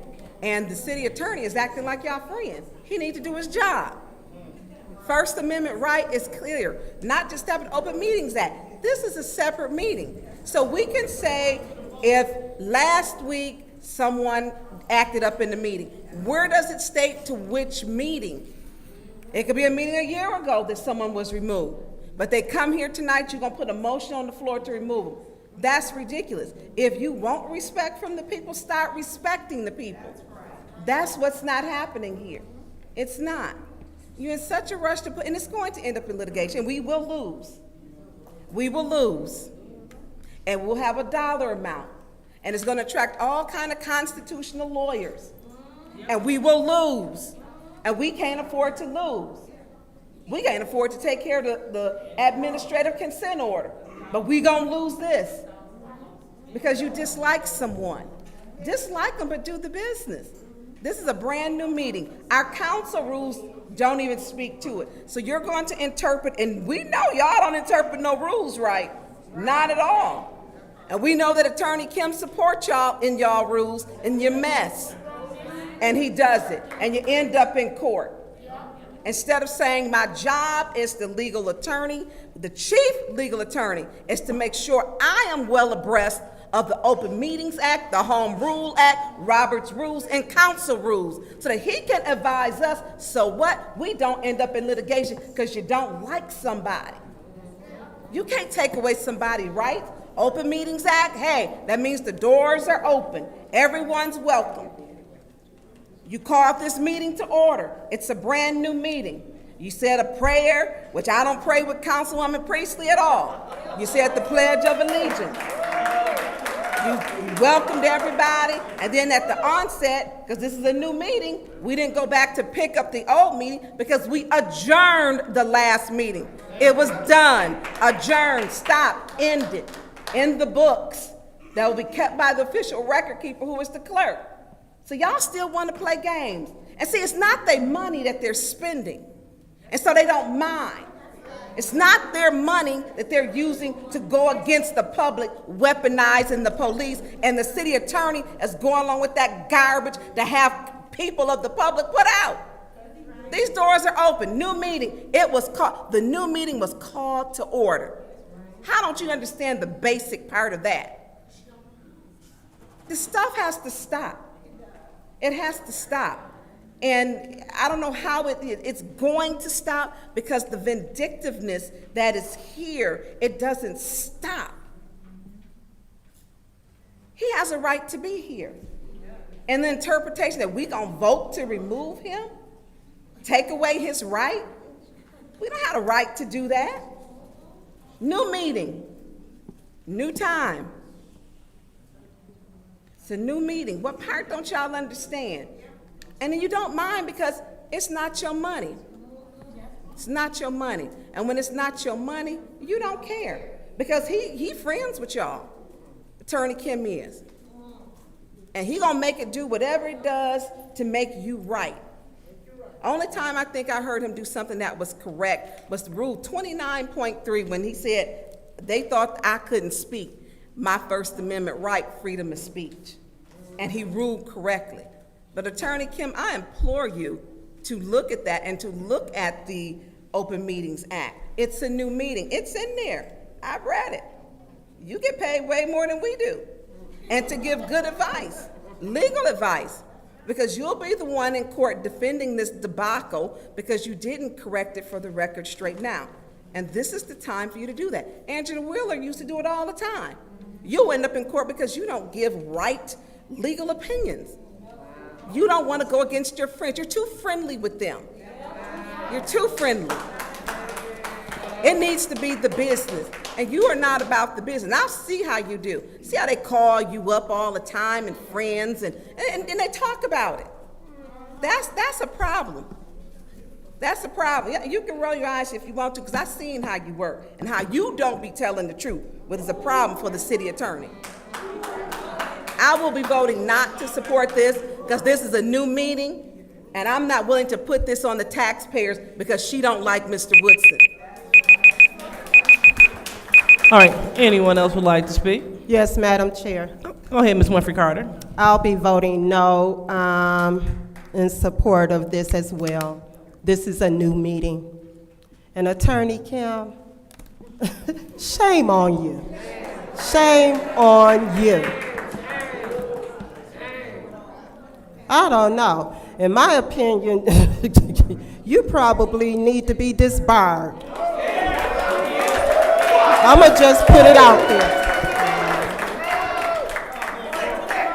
Because you putting up with this foolishness. This is foolish that they're even trying to vote on this. This is a new meeting. This meeting was posted separately. We adjourned the old meeting. We're into a new meeting. And so Arthur Woodson has a right to stay in this meeting like any other person. You better look at that Open Meetings Act. You better look at that Open Meetings Act. I'll be voting no on this motion. Thank you. Anyone else like to speak on this motion? Yes. Go ahead, Mr. Murphy. Thank you. So here's where I'm at. From the time Art was making those comments towards Liddell, Dr. Lewis, Councilwoman Lewis, a woman that is a mother to a child, that is a mother, that is a daughter.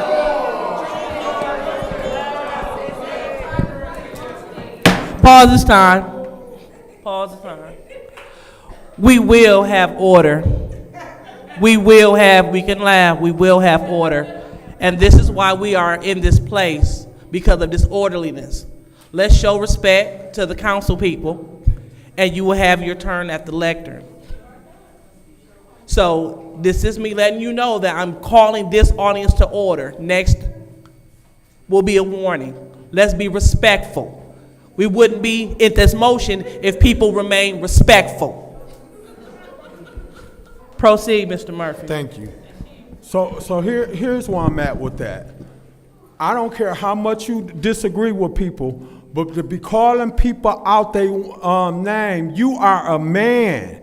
This is a woman. Regardless whether you like her or not, you have no business calling her out her name.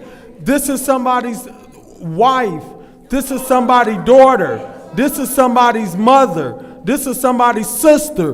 And you sit here and you constantly call her out her name, and I'm sitting here listening to it. Just think if you go to the right family and you call their family members out and call them out their names. I'm just saying, you wrong on all kind of levels, and I'm not going to sit up here and sugarcoat. Oh, stop the time. We have a request for information. I want to make sure that I heard him correctly. He stated that you were being called out of your name repeatedly, which was not your name. I believe that's what he was saying. But you did call me a bitch, Councilwoman Lewis. Ms. Burns, according to Robert rules, that is totally not germane, so you're being brought to order. Proceed, Mr. Murphy. Thank you. And I will do the same thing for any other woman that's being called out by a man. I didn't agree with it when I heard you over there, because I did hear it. Point of order. Go ahead, Ms. Winfrey Carter. What rule has been broken? Please stop this time. Madam Chair, what he's talking about is not germane to the motion. The motion is to let him stay in the meeting or not. It's not germane. Ms. Winfrey Carter. It's not germane. Proceed, Mr. Murphy. And what I'm saying to the fellas out here, if you hear men talking to women like that and we don't denounce it and we don't say nothing about it and we don't stop it, we just as wrong. I never sit in a room and see a woman get disrespected and called out. Please stop. Miss Muhammad, that is your warning. I appeal the ruling of the chair.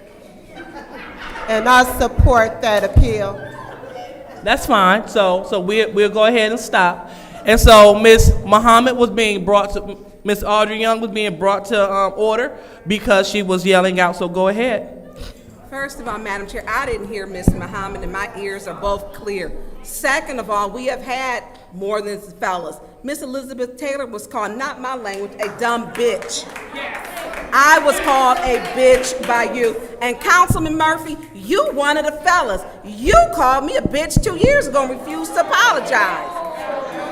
So when we talk about what people are doing and saying, your mouth and your actions need to do the right thing. Your mouth saying this, but your actions is doing something else. Y'all sent your folks for other stuff. Y'all call people any kind of name. So when you talk about Miss Audrey, I didn't even hear her talking. And so one of the fellas, Councilman Murphy, you called me out my name. That's very hypocritical of you. Never, ever apologize. And thank you. I am a mother of 3 children. Okay? And so I don't walk around here disrespectfully to people, and I respect my elders. We had an 80-year-old lady, Miss Taylor, which never apologized, called a dumb bitch in our council chambers, and nobody stepped up to defend her.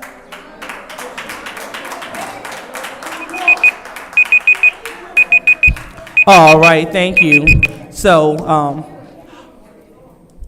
unfortunately, our colleague didn't stay germane to the warning at hand. Ms. Muhammad received her warning because she was, I heard her up here. You can't yell out. You can turn your back, hold your sign up, but you cannot yell out. The chair brought the audience to order. She refused to come to order. And so that's why Ms. Audrey Young Muhammad has received her first warning.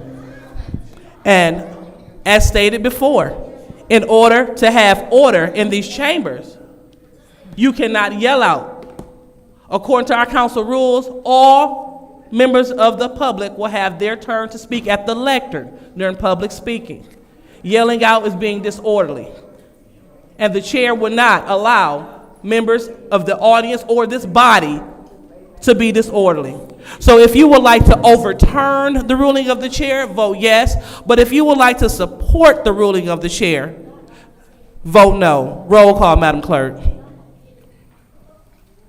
Mr. Alleman? No. Ms. Lewis? No. Mr. Murphy? No. Ms. Priestley? No. Ms. Winfrey Carter? Yes. Ms. Burns? Yes. Ms. Mashat? No. Mr. Pfeiffer? I abstain because there's no way you heard only Miss Muhammad, and that's the only person you called out because that's the only person you know their name. Ms. Worthing is absent. The vote is 2 yes, 5 no, 1 abstention. The vote is 2 yes, 1, you said 2 yes, 5 no, 1 abstention. 5 no, and 1 abstention. So that warning stands. So we are going back to, was it you, Mr. Murphy? You have the floor. Go ahead.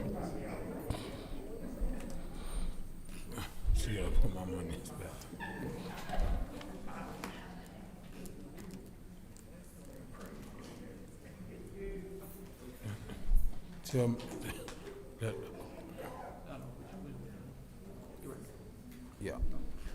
So here's what atmosphere we're gonna put out there. We're gonna make it okay for women to call, for men to call women out their names, derogatory comments, elected officials, whether you agree with them or don't. I synced this movie before. I synced it when Karen Weaver was the mayor. I saw it when Dane Wallen was the mayor. Y'all called them all kind of names because y'all didn't agree with them.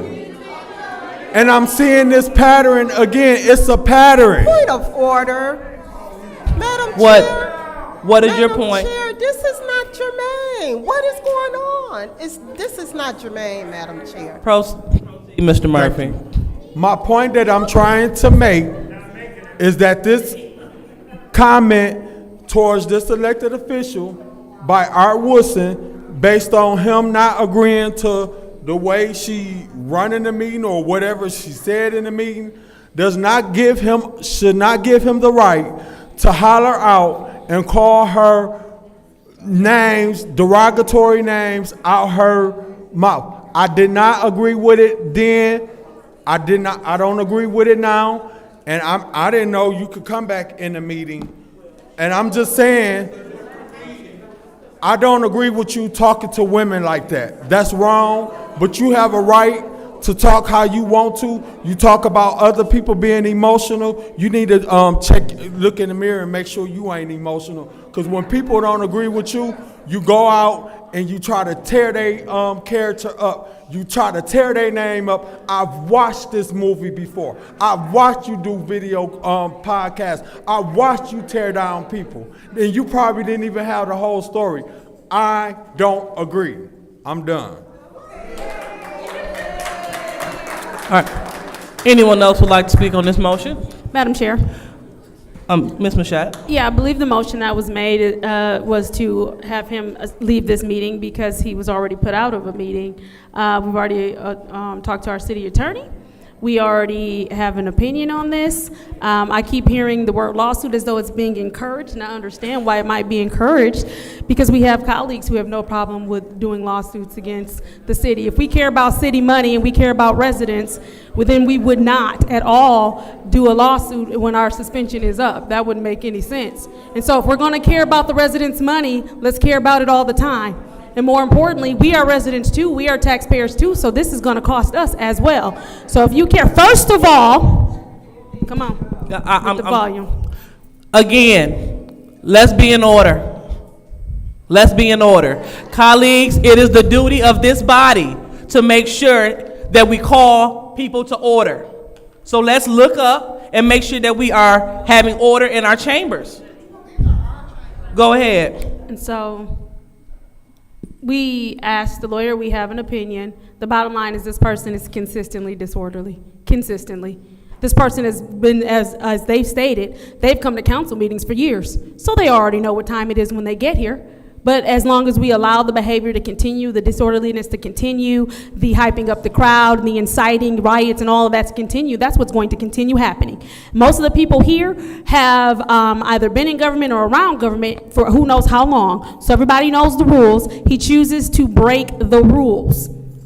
He was given plenty of time to stop it, because I called that section to order several times. I called that section to order. And then finally I had to say someone's name. And after his name was said, rather than just stop talking, he yells out again. So it's like, I don't care that I'm disorderly. I'm gonna continue being disorderly. I don't care that I've been asked to stop. I don't care that you're trying to avoid putting me out. I'm gonna be defiant and try to get put out. You've been put out. You are staying out. I am voting yes. Thank you. Thank you. Anyone else would like to speak in the first round? Anyone else in the first round? Okay, well, I'll go ahead and I'll be the last to speak in this round. It's not about who you like and who you don't like. It's about getting the business of the city done. That's what it's about.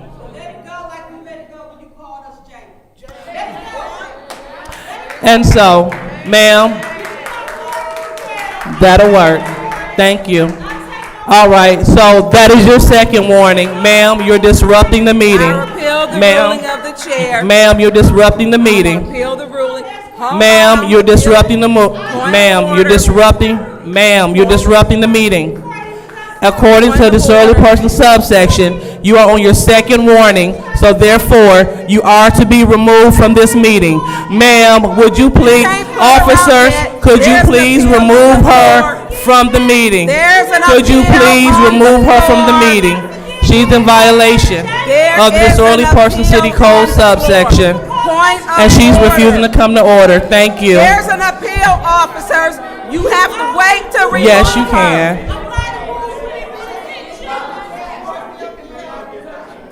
You have to wait to her appeal. No, officer. according to disorderly person subsection, you do not. She just do whatever she want. This, oh Lord. Better not put your hand on me. Who yells in that big black guy? Take that. From Jamaica looking mother, take that. On in there, jump. All right, you can go ahead and proceed with the time. According to the disorderly person city code subsection again, any person that persists in disrupting this meeting will be in violation of the Flint City Code section 3110, disorderly conduct, assault, battery, and disorderly persons, and will be subject for arrest for a misdemeanor. Any person who prevents the peaceful and orderly conduct of any meeting will be given one warning. If they persist in disrupting the meetings, that individual will be subject to arrest. Violators shall be removed from the meeting. According to our disorderly person city code subsection, it is not appealable. After you receive a warning, if you persist to be disorderly and disrupt this meeting, you shall be removed from the meeting. And that is the right that the police just exercised. Everyone has an equal chance to stay in the meeting if they maintain order. This is not about who likes who. This is about getting the business of the city done. We cannot, Mr. Woodson, he's not new. This is not his first rodeo. He's been coming here for years, so he knows what's acceptable. He knows what he's supposed to do. And my colleague in the 8th Ward acknowledged that he got put out for bad behavior, which he didn't vote for. Perfectly okay. But what we will do, we'll maintain order. You can call me names. It's fine. It's fine. But do it in your head. And don't be disorderly. Long as we don't hear it, it's fine. It's fine. But when your name calling begins to disrupt this meeting, then we have a problem. The audience can talk among themselves, but when you're speaking among yourself becomes disorderly, then we have a problem. So this is why we're asking Mr. Woodson to remove himself from this meeting. And so with that being said, I'm going to go ahead and call the question because we have business. Either we're going to vote this up or we're going to vote this down so we can move on with the meeting because we're wasting too much time talking about someone's bad behavior. So, I would like to call the question. Is it and supported by the councilman in the 7th Ward. Roll call, Madam Clerk.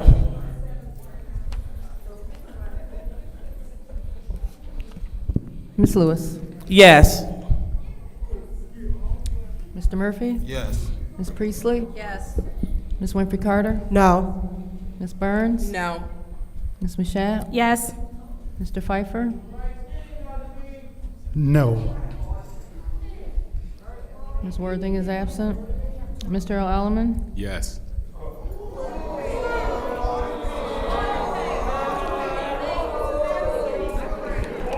The vote is 5 yes, 3 no.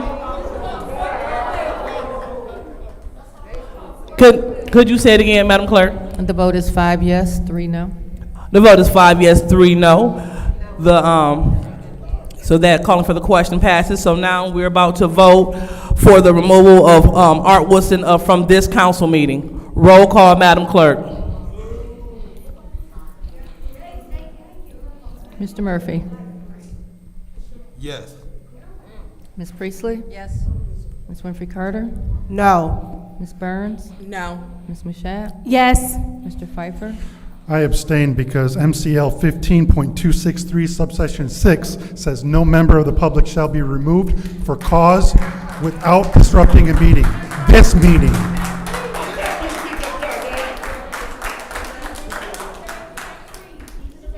Ms. Worthing is absent.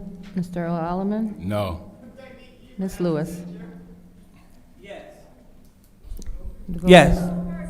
The vote is 4 yes, 3 no, 1 abstention. The vote is, one more time? 4 yes, 3 no, 1 abstention. The vote is 4 yes, 3 no, 1 abstention. That motion fails. All right. So now we're moving on to So now we're moving on to requests for changes and in addition to the agenda.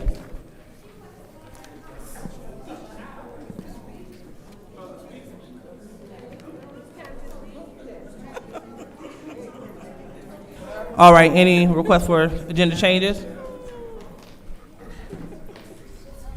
Yes. All right, go ahead, Mr. Murphy. Yes, I would like to talk at the end of the resolutions about the council budget that was allocated for each council ward. Oh, okay. You said the end of the resolution? Yes.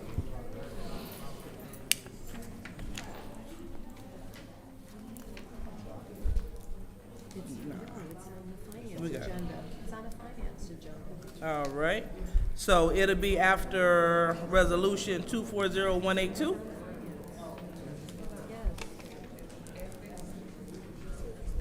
Okay, well, you want to retract that? Okay, go ahead, retract it. I would like to pull that back because my Okay. colleague just made me aware that it's on finance. All right, sounds good. Okay. All right, then, so hearing that we don't have any more requests for agenda changes, we're going to move on to public hearing. So with the public hearings, council members may not speak during public hearings nor respond to the speaker. So the first public hearing that will be taking place is for Resolution 240125.6, the public hearing, vacation of easements, 2201 Industrial Boulevard. So this public hearing is now being brought to order at 9:31. And attorney, so do you have anything that you want to add before we go into this public hearing? Oh, this trip, double checking. For 240125.6? Correct. That wouldn't be me, I believe. I'm not sure who that would be. That would be Ms. Dorr. Okay, well, don't worry about it. So we're about to go ahead and get started. So first speaker for the public hearing regarding the vacation of easements, 2201 Industrial Boulevard.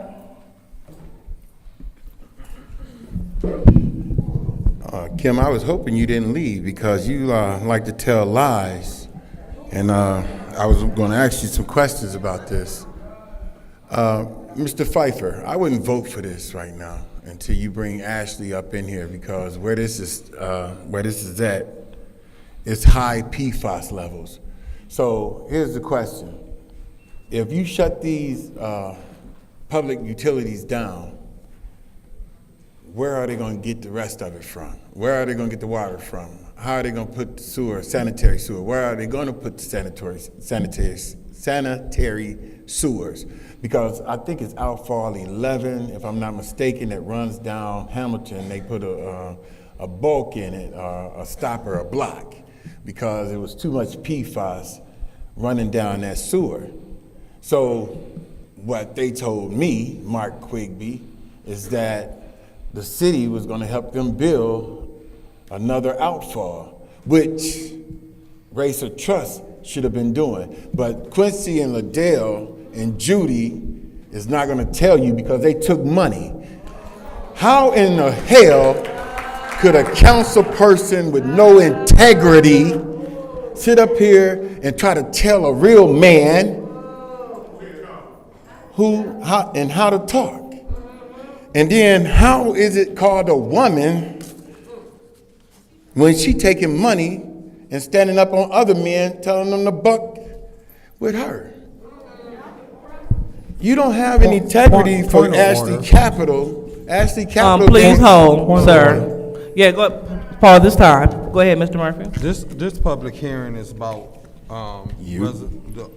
resolution 240125.6, public hearing, vacation of easement of 2201 Industrial Boulevard, not based on your relationship outside of this. Thank you, Mr. Murphy. Mr. Woodson, could you please state your name to the specific resolution at hand, please? Okay. The company that is buying the easement or being given the easement is the same company that council people, Judy Priestley and Quincy Murphy and Liddell Lewis, got money from. Probably Councilwoman Candace too, no telling. No telling. I mean, I'm just saying, because y'all vote for this.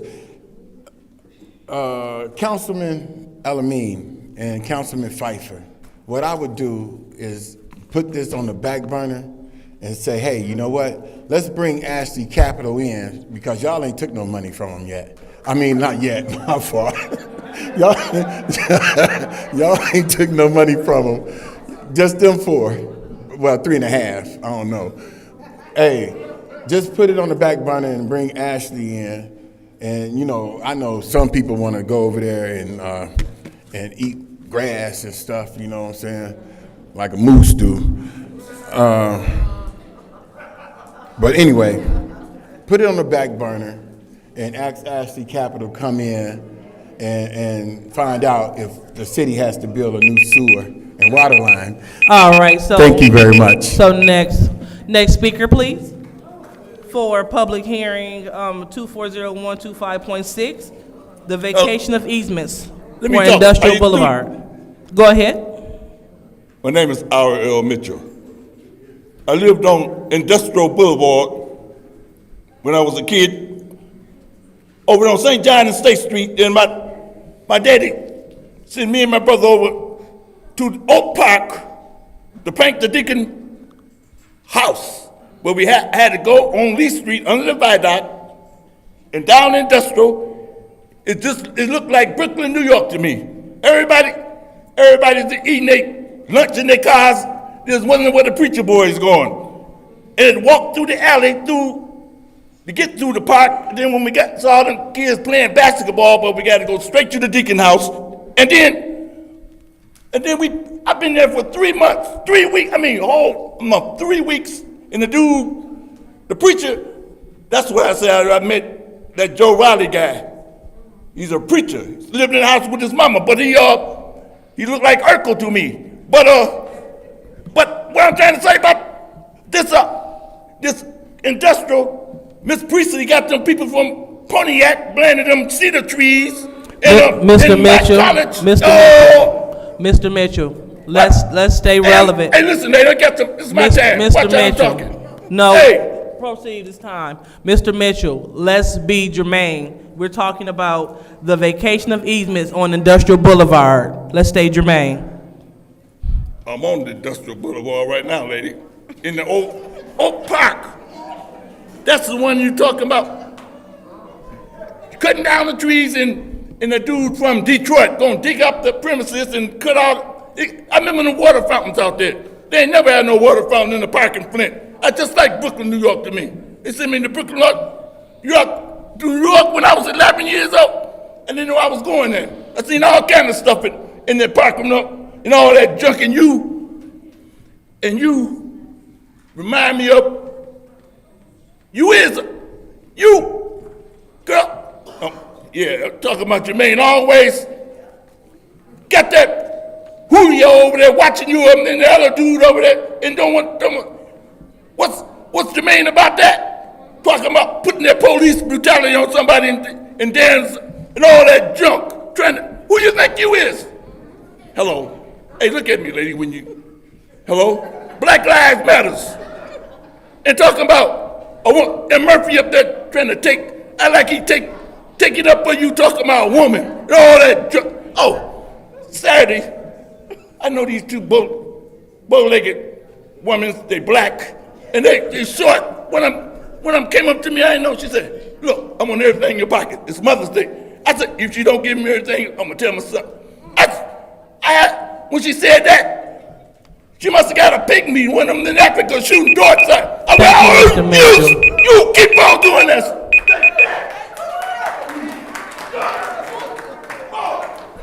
So next public speaker for the public hearing.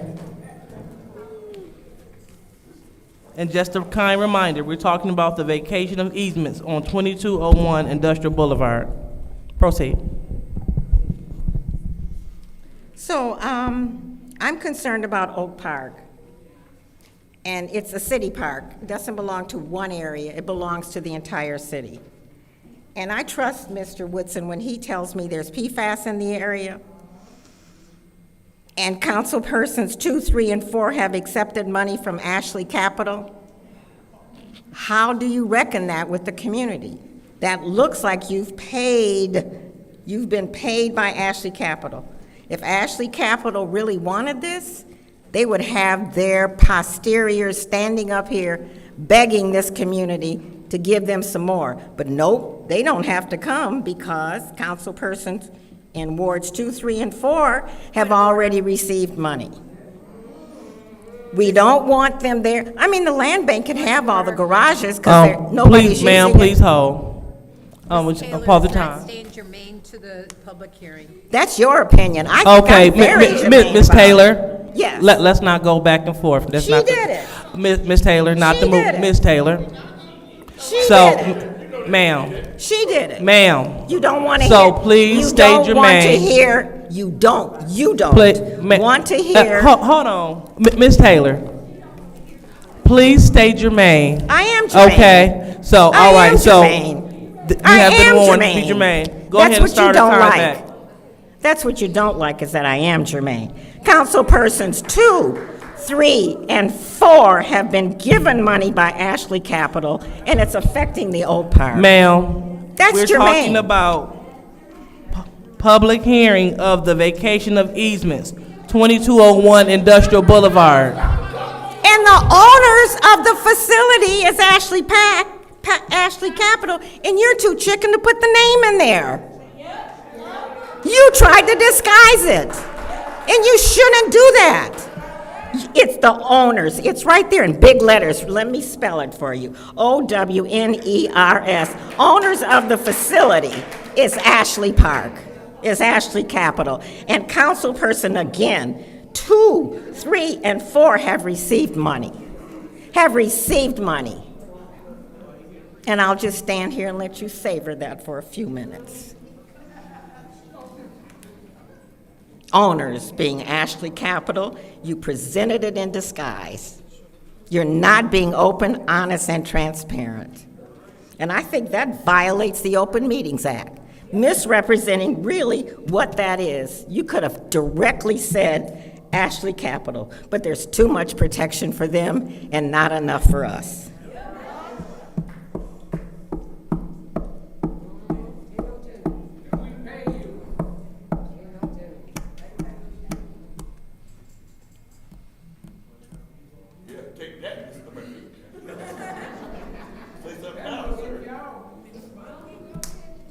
Ashley Capital is so concerned about the community, they can pay off the water. They got the money.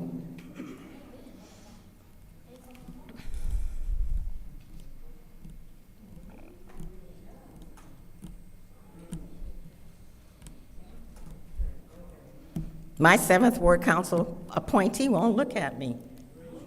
Again.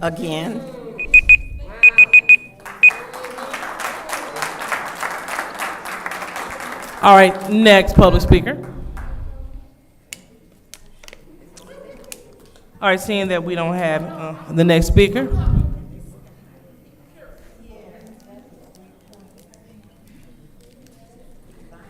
I'm Baby Doll.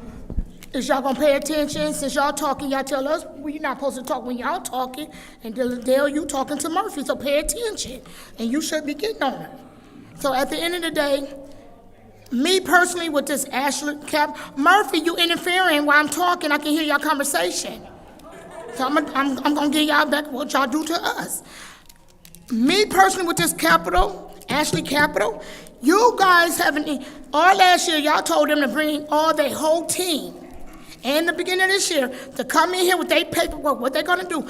They haven't brought y'all nothing. And Julie, you always get the sign stuff and approve stuff when you ain't even reading no contract. So have they brought y'all any information what they've been doing from day one y'all gave them this money all the way to present? Y'all still won't answer that question. Neither one of y'all 2, 3, and 4, and 7.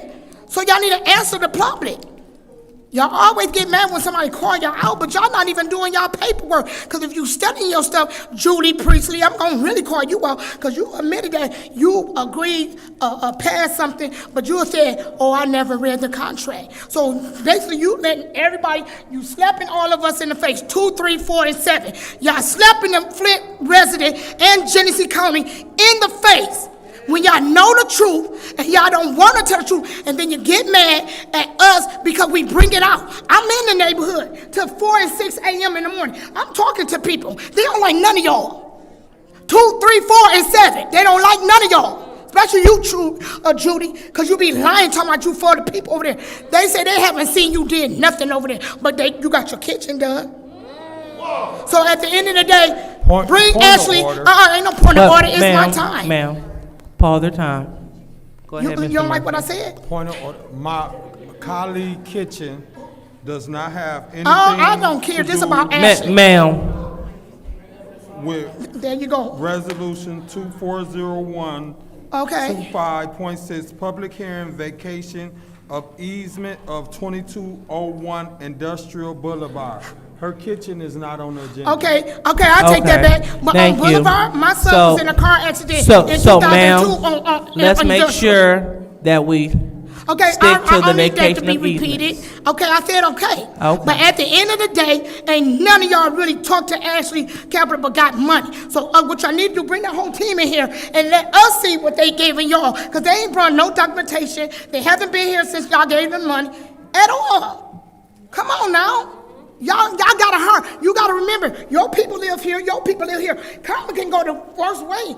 How y'all making us all suffer here in Flint, which is in Genesee County. Y'all making everybody in Genesee County suffer because of y'all greediness.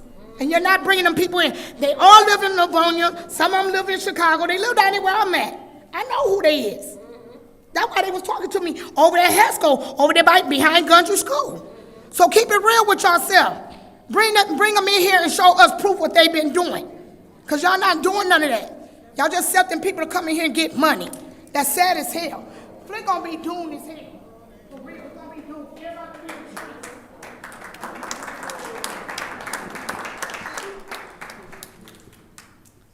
All right. Any more speakers for public hearing 240125.6?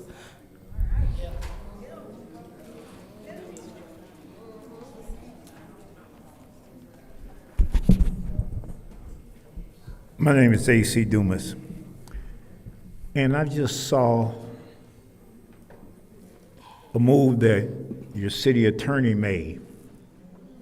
He asked for Emily Dorr to come up here and to explain what that resolution is. You know, you can put a bunch of numbers there, and the public don't know what they are. He asked for, I heard him. He said, Emily Dorr, let her come up here. And Liddell Lewis, you said no. Liddell Lewis, you said no. Why would you want to hide the information from the public? I don't care who it is. If it's Ashley Capital, if it's Dumas Capital, whoever capital it is. Let the people know. We have a right to know. And you're hiding. So when you hide stuff like that, it makes you look guilty. Now, what was wrong with Emily Dorr come up here and said, well, this is Ashley Capital wants to buy X amount of easement. What was wrong with that? Miss Lewis, you stopped it. You said no. You said no. Now call me a liar. Because I heard him. He stood up right there. He said, Emily Dorr, and you said no. Why? Listen, you can't hide Ashley Capital. Everybody over the world knows what Ashley Capital did or who took money. They've been on my show. Ashley Capital have been on my show. And I don't cut no corners with them. They gave to the NAACP. And I still don't cut no corners with them. I'm not cutting no corners right now. And you were wrong, Miss Lewis. You were absolutely wrong. I don't care how much you pray. God hears your prayer, Ms. Priestley, and he's saying no.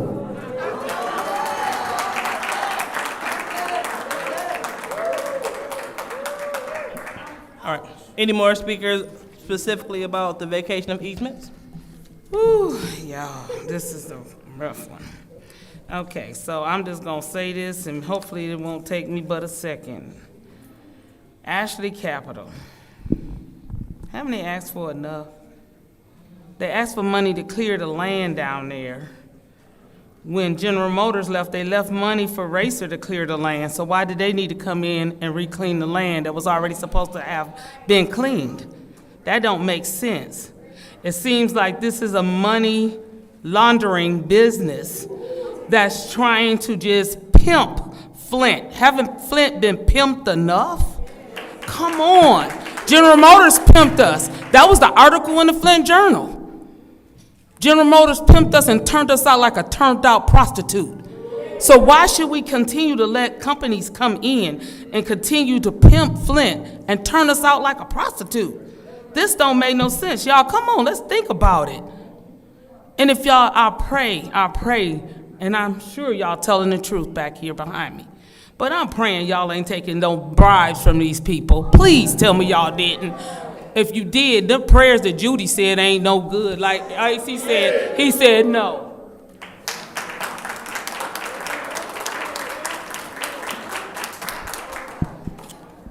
All right, so public hearing 240-125.6 is, go ahead.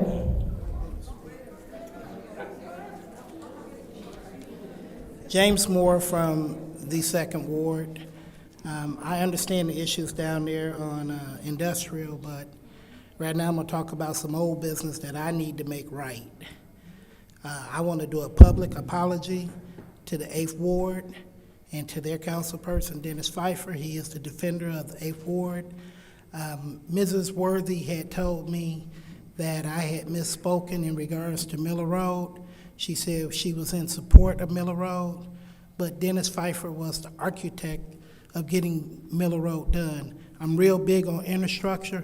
Most of the work I see around Flint is half done, and I have said that Miller Road at least appears as you ride by, which is one of the smallest streets in the city of Flint, but at least it was done right. They replaced the pipes, they replaced the road, they replaced the curbs, they replaced the sidewalks. Yeah, hold on, Mr. Moore. Mr. Murphy.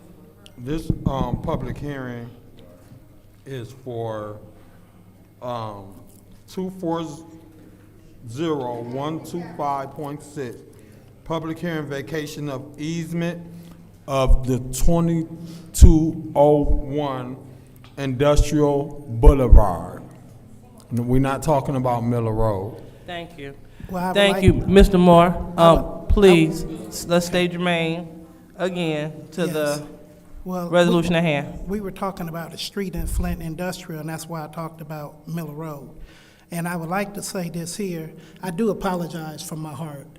And Quincy, you did a nice job on the end of that corner for Myrtle and Wesley. And you was late on getting the blight out to the end, and that's how a lot of the jobs go in Flint. If they would have just cleaned up right after they got out of work, I would give you more credit.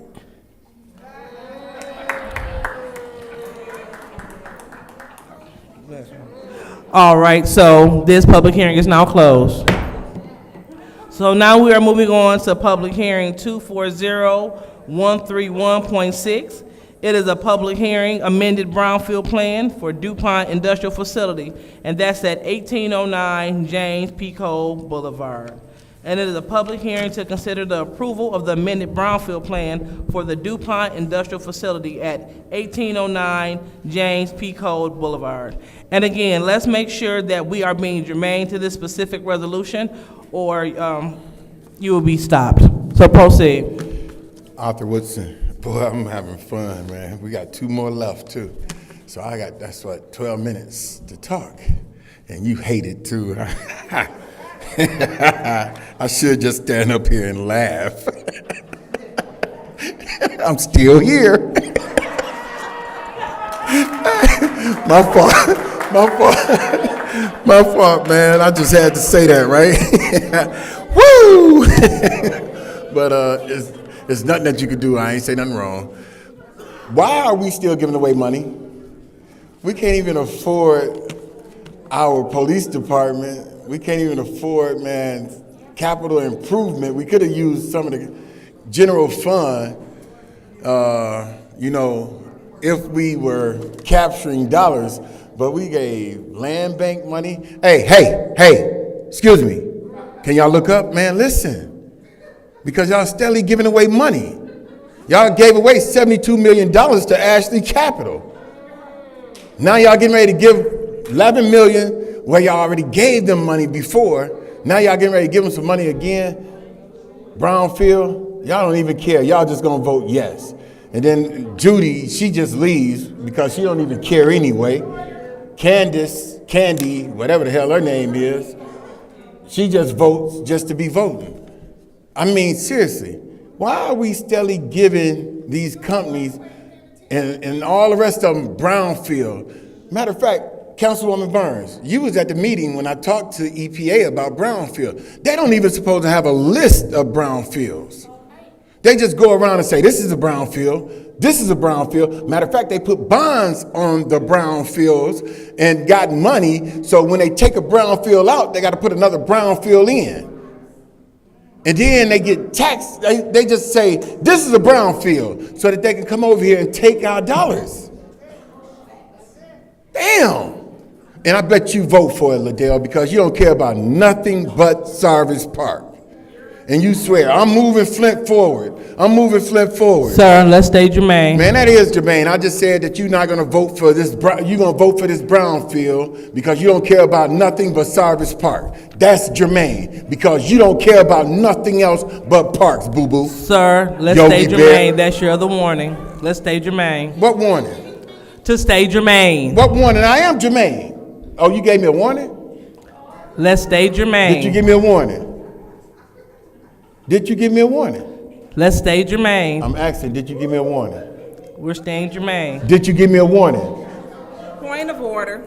Did you give me a warning? What is your point? Are you giving the speaker a warning? Can we have clarity, please? I'm sorry. No. Did you say no? No. Thank you. So, okay, because I thought I heard a warning. But anyway, don't vote for this brownfield because they don't need to capture any more dollars. Thank you.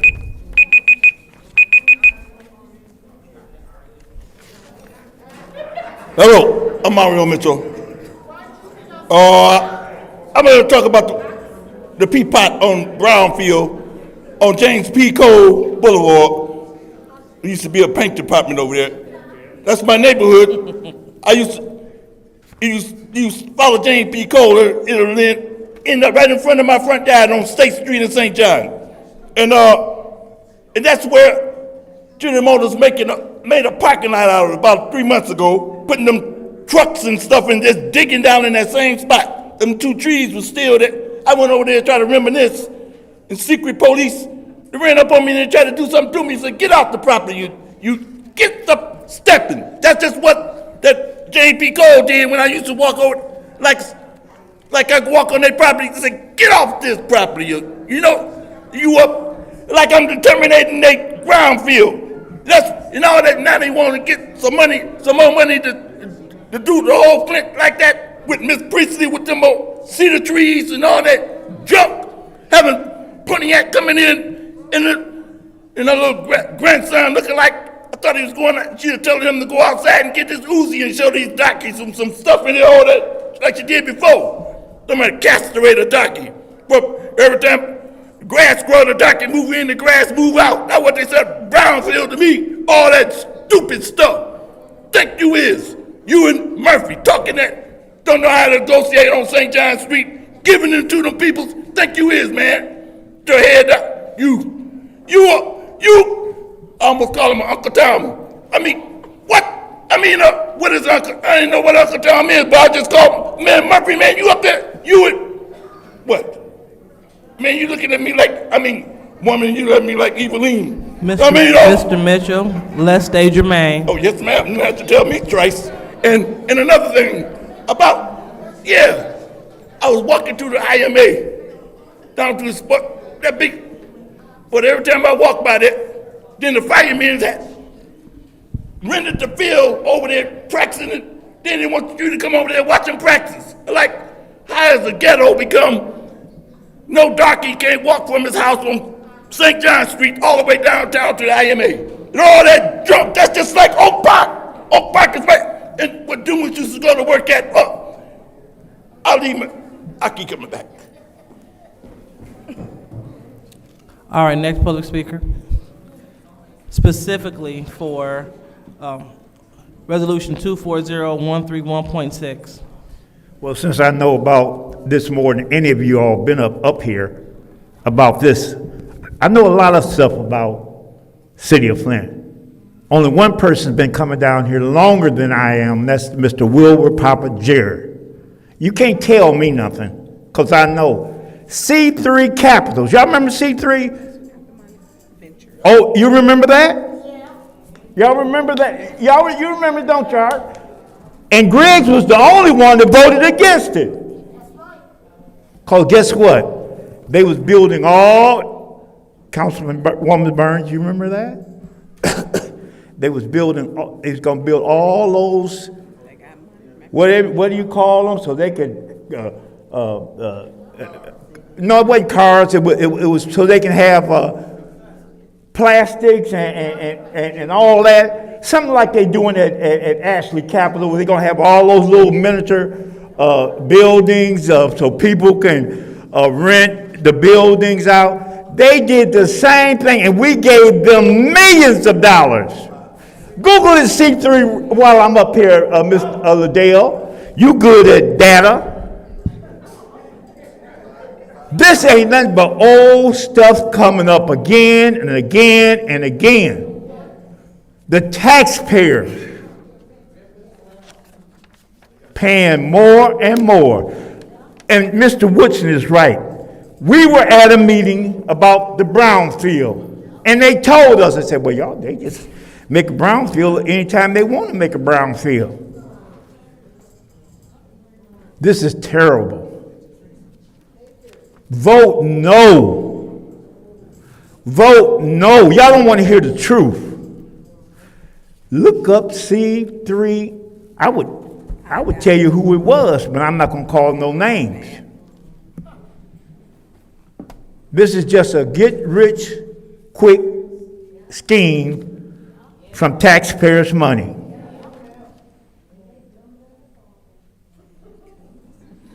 When you give somebody a credit, you're giving them the taxpayers' dollars. Let me sit down, cause I got to make it relevant that no roofs, no windows, none of that. When you do this type of stuff, you take away taxpayers' dollars that even if you didn't use the ARPA fund, which you should have, you can take that and help the residents. Now, how is this helping the residents? Look it up, Mr. Leon Alameen. I've been around a long time. Look it up and see if I'm lying. Say, AC, you were lying. Look up C3 Capital. Whatever. I ain't lying, y'all. All right, thank you. Any more speakers?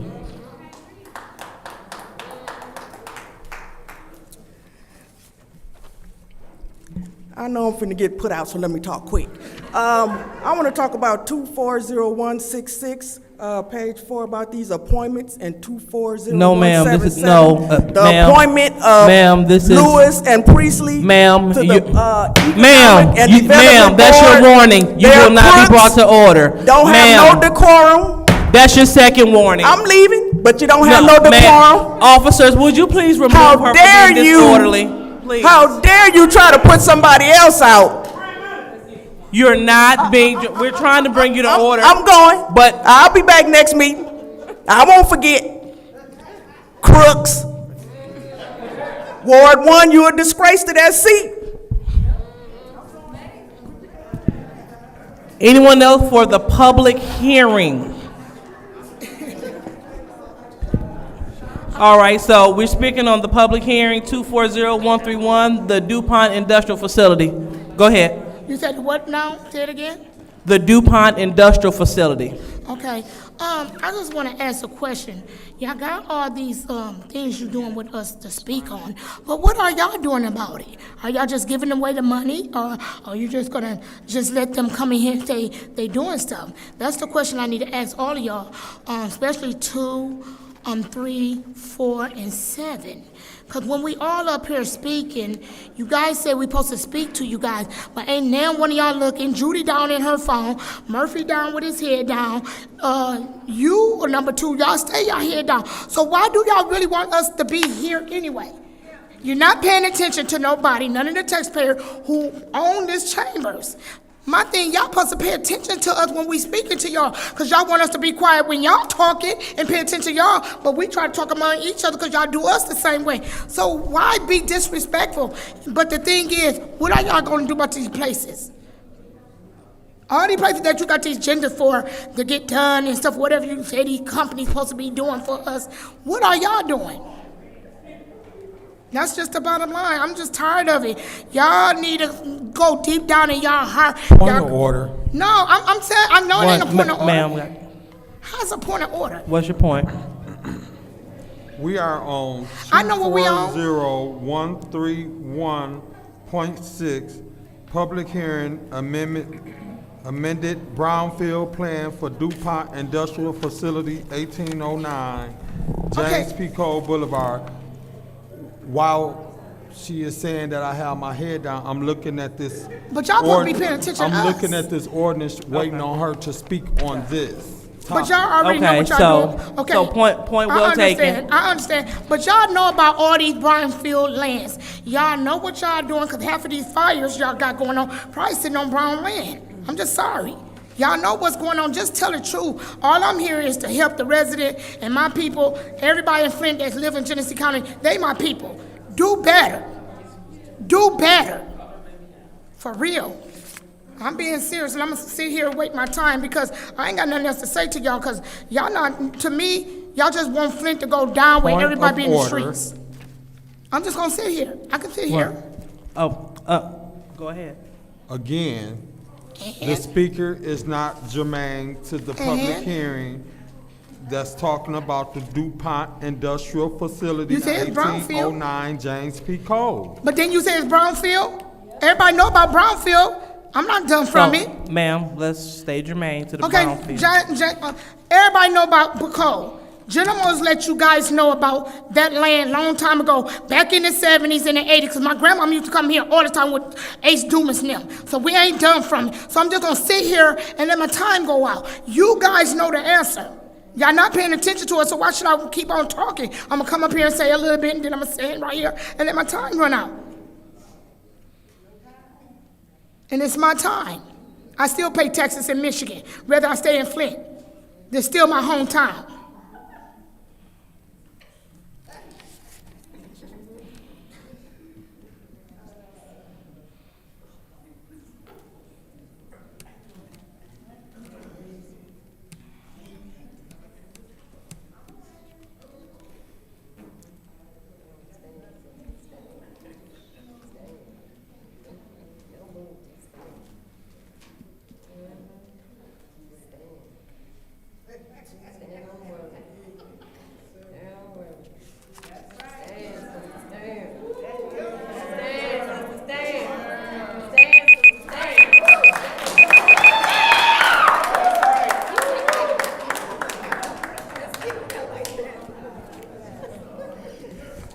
All right, I had to get clarity.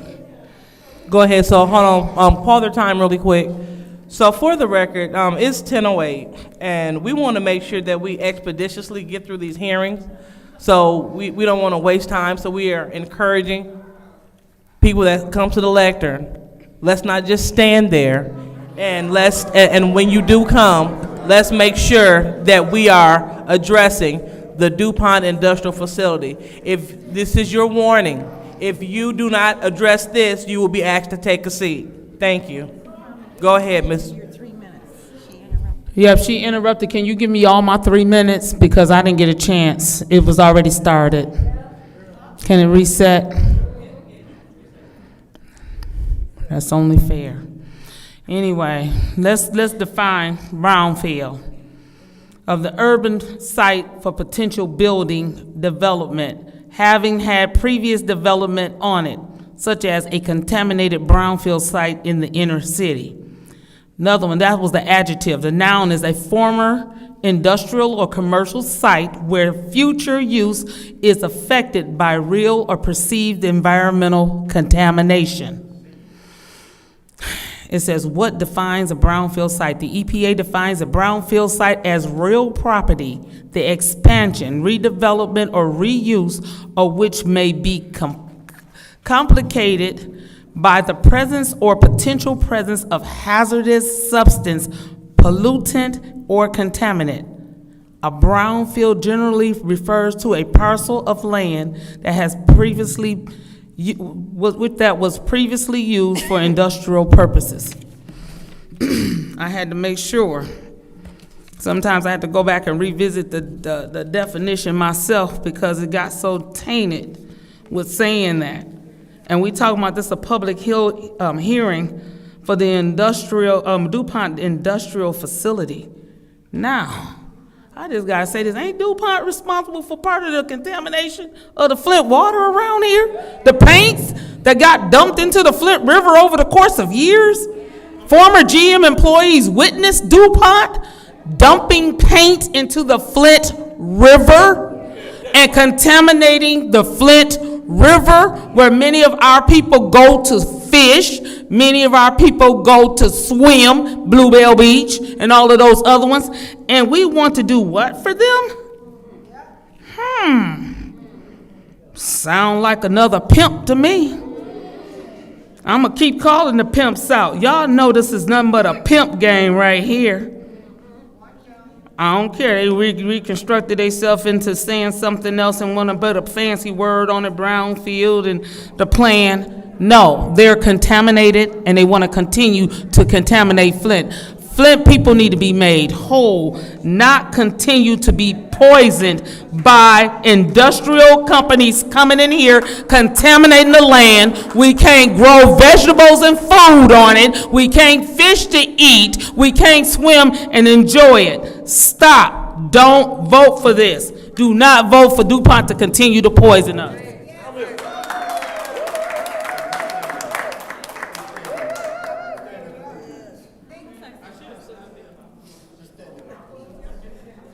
Good evening. I know y'all probably not gonna look at me, but that's fine. I don't care. I just wanna ask you all a question. How many times are we gonna pay to redevelop this land? How many times? So we paid $5 million, but how long ago was that? 10 years ago? 5.6 million, but how long ago was that?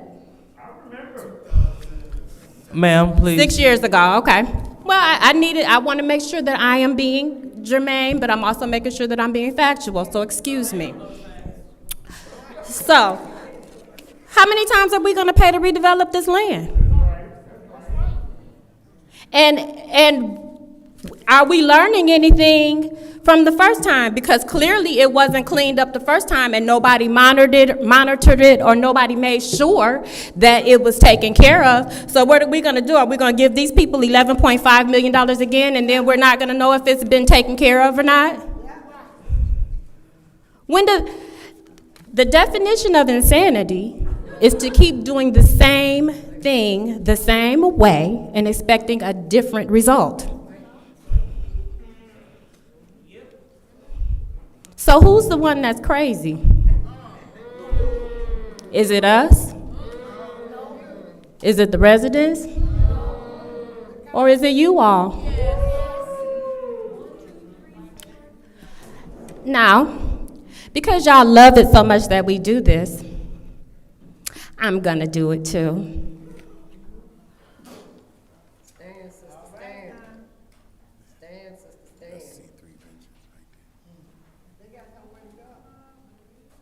They won't be going for this hour and 8 minutes, or 8 seconds.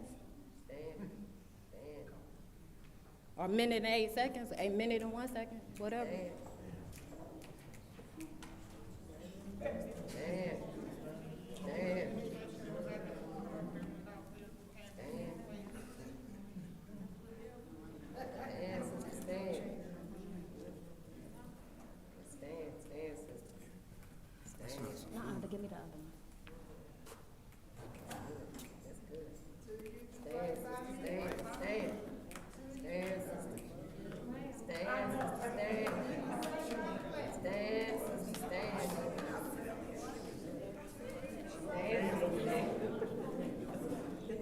You ain't gotta look. Let me say it for you. Until you do right by Flint, everything you touch will crumble.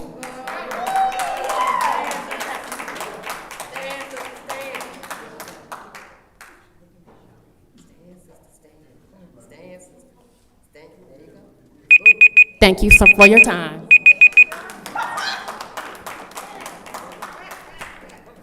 All right, next speaker. All right, so seeing none, this public hearing is now closed. Now we're moving on to public hearing 240145.6. Public hearing for ordinance number 240145. A public hearing for ordinance number 240145. An ordinance to amend the Flint City Code of Ordinance by amending Chapter 33, Parks, Section 3316.1. And this is regarding the hours and exceptions. Did you say we talking So about? first, public speaker. Are we talking about parks? Woo! Hey there, boo boo. Let's get the picnic basket. Yogi, Councilwoman, Second Ward, Yogi Bear. Listen. Here's the problem that we have Sir, with this. you're out of order. Stay germane. That's your warning. For what? You called the councilwoman a name. You You're out of order. From saying that. You can't stop me from saying a name. Again. Are you crazy? No, I'm not. But Yes, you will are. be germane. So Yes, let's you go. are. Anyway, Yogi Bear. No, don't listen to them. Hey. Ain't nobody. Hey, y'all, skip her. Don't worry about her. Because she still, after I get done with this one right here, after I get done with public speaking, y'all gonna kick me out anyway. Here's the problem with this.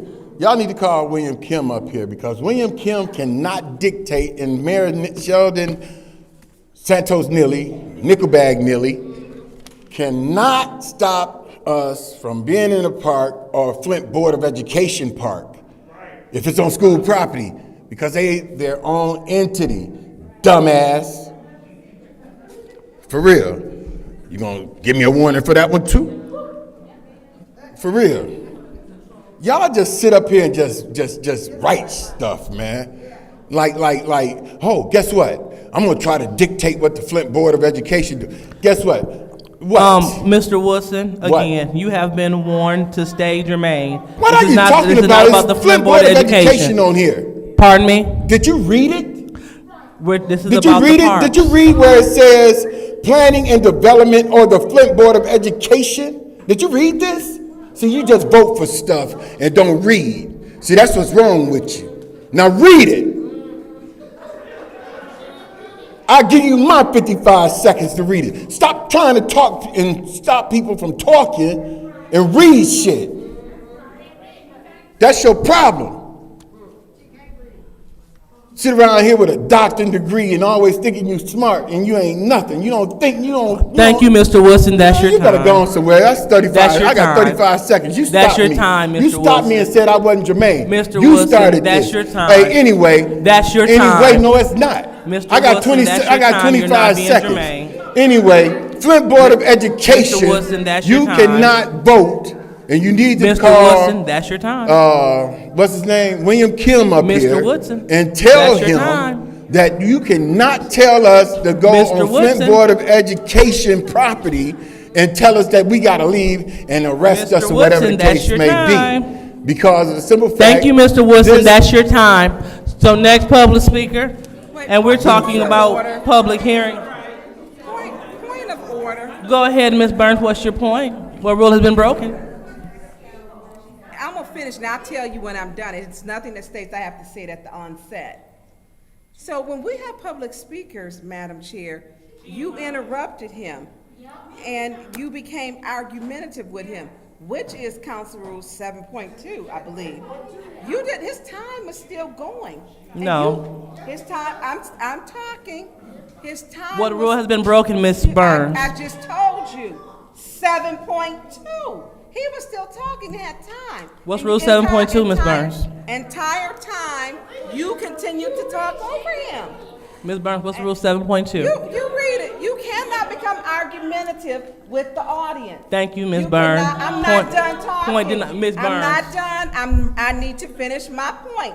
There's nothing that states I have to say it in 1 minute or 2 minutes. So as I'm stating to you, Madam Chair, there was no rule. There was still time on the clock. You became argumentative with the public. You need to warn yourself. All right, so proceed, Mr. Mitchell. Oh yeah, my name is Ariel Mitchell. Talk about my parks. Like the one over in Calgary University, where they plant nothing but apple trees down that road. You need to plant some cedar tree, what them willow trees down there, and all that, or cut the apple trees. Anyway, like I said in a few council meetings before, told my grandbabies to get up from the table, but one of them then decided to go in Pontiac and didn't hire nobody out of Flint, hire somebody out of Pontiac to get a plan to bring them 2,000 cedar trees and put them on the east side, and over there DuPont all down by the river, terminating the beavers and all that junk. Talking about, and the Priestley did that junk, but that woman, she doing like the ombudsman. They can't find an ombudsman in Flint, the map. And they're using that money for somebody come in another city gonna rearrange Flint, and they don't live in Flint, and all that junk, and sit there, and Miss Priestley make sure they get out back in the car and back to the airport to get out of Flint safely for planting them cedar trees, all that in Flint. Walking away with our money and stuff, and we ain't got no money in 3 years. And look, hello, Miss Priestley, look up. Hello, Miss Daisy. Are you gonna try to hang a darky upside down like you said you folded the cup? Like I say, hey, almost called Tarzan. Hey man, listen, man. You remind me of that woman, Miss Priestley. She always look at me like I can't talk straight. What's her name? Mr. Mitchell, let's be germane. I'm trying to be germane, but looking at these people with their head down. Mr. Mitchell, we're talking about public ordinance. You better go get 240145. Plant these cedar trees and the big old cedar trees in my neighborhood. Where you think it is? Call Harry Potter. All right, so next public speaker.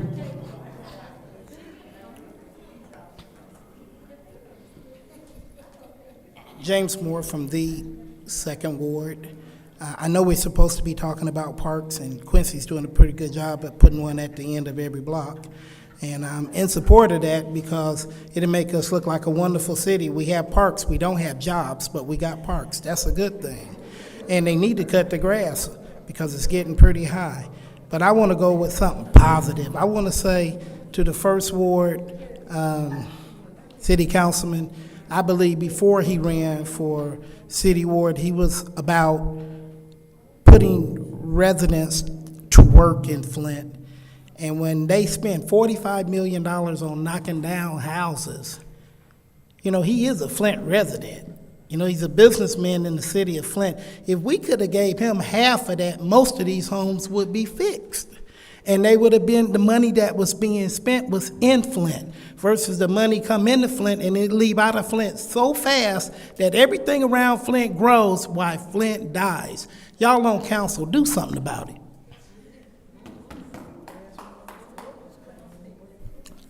All right, next public speaker.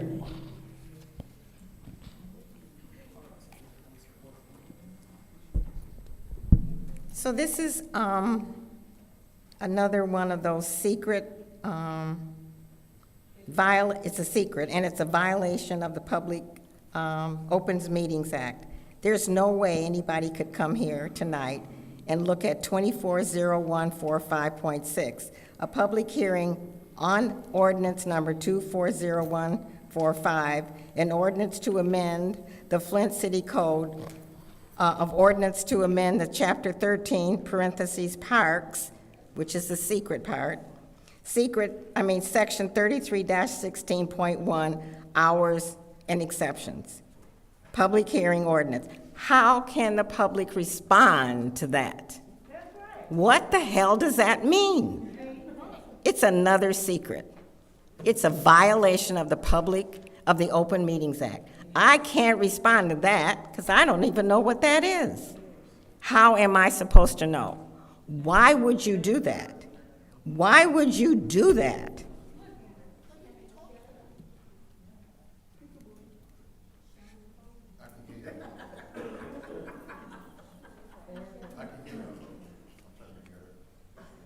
We can hear you talking, Judy. She's still talking.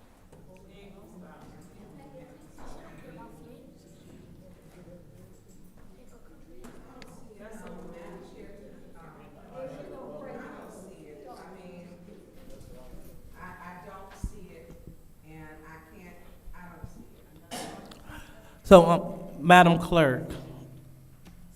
You're talking So hold on on, my hold on. time. So this is You have to during wait her till my time. time is over. So, Excuse so me, let her use her Chair, you time. have to wait till my time is over. Don't stop her time. Right, so it's in the, proceed.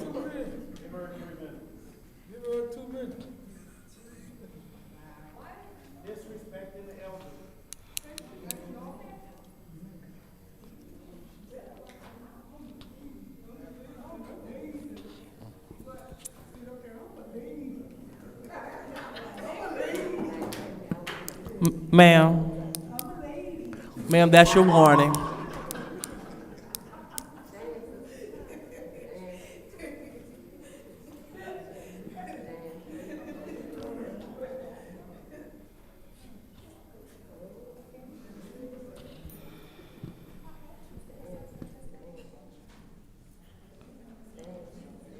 Kim, I think this is a violation of the Open Meetings Act. I don't know what this is. How can I respond?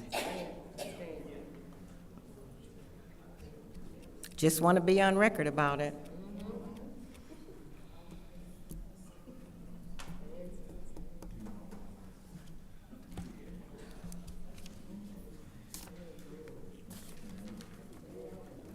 And the person that sits there is gone. She didn't want to hear the real deal tonight. She ran out.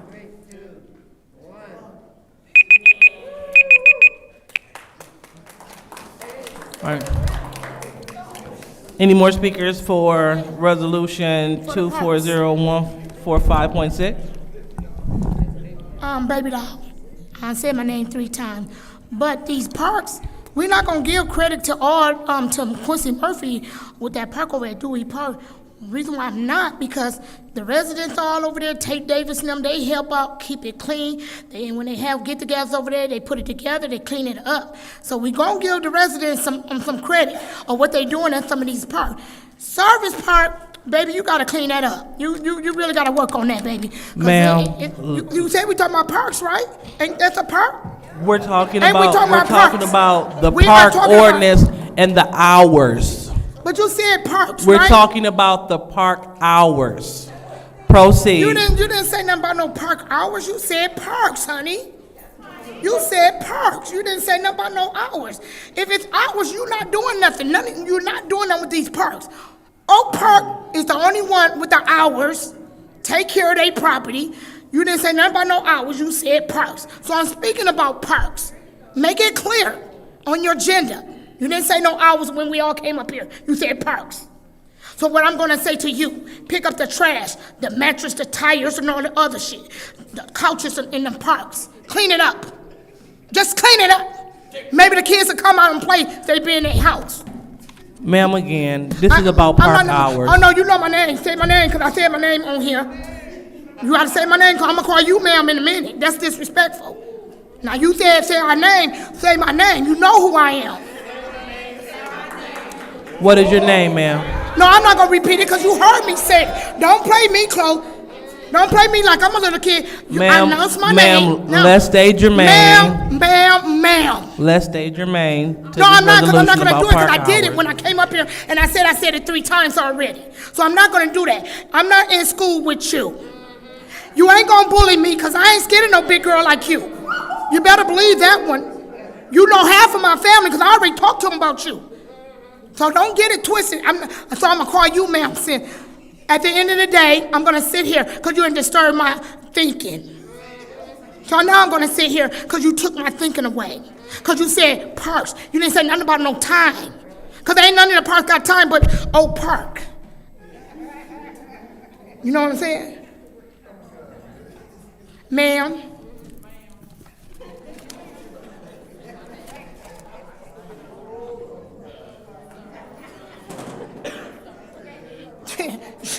She messing with the right one.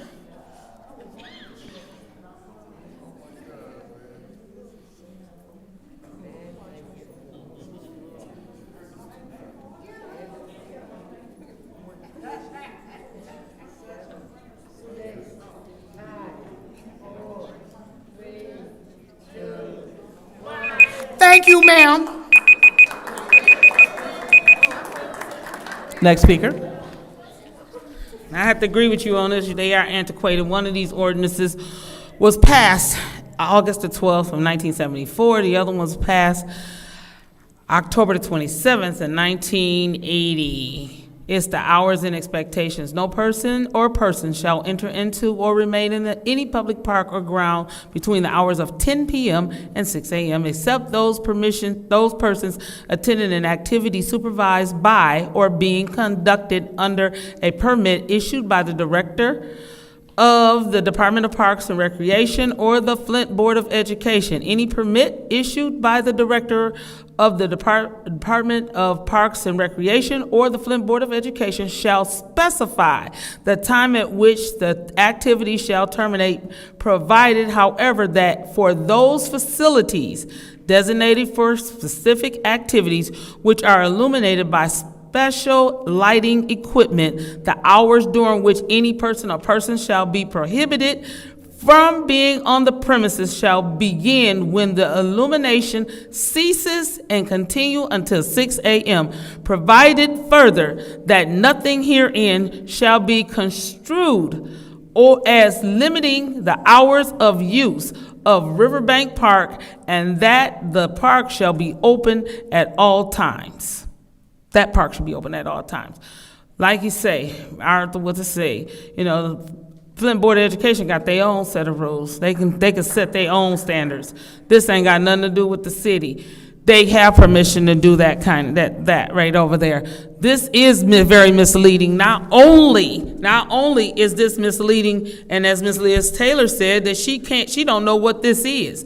I had to look it up, scroll through a few things to get through that particular thing and put Flint in. But not only that, there were none of these out there when I came in. These copies that's back there now were just put there since I came into the special affairs meeting. That rack was empty. The only rack was full was the other one. So something have to be done. They should be kept full. It should be checked periodically throughout the meeting to make sure that there's enough copies for the public to have. So I didn't know what was even on the agenda until we were already basically getting ready to go into this meeting. So they should have been out there from the beginning of the meeting earlier today. I am disappointed, very disappointed. This don't make sense. We got to do better. We have to definitely do better if we say we're going to do the business of the city and take care of the citizens of Flint. I implore each one of you all to go read this, but I can guarantee you half the council, if any of them knew what that meant, and I can guarantee you the police that will be trying to enforce these rules and the ones that want to enforce these rules have no clue of what that means.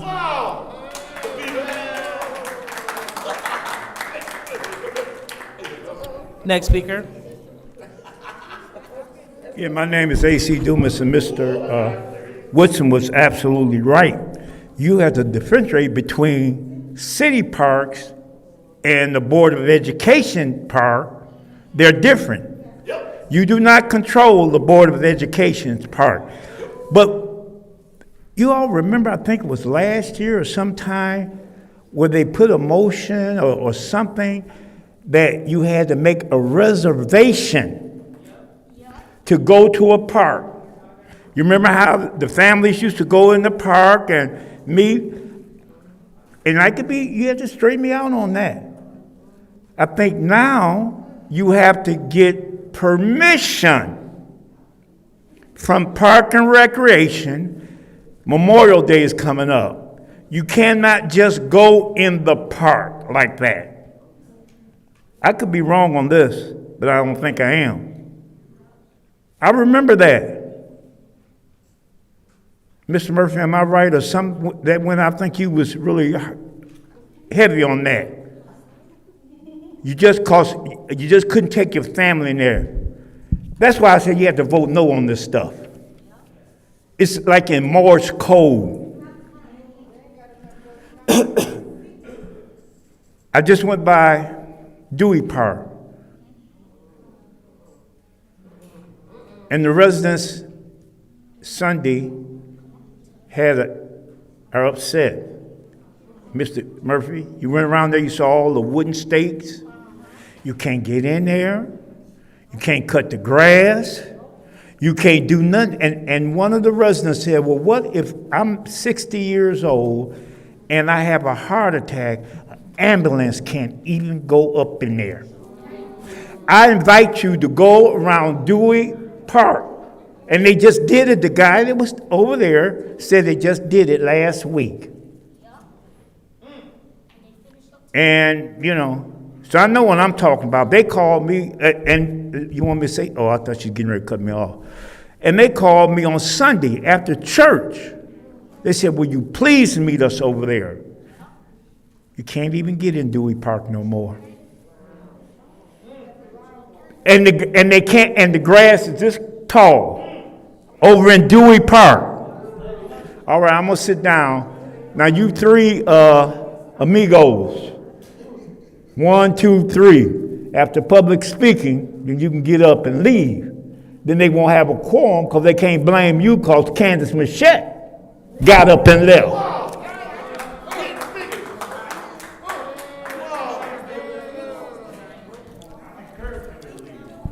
Encouraging council members to break quorum is not a part of that resolution. So we will go ahead and we will close this public hearing.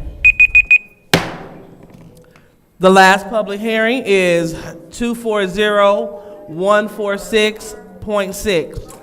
That is a public hearing for ordinance 240146, a public hearing for ordinance number 240146, an ordinance to amend the code of the city of Flint by amending chapter 50 zoning by revising section 5015 on the zoning map. Go ahead. I bet you tired of me, aren't you? Oh my God, this is so much fun, man. And then I get another 3 minutes after this one, man. That's 15 minutes I done been up here. Hey, but check this out though, for real. Listen to this. Kim, don't go nowhere. You know it. Attorney Kim, I know you was gonna lie anyway, but I need to ask you a question. You and Emily Dorr. Emily Dorr, y'all did not bring the attachment for us to know where Exhibit 50-15, it says attached as Exhibit 50-15. Where the hell is this zoning on the map? What, y'all just gonna vote too? Do y'all have a map? Shouldn't the public have a map so we can see where it's at? You know what, man, I'll be glad when y'all get 5 votes. Liddell Lewis leaving. She's leaving. I'm going to get the signatures myself. That's not germane, is it? Let's stay germane. Hey, man. Woo! I'm having fun. Hey, listen. Hey, man, this is so much fun. I'm getting ready to walk my moose in a minute. Hey, listen. Check this out, right? Hey, in between Saginaw and Martin Luther King, Pearson and Carpenter Road, if my house burned down or if my house burned up, I have to come down here and ask them, can I fix my house back up? At first, they said that you couldn't even do it, but Kerry Nelson had it changed because Kevin came out and told him after I told him what was going on. I should not have to come down here to the planning commission and ask these people, can I fix my house up? The emergency manager did a whole lot of stuff, but y'all so busy trying to vote out tripods instead of emergency manager shit that they put in there. DDA was taken away. Oh, you wouldn't know about that because you was too busy down in Maryland singing janky songs. You don't know nothing about So right now. we are on. We are I'm talking on about public hearing. ordinance. I'm talking about ordinance. Number man. 240. Hey, there she go again. All right, there she go again. But anyway, though, chapter 50. Thank you. Be quiet. Mr. Woodson, that's You the out of last order. time. You out of order. That is the last time. You out of order. You are out of order. I'm talking about emergency manager coming in here, taking DDA and putting all these other things in place. You wouldn't know nothing about that because you're too busy This is trying not to vote resolution 240-146. I said emergency order, emergency manager came in and made us do our mapping and everything else. Thank you, Mr. Woodson. Big ass heifer. Mr. Woodson, again. Let me just read it. Let me read it, Arnell. Go. Okay, then I'm gonna let you go. I know you number 2. Wa alaikum salam. Go ahead. Next speaker. Chapter 50, section 15. Enforcement of chapter, compliance with chapter and issuance of permits and the like. It shall be the duty of the building inspector to enforce this chapter in accordance with the administrative provisions of the building code of the city and this chapter.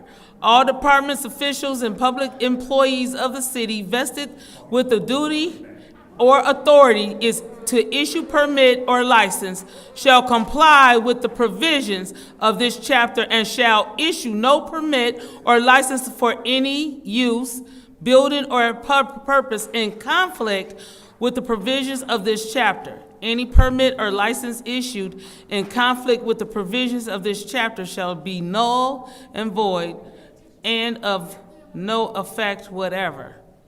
That was passed April the 11th, 1968. So, that's just ridiculous. We'll wait till you all get through talking. You should stop my time because this is ridiculous. You all want that respect from the audience. Please give us our respect and not talk, or especially where we can hear you all. Please be respectful. We're trying hard to be respectful of you. We ask that you duly do that to us too. Now, we don't even know what this is supposed to mean for us because they just say y'all want to revise it. We don't even know what you intend on revising it. What do you want to revise it to be? We have no clue. It's just a public hearing on it. We don't know. Like Art said, a lot of places, they don't want to give you permits to rebuild or to repair, and they hold you up because they want to get it, their property, want you to lose it. I remember when they was talking about rezoning Flint before the water crisis was revealed. I asked them how did they propose that they was going to get rid of people, and the lady just said, I don't know. I think it was because they didn't want people to rebuild and repair their homes when they need to have it. So you got to have a permit. You got to have a permit to put a fence around your house. You gotta have a permit to get the roof done. You gotta have a permit for some of this stuff. Is this why the holdup is for us to get our roofs and things fixed? They don't wanna give us the permit, so they hold us up and make us go to the next step. I'm confused. Because this is confusing. I'm not really confused. This is just confusing. The average person that's coming in here reading this don't know what it means and don't have a clue of what you all intend to try to build. But I hope and pray that y'all vote for something that's going to be in respect or at least in accordance to what it is that the citizens need and not just the petty needs of you all as individuals. Or the petty needs of the city, because this has happened far too often. I know several people can walk in and get a permit because they got a special relationship, but others can't. Next speaker. R.L. Mitchell. The rezoning situation in Flint. What I know about the rezoning, I was on my way to church Sunday. I get off every Sunday on the corner of Center Road and Davidson, I think, right where the gas station, right where them teenagers buy coffee for $15. It'd be blocking the road as I go across. And when I went to try to cross, I went in the gas station, come out, and I seen the city Flint police come, hey, sir, can I help you? And I figured I was in the wrong zone or something because I wouldn't give her a time of day, but she was a black officer, that short. She was in the other day. I said, yeah, I need a ride I need a ride. Could you help? She said, well, I got the fish excuse. She took the thing out. She said, get in the car. Slammed my foot up in it. I said, oh, this ain't no taxi cab. You know, it was made to be comfortable. I mean, she assumed to take me to my church, but she said, you sure it's a church out here? I said, wait a minute, officer. You ain't getting in trouble, is you? She said, no, I'm doing this up. This little lady took me all the way to this zoning is a problem in Flint. Last time somebody did that, a Flint police collided with a Burton cop. One of them almost got killed, taking me to church. They done the same thing Sunday. They were riding 3 deep, and they had a little black officer in it. I wouldn't even give them the time of day, because they be asking all them funny questions. What you doing out here on my property, sir? What? It ain't no, what you walking on the ground? And I walk with them zoning marijuana too out there in Burton. All these, somebody killed the woman right in front of me and left the car running while I used to go right through the grass, and they ain't found out who did it yet. And they shot a deer rifle over my head. They ain't much complaining about going behind my ears.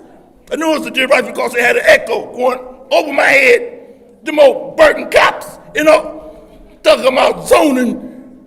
And Eveline, look up. Eveline, what? Girl, hey, Dumas, what's the matter with her? What you said to her, man? You know, okay, Madam Lewis. Oh, yeah, there you go. Oh, she was smart. Man, girl, like I say, zoning got to be dealt with in another thing. Down by the restaurant, a woman come up to me and tell me somebody blew a man's brains out. It must down in his brains still on, and nobody saying. They look at me like and nobody saying nothing about that. They looking like I don't belong. You stupid, wicked, ducking generation. All right, so next public speaker. Speaking about the revision of the Chapter 50 of zoning. Okay. James Moore, the second ward. I don't know how to really say this, so I'm gonna just say it. If I'm in wrong, y'all can correct me. I'm quite sure you will. The people of Flint love Flint. We do everything we can around here to work with the best that we have. We have pride in our homes, but I just would like to say if they would just do a little bit more to clean up them street curbs, because we can't always depend on the city. They got red trucks, black trucks, white trucks. How the hell they miss so much trash, I don't know. But if we would just go out there and clean up our curbs, our neighborhoods will look just as nice as any place else in America. So, and the Flint Journal, stop writing bad stuff. Write about some of these people taking care of their homes. It will be wonderful, like our parks. Have a good day. All righty, thank you. All right, so this public hearing is now closed.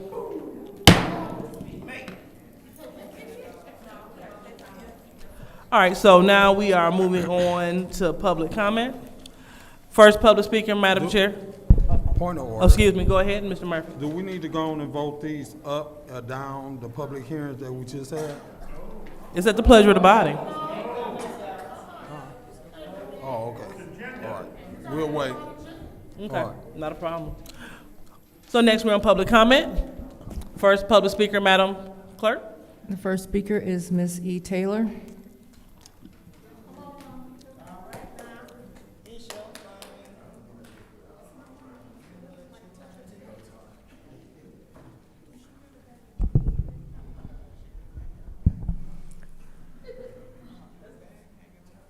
So eye contact is essential at council on occasions. I see the 7th Ward appointee left. Is that a definition of disrespect for those of us that remain here this late? The city clerk, I'm so concerned about whether you're our clerk or their clerk. It's the same situation with the police. Are those gentlemen in the back for us or for the council? We need to understand that clearly. We need to feel safe and comfortable too. I'm still trying to get my ride to city council. I think I deserve it as much as you do. I just think the definition of RESPECT belongs to city council. I think that you're actually thinking about brown fields. We can't even drink our water. What the hell? What the hell is that? Taking money from Ashley Capital, evicting people, and we can't drink our water, and you're complaining about not having enough money for the city? We can't drink our water. 10 years. You want to scream at us?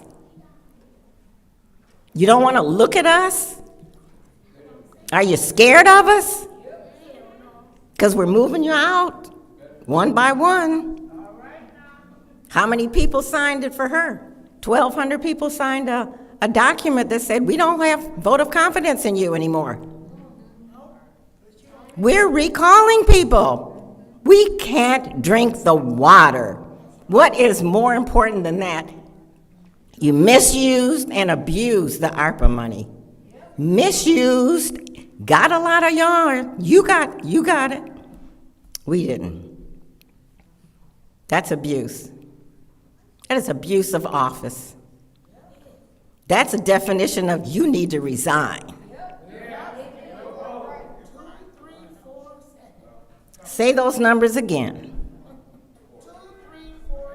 Thank you. Ma'am. You're talking excuse on me. my time. You ma'am. can't talk on my time. You cannot Again, speak I'm on my time. bringing the young lady to right to order. You cannot speak Excuse on me. my time. You can't. Okay, well, it's 2 for 1. We'll bring your minor to order. Oh my gosh. Go ahead. And you talked about your child tonight. You talked about your child tonight. Unless I tell you to. Shame on you. Again. Shame on you.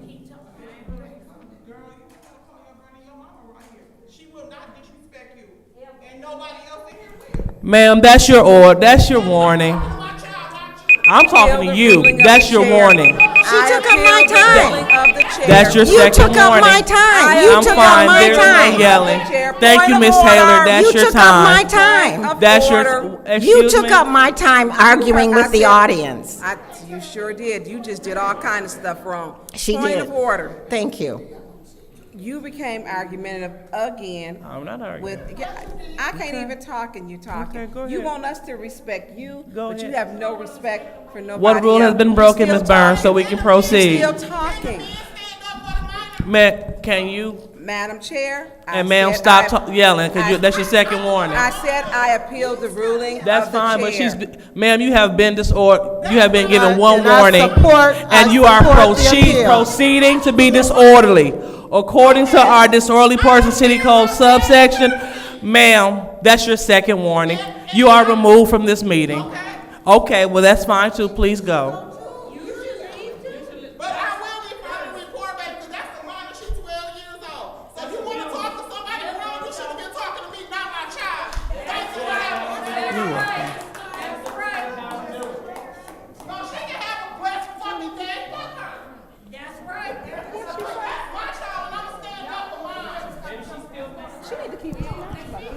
All right. So, Ms. Burns, so did you still want to, it's a moot point at this point. You still want to? Okay. All right, so next public speaker, Madam Clerk.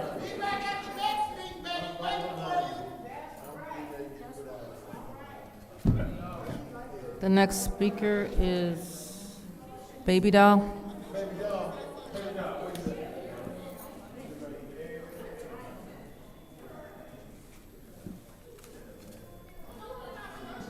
baby doll.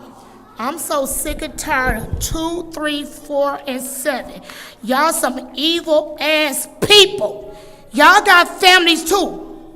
How y'all treating everybody in this chamber that pay taxes? I don't care if y'all pay taxes, but they pay the mostest. They pick y'all to do the job, and y'all rather put them out and have the po-pos get up like they supposed to be scared of them. They gotta come out of their uniform and be like us, like a human being on the streets. And y'all do too. Liddell, I can't wait for you to be gone, because all you do is you evil as hell. You talked about us, and you talking about you here for Flint. No, you not. Because you did all them videos saying junkie Flint. You didn't talk about the kid. Your kid says junkie. You did all that. Baby, I got the video. I sent it to Lansing. So you can't say you didn't do it. Because the first ward, he don't know nothing about it. But Eric did. Everybody seen that video. You're not for the people. You, Judy, and Quincy, Quincy, you'll be on our team for a minute, and then Judy will go to whispering in your ear behind the chair, and then here go Liddell whispering and saying something when you on track, getting in their butt, and then they want to talk to you. Be a man. You telling all these men to be a man? You be a man. Quit letting these two women on each side of you whisper to you and tell you what to say. You be on the track and then you double track. That's two timing. You your own man. Don't listen to them two right there, because your ass is going to end up being in jail with an orange suit on. Because all this shit that y'all been doing, you can't tell us that y'all ain't been getting no money, because Ashley Capital busted y'all. They gave everybody the checks and showed the names with how much money they gave each one of y'all. So you can't say y'all didn't get it. Ashley Capital busted y'all. Y'all thought they was cool with y'all. But when people went to go ask a question, they going to cover their butt. They don't care nothing about y'all. They gonna cover theirs. So that's what y'all gotta do. If you don't like doing for Flint and only want to listen to a certain speaker, when the Flint people come from Pontiac, why they ain't asking for money in Pontiac in Oakland County? I live down that way. They come in here to get the money. Everybody come to get the money because they feel like Flint giving away to everybody. Let's join the crowd. It ain't nothing but a damn scam. I live down in Oakland. Why the hell they ain't doing it down in Pontiac? They ain't trying to plant no willow trees in Pontiac, and I hang down there. So I live down that way. And I be in Oakland, Wayne, all that. You guys need to do better. If you ain't for the people, won't you just sign a note to Neely and tell me you resign? Because pretty much, I'ma say it like I've been said. Julie is acting like a master, and y'all the puppet master behind her. Slavery. She treating y'all like slaves. She the leader, because she always doing backdoor deals. Like she took them Pontiac people out of here. She went in the room first, then she walked them out. But you weren't paying attention. You probably been in the meat that y'all all should have just got your ass up and we could have went home. Next public speaker. The next public speaker is Bethany Hazard.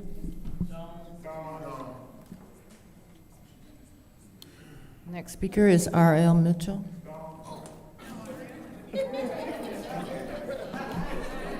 Hello, I'm R.L. Mitchell. It's a new council meeting. Just like last week, you broke the form for the people. We the people can't say nothing. But right now, the people, the administration got up here and started talking like Ed Tiller, talking about the fires. It's dangerous to have a house. You get them things from Walmart, you put the wood in it, you gotta have the right kind of wood.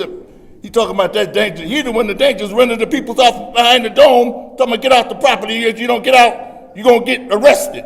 Talking that junk, like through the empty chair to Liddell Lewis, like you saying you get a fence and barbecuing next door. That happened to me when I was homeless out there on 10th and Garland. And my neighbor looked like you that put me in the basement. It was the kitchen down there and stole and everything. But new neighbors moved in and they was rednecks or hillbillies. They saw me out there. They said, "Sir, can I have this fence that you in?" I said, "Yeah." But then she looked out the window. She looked just like you. Her name was Anna. She started a business on that court, and it's still there. Right across that brick house with all. But she said, "Stop messing with them peoples. because they had a pit bulldog and they had to put him in the house. I was gonna see how they barbecue a goat. They was hillbillies because they said, I want to barbecue a goat. And they said, get away from the fence. She said, get away from the fence. He said, they told me, my dog gonna eat you up, sir. I want to watch. I said, I'll take my chances, man. I just picked up a big stick. He said, he really gonna eat you up now? I said, man, I just stood in my yard. I said, let him out. The dude come out, the dog came out, jumped the fence, and I just stood there. The dog got one, he grabbed the stick. I just let it, he just shook. And they was dumbfounded because the dog didn't do that to me. The dog was shaking the big stick. And my name, that's what you remind me of. You was just like that, you and Murphy. The dog got better. The killer dog, in that neighborhood, these people's moving in the neighborhood right now, right in Ward 1. Saying the stuff. They make people like Odell and Murphy are like,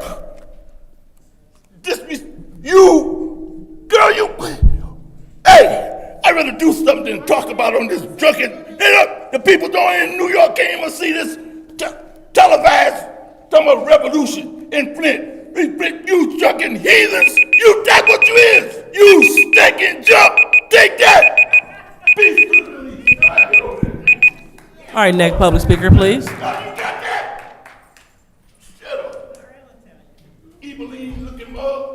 The next public speaker is John McFadden. Next speaker is Sherry Smith. Next speaker is Arthur Woodson.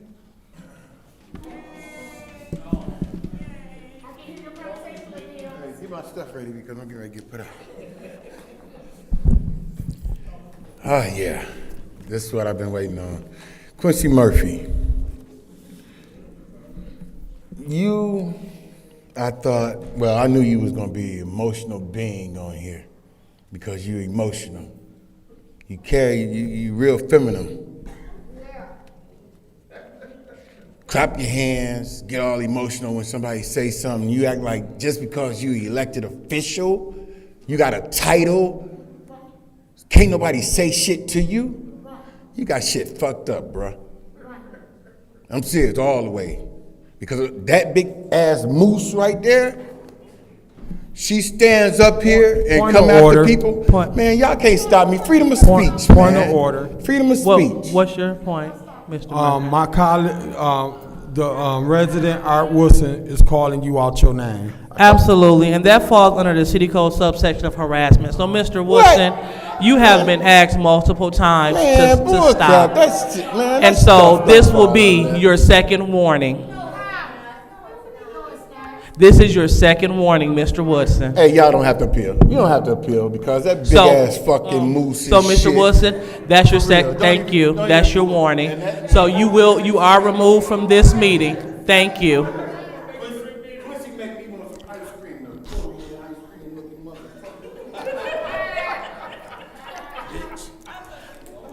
That's what I call out you. That's what I call out you. So there's no going back and forth with the audience that's leaving. And what is your point? Thank you, because all ceasing must stop. You must stop. Rule 27.2. Councilman Murphy cannot go back and forth with the audience. He's leaving. Okay, thank you, Ms. Burns. So next public speaker, please. Point of order. Point of order. What's your point? My point is, I ain't going back and forth. He just called me a bitch. Thank you. So next speaker, Madam Clerk. The next speaker is Melissa Mays.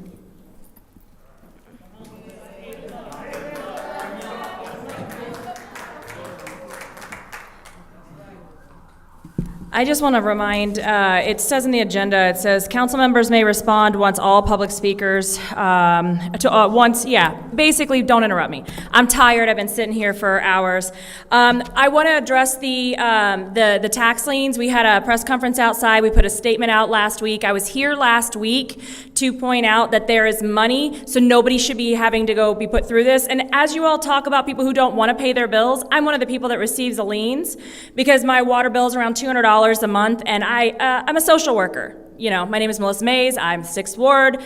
I do a lot of work here for Flint, and I'm here again. I would like to have eaten hours ago because I have medical conditions thanks to the water, but here we still are. So there is money sitting on the table. $10 million is what they said could clear up these back balances. Well, there's $10 million in state funds right now sitting there for water affordability. I gave you all a packet last week which had information, links, and as much helpful information as just make the calls, go apply, get the money that the state is giving out in grants. And then there's the SRF. Did anybody reach out to our senators or our congressmen who worked to make sure that money for water affordability was put into the SRF on top of the infrastructure money? Again, $61.9 million for infrastructure to finish my lawsuit, the service line replacement that was due, in 2020, 4 years ago. So we're not done with that. And I just want to refer back to one of the things is I'm super glad we pushed Mayor Neely to say he's going to stop the tax liens so we don't have 9,000 households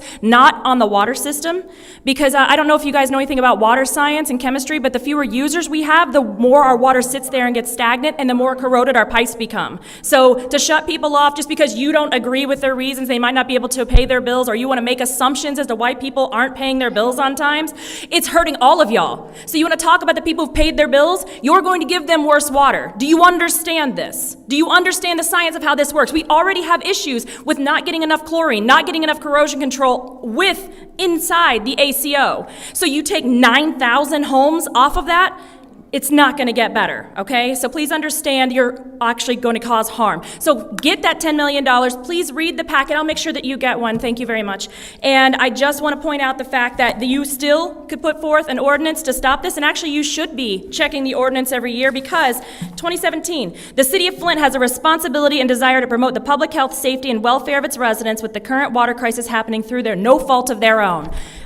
This was put forth by the 2017 City Council, and they approved it, and then RTAB, because we were under state control then, overturned it, and then former Mayor Karen Weaver stood up and put a stop to it.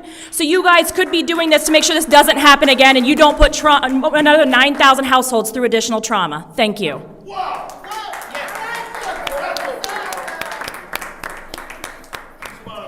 Next public speaker, please. The next public speaker is Melody Genevieve.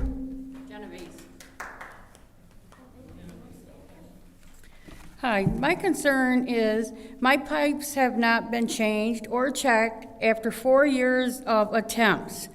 And also, how can Quincy Murphy ask to have speed bumps put in Rollingwood when our water is not safe or fixed to use?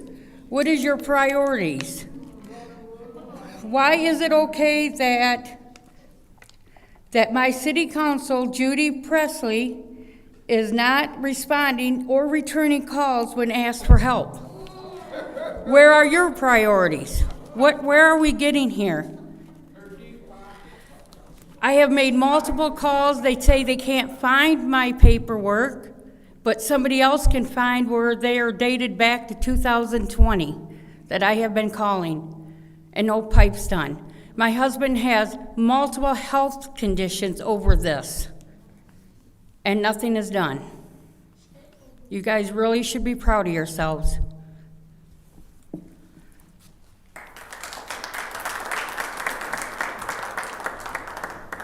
Next speaker, Madam Clerk. The next speaker is Rhonda Thornton.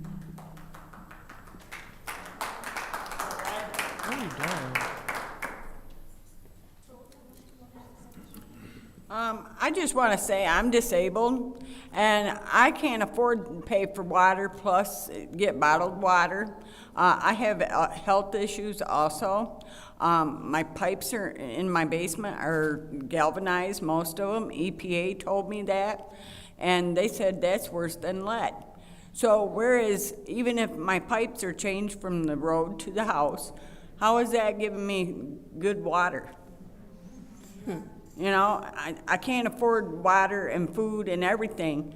I get $191 a month in food stamps. I live from paycheck to paycheck. So my question to you is, how do you expect me to pay my water?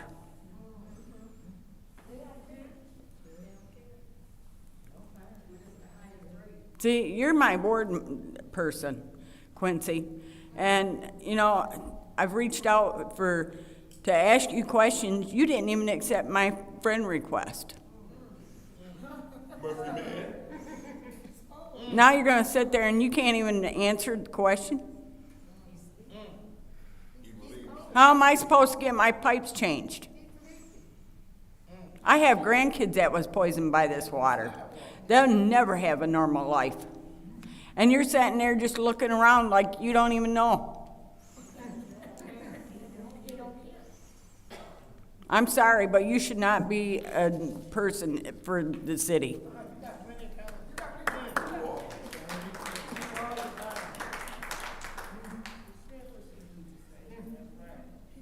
The next speaker is Olin Thornton.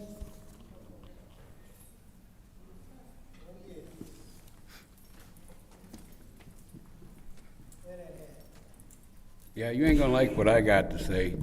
I was poisoned by your water in 2021. I was hours from dying from Legionnaires. I was pissing blood, shitting blood, and puking blood. You owe me. And then you're gonna try to take my fucking house away?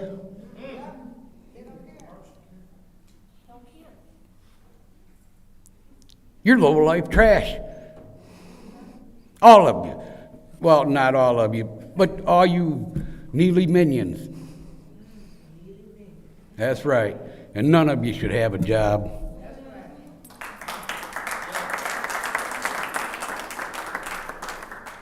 Next speaker, Madam Clerk. The next speaker, and I just want to point out the speaker slips have check marks for both meetings. Some people filled out speaker slips twice, so I'm skipping you because I already did your name. So, Kawana Mack.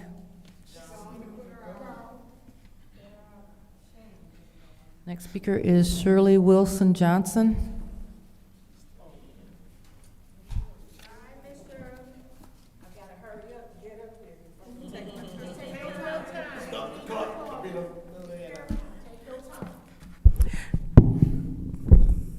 My name is Shirley Wilson Johnson, and I live in the 9th Ward. I feel like we need a Boston Tea Party because I have no representation and I'm paying taxes. But anyway, I want to speak to you about women empowering women. All of you should have gotten a copy of this in your email. This is to Candace Michaud, which she left, so I'm going to still read it.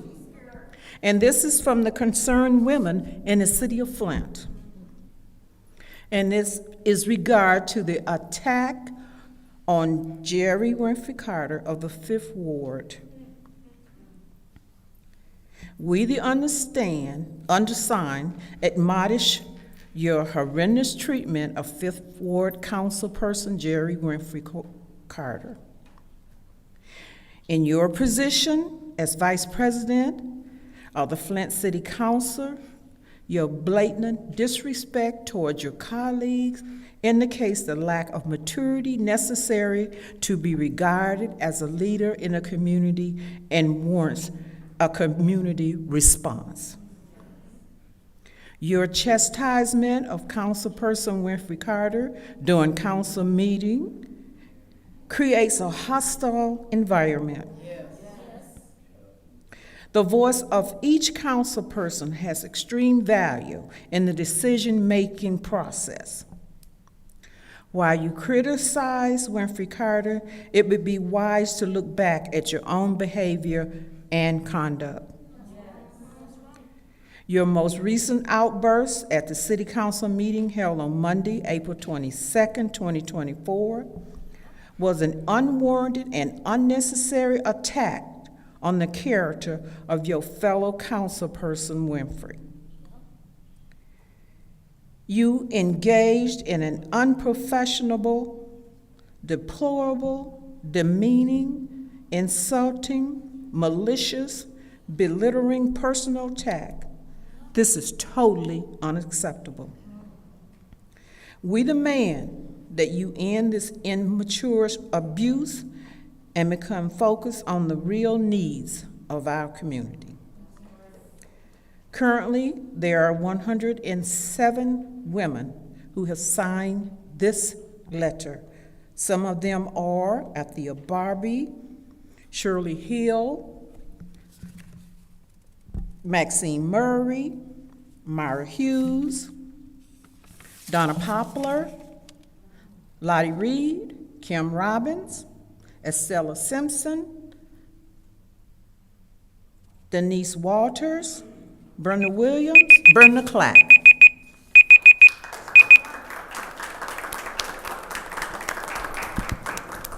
Next public speaker, Madam Clerk. The next speaker is Allison Montgomery Littlejohn.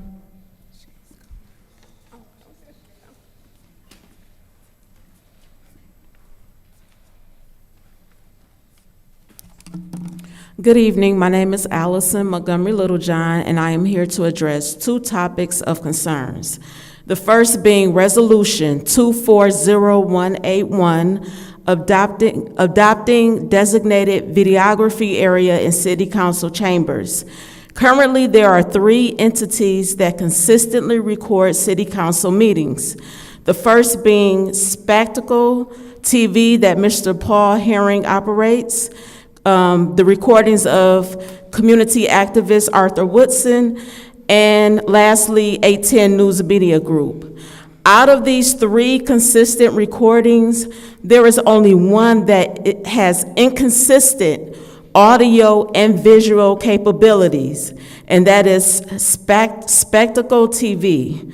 Please note that when watching the city council meetings by way of Spectacle TV, the audio frequently goes out.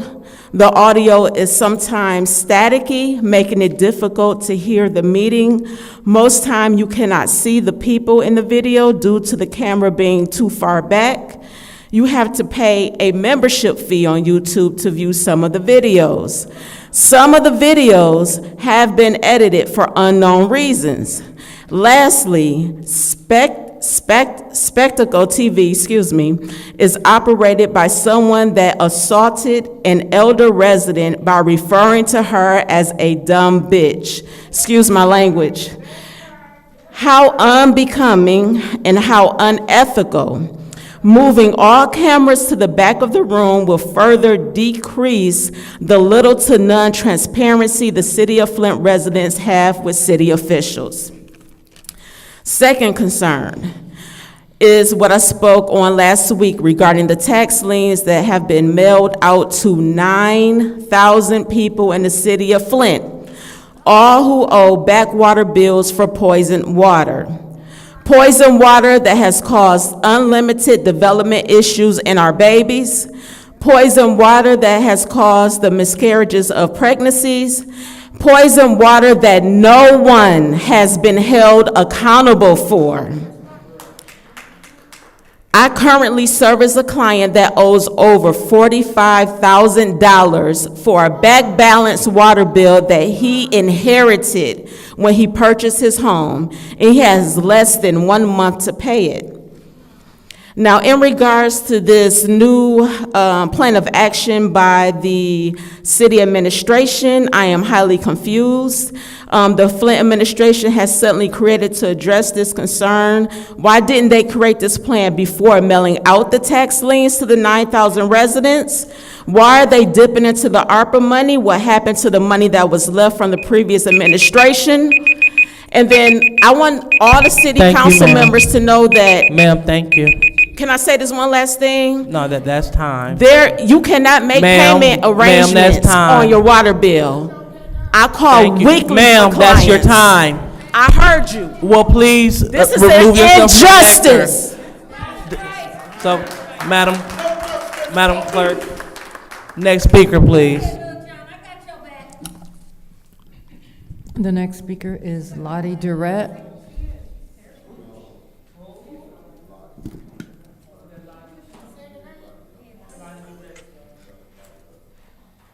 The next speaker is Sherry.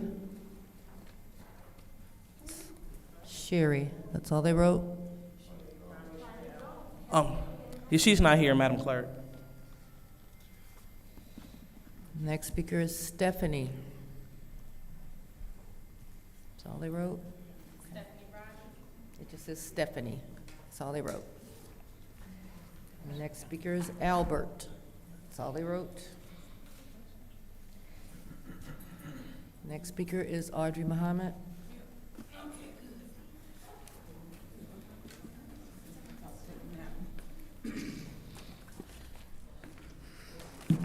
Injustice, injustice, injustice. As my sister was trying to finish up saying, you cannot make arrangements on your water bill. Is that what you were saying? There you go, sis, I got you. And she not telling any story. You can't make arrangements on it. It's not like when you call to your consumers or they'll allow you to make a payment arrangement. It's either 10%, your past bill, whatever. But I'm gonna present to you all, if we had started doing this years ago, we might not be where we're at now. The ARPA funds could have zero balanced out and balanced the water fund. And guess what? The city would have had the money. They could have paid other bills with it. It would have went into their general fund. We need to start talking about that and talking about lowering the water rates. It's ways to do it. The late, great Councilman Eric Mays talked often about how the water bills could have been lowered. I ask you all, the council, somebody stand. If don't nobody else stand with you, stand alone. Start setting up and making a resolution. Let's look at what it is that the residents need and addressing those needs. That's the biggest concern right now is the water. Clean water, water bill. Clean water, water bill. Clean water, water bill. Bill. Bad water. We can't even afraid to take a bath in it. The joke with people outside of the city of Flint, they don't even know that 75 don't even run through the city of Flint. They say don't get off the highway in Flint and drink and go to the bathroom. I said, well, if you was gonna get off on Pearson Road, that ain't Flint, you wouldn't have had bad water. When I was traveling and doing my contracts and down in Ohio, they was like, oh, you stay up in Flint where the bad water is at. That's the only thing they could tell me about Flint, the bad water. Let's think about that and really think about the business of the residents. You say you love us, you say you care, you wanted us to vote you in. Now we're asking you to take on the concern of the residents. One of y'all, it don't make a difference who it is. Make a resolution to start working, and if they reject the resolution, come back 30 days and re-present it again. No matter how many times they reject it, keep coming back and bringing it again. Keep it alive. We want to stay alive. We're dying. Next public speaker, please. The next speaker is James Moore.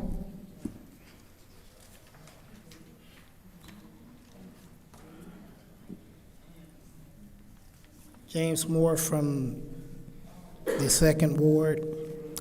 It's getting late, and I know y'all all getting tired. But you know what?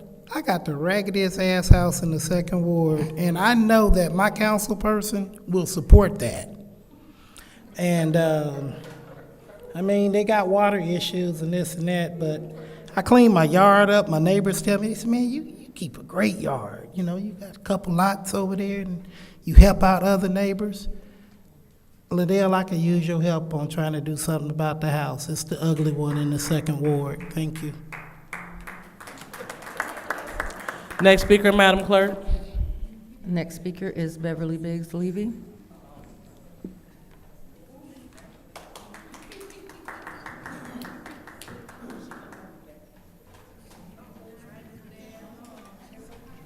My name is Beverly Biggs Levy.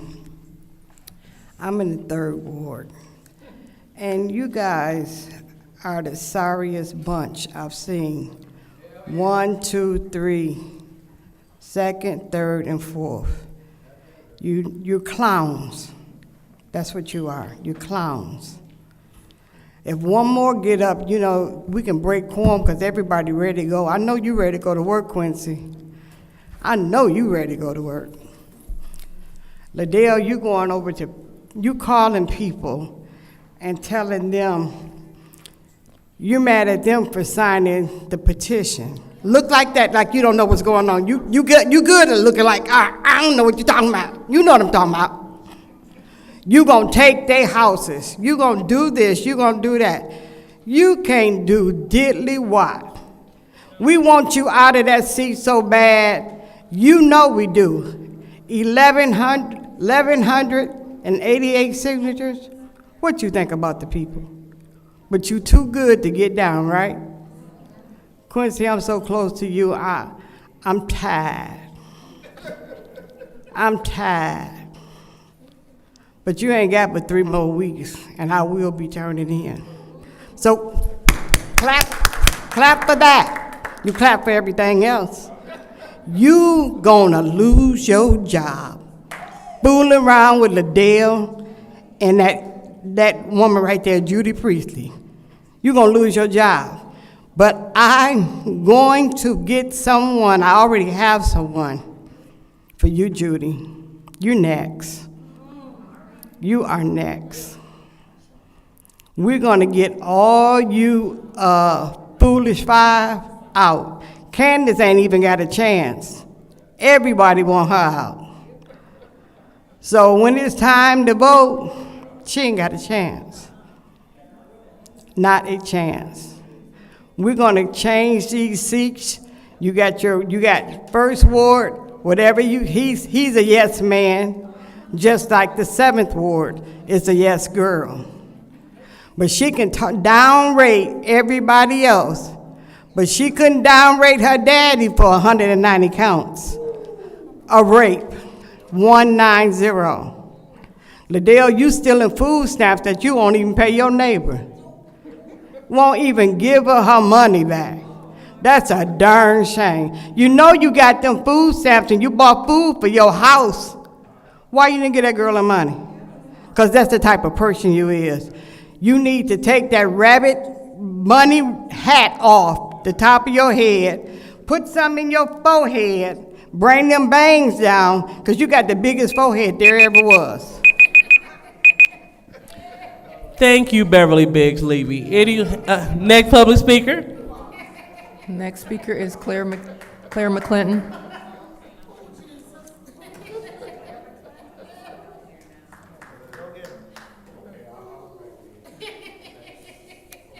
Ooh, it's so much to talk about. Wow, which one do you pick? Well, one thing, we have not given up on the $16 additional million for home repair and rehabilitation. We still beating the drum for that, and we're asking and demanding that the council step up your game. We don't have time. At December 31st, time is up on the allocation of the ARPA money. Put the motion on the floor as a resolution, and if it go down in flame, it go down in flame. But we as a community will have an opportunity to read where y'all coming from, each and every one of you, because you'll vote on that, up or down. Now, I just want to say something about these liens and the water rates and all that. And shortly after this new council got in, Residents went out and got over 500 signatures for a water affordability plan. We shared with this council that other cities have it. Philadelphia, Baltimore, and other cities. As well as there is some strong legislation in Lansing right now to get a statewide affordability law passed. Are you all familiar with it? Have you looked into? I remember when you all, a couple of you council people, I believe it was Councilwoman Lewis, said you had went to Detroit to look at some of the Ashley projects before y'all gave Ashley Capital the permit for them to do their thing. They took a trip to Detroit and looked at Ashley. Look what they doing down in Detroit. When you go, why don't you go to Detroit and look at the Lifeline program, the water affordability program in Detroit? Go down there and talk to Mr. Brown at the Detroit Water and Sewer Department and ask him about the Lifeline program. You are charged for water according to your income. That's a revolutionary idea. We don't need to drive these residents into foreclosure. And as far as Quincy, you talking about, what about the people that pay their bill? Well, I'm gonna tell you what about the people that pay their bill. You keep on foreclosure, they gonna pay more. They gonna pay more. All right, next public speaker, Madam Clerk. The next speaker is A.C. Dumas.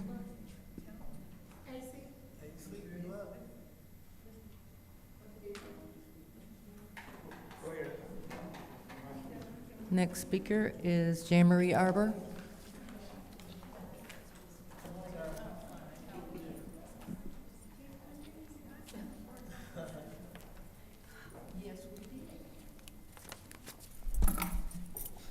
Jan Marie Arbor, 7th Ward, candidate for City Council. I'm so glad that Melissa Mays was here this evening to speak about the very unfortunate water liens that were sent out by our administration. It would appear as though a 5 o'clock or 11th hour deal was made to tamp down embarrassment to the administration, suggesting that liens will not go forward. Nonetheless, the problem exists. $10 million of unpaid water bills is an awful lot of money, and we have a lot of poor people in the city of Flint.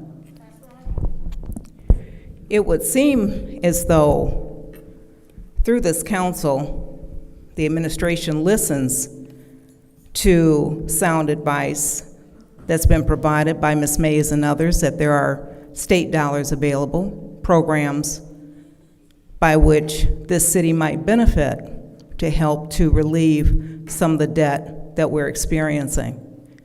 Those programs should be explored, pursued immediately. Wilbur Papa Jarrett has made a very strong recommendation that I've listened to as it regards the amount of money that people owe for water bills, considering that the unusable portions or unhealthy portions of water are those that we drink, cook with, as well as those that we bathe with. Those dollars, perhaps those amounts of money could be deducted from monthly payments, thereby reducing the overall water bill. But in the meantime, considering the people themselves are not responsible for having been poisoned, they did not poison themselves, the state should bear responsibility for paying that $10 million deficit that we're presently looking at. Also, I think the city might look at a program that Detroit has where they're replacing pipes within people's homes. That's separate from the service line restoration project that they're doing or replacement project that they're doing. It's a different program. And it's something that would be beneficial here in the city of Flint. Maybe we could do something like that. The last thing I'd like to speak to is Mr. Murphy's idea that we should look at the $30,000 right now that council people can dispense within the wards. It's a good tactic for Mr. Murphy and Mushat both to use as they both are approaching losing their seats. Don't do it. Next public speaker, Madam Madam Clerk. And the last speaker is Stephanie Rogers.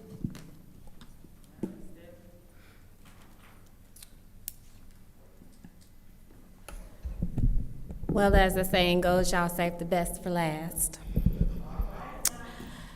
So, I wasn't going to say anything today, but sitting out here in the audience, my blood pressure has boiled. So, first of all, we were lied to about this $28,000-$30,000 or whatever this DDA director person had that was supposed to be paid back, and she was going to the spa and going to the hotel and getting mink lashes, and she was doing so all of this on our dime. So nobody has tried to get this money back from this woman, whereas our illustrious attorney, couldn't he do something to try to get our money back? We do know that he will try to press charges on individuals if he's directed to. We've seen that. We have a CFO who don't never know what he's talking about. When you ask him a question, he don't never have no information. He don't never know what's going on. He wasn't in the meeting. Does he even know what meeting this is? Because he don't never know what's going on. I have, in all the time of looking at these meetings since he's been in office, have we ever gotten a clear-cut answer from him for anything? We're not even gonna talk about Judy and her spreadsheets that don't never add up or whatever she had, I don't know. God bless her. So then we have the liens. So in my mind, I'm thinking, well, if you're gonna try to do something to try to help the residents and you really want this money, why don't you send out some information when these programs were available so that the people could get their water bills paid? And then that's money that's coming into the revenue for the city, so that we could do some things like maybe fix the other water mains, help the water department, fix some of these potholes. Wouldn't that be awesome? Then we have the shenanigans of our 9th Ward council person elect. Why isn't he in his office?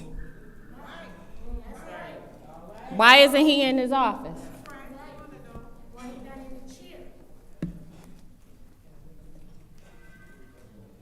But then again, we have an ombudsman that's not really our ombudsman too, right? And then we have our illustrious attorney.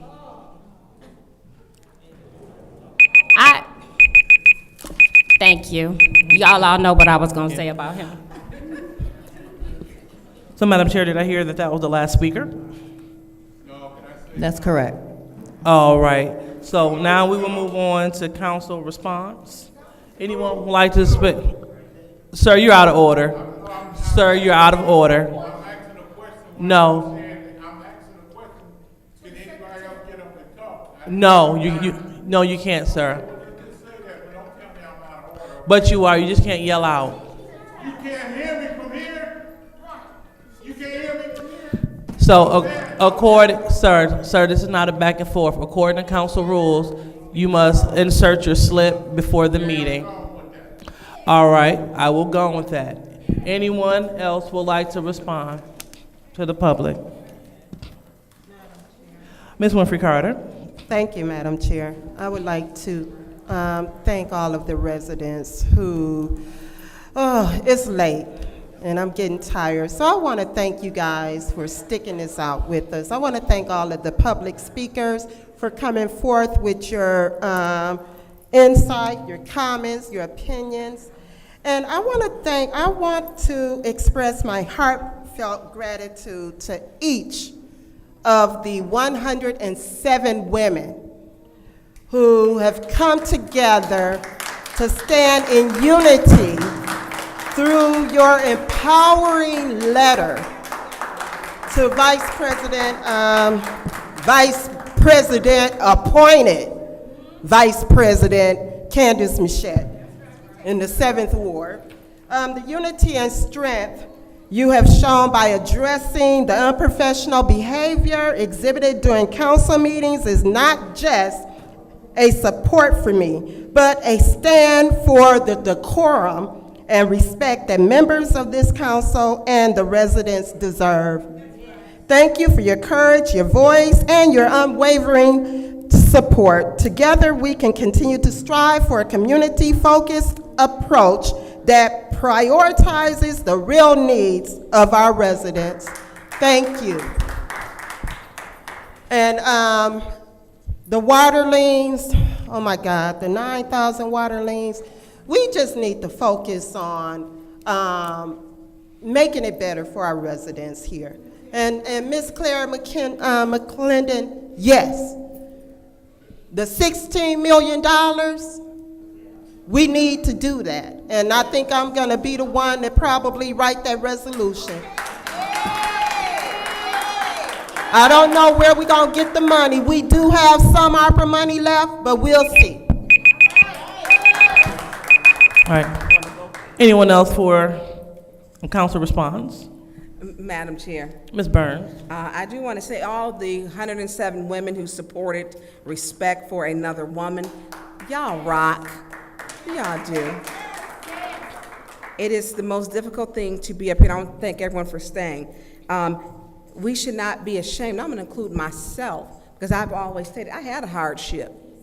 I'm happy and lucky to be alive. I will never be sorry for that, to see my 3 children survive, me to see them. I won't. But when the councilwoman in the 1st ward tries to shame me because I needed help, I needed help.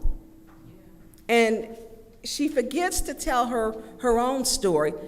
Did she get a water lien? Because she has a $1,674 water bill. Did she get a lien? We all need help as we chip away at our bills. We do the best we can. For water, we couldn't drink. After surgery, I couldn't even stay in my house because I couldn't use the water as I healed for weeks and months. So when we look at this and how do we support our people, they don't. It's not welfare. It's not welfare when some people on here received unemployment and caught their water bill up. It's not welfare. But they're so quick to judge everybody else but not tell their full story. Everyone didn't eat filet mignon. They did not. It's not shameful, but how can we help? The programs I have started looking into, and I'm gonna do all that I can, because if the money is out there, we should have it. We should get it. Help our residents. That's what we should be doing. Not going back and forth with our council people, go back at each other. What you gonna do? What you gonna do? You wanna fight? And calling people bitches, that is not productive. And then they're the ones that don't get the censure. Judy said that, talked about the lady's child today. Tells us you need to get your child under control. That was improper. This council needs some work and some more changes. Next speaker. Yes. Go ahead, Mr. Murphy. Thank you so much. To AC Dumas that spoke about Dewey Park, I originally found out about the boilers when they first started, and I realized on the Damon Street side they had blocked off the entryway where they was coming. So I went over there and talked to the contractors on the other side and told them don't do that on the Moore Street side. Next thing you know, I got a call yesterday or something that they had blocked off all of that. So I went up there and looked, and I was heated. But I got myself together, And I did, you know, talk to Emily, and hopefully we'll be able to resolve this situation. I don't see how the people can go in there and cut the grass. If emergency vehicles, it's just a whole bunch of, I'm against that completely. So we're gonna resolve that situation, so that's gonna be fixed. I wanna make an announcement that this coming May 18th, starting from 1 to 3:30 p.m., Good Church on Holbrook will be doing a grand opening of the laundromat that we supported. So if my colleagues want to go out and look at it, it's on Holbrook in between Industrial and North Street. They're going to be doing that on the 18th. Then on the 19th, if anyone want to come out and volunteer on Holbrook Street, Foss Street, Austin Street, the old Catherine Price area, we're going to be doing cleanups in that whole area, helping fixing people's houses up and all of that different stuff, cleaning up vacant lots, so y'all can come and volunteer. All right. Thank you. Not a problem.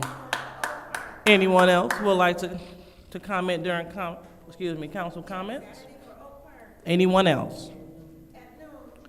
Okay, so seeing that there is no one else, I'll go ahead and take my time. I would like to address the letter sent from Ms. Rita Stanley to council on behalf of the Women Empowering Women. Point of order, Madam Chair. It's still loud over here. Okay, so we're still, excuse me, Councilwoman in the fifth ward was supposed to be in her legacy. We hear you. So let's not. So we hear you. That is your warning, audience member. I know that you're in the audience, so now you're removed. I did. I'm talking to you, and so therefore you will be leaving this meeting.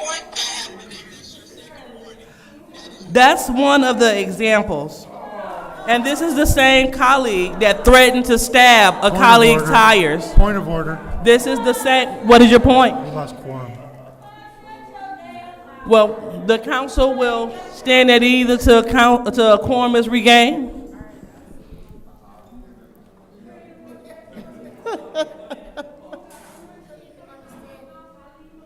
I'm not staying for a stand at ease meeting, because there's no such thing as stand at ease.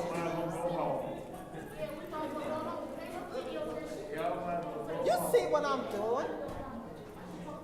I'm leaving. That's what I'm doing.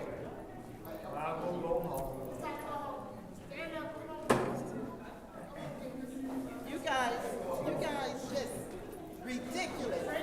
No, you can talk about the letter, talk about it. Because they need to write a letter about you. That's what they need to do. Come on, Jared. I got you. Wow.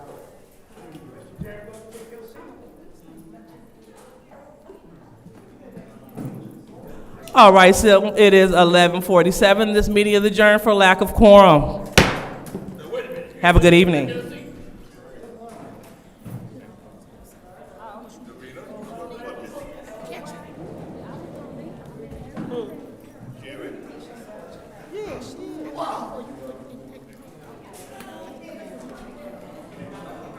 Yeah. No, she left. She broke the law. Now get it right. Jerry. No, you don't yell at her. You've been running off at your mouth all night long. Shut up. You broke the quorum. You yelling at her. Get out her face, Liddell. Get out her face. Get out her face, Liddell. Don't get in her face, y'all. Hell no. What'd you say, Judy? Get the hell out of your face? Oh, get the hell out of your face. I'm tired of her. She over here running her mouth. She needs to keep out of her face. I'm not even talking to you, okay? I'm not thinking about you. No, we gonna get I don't care about you. Don't get a. I'm not thinking about we gonna get it straight. When Judy got up and went to the bathroom, she broke the quorum. She broke the quorum. Who is you talking to about reading some rules? Y'all don't don't even know how to comprehend them. You started this. Don't run down Murphy. When Judy left, she broke the quorum. See, she gotta get the last word. What you How stolen many check people- having How behind many you? people were Always up here taking money. when I stood up? How many people were up here when I There stood were up? 5. There were 5. When I stood up? No, you it pay was your four. water bill that your daddy had. Okay, that's what you do. Did you get a lien? Did you get a lien? And then, hey, I got bills, but you get a perm. You get a perm, and you owe too. That bill is out there. Did you get a lien? Girl, something wrong with you. You don't bully me. You got it messed up. Bring your ass to the street. Don't call the police. Judy got up in her face. Fucking lie. Judy got it. Somebody's trying to be. And then when somebody ready to whoop her ass.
Yeah, she getting the police. She gets the police at her house.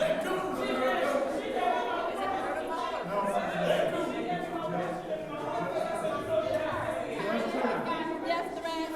But she doesn't feel that she So my name get to go up there next meeting? All right. You got my spelling, right? All right. Let's see. Yeah, it'll be Wednesday. Yeah. They show their biases for their And like I said, Okay. all right. Thank you. Have a good evening. Thank you. You too. So we can see this kind of stuff.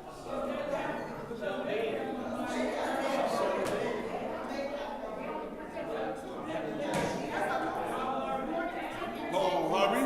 Good day.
but I thought it was, I had it back there, somebody took it and must have set it up here, because I don't need no garbage.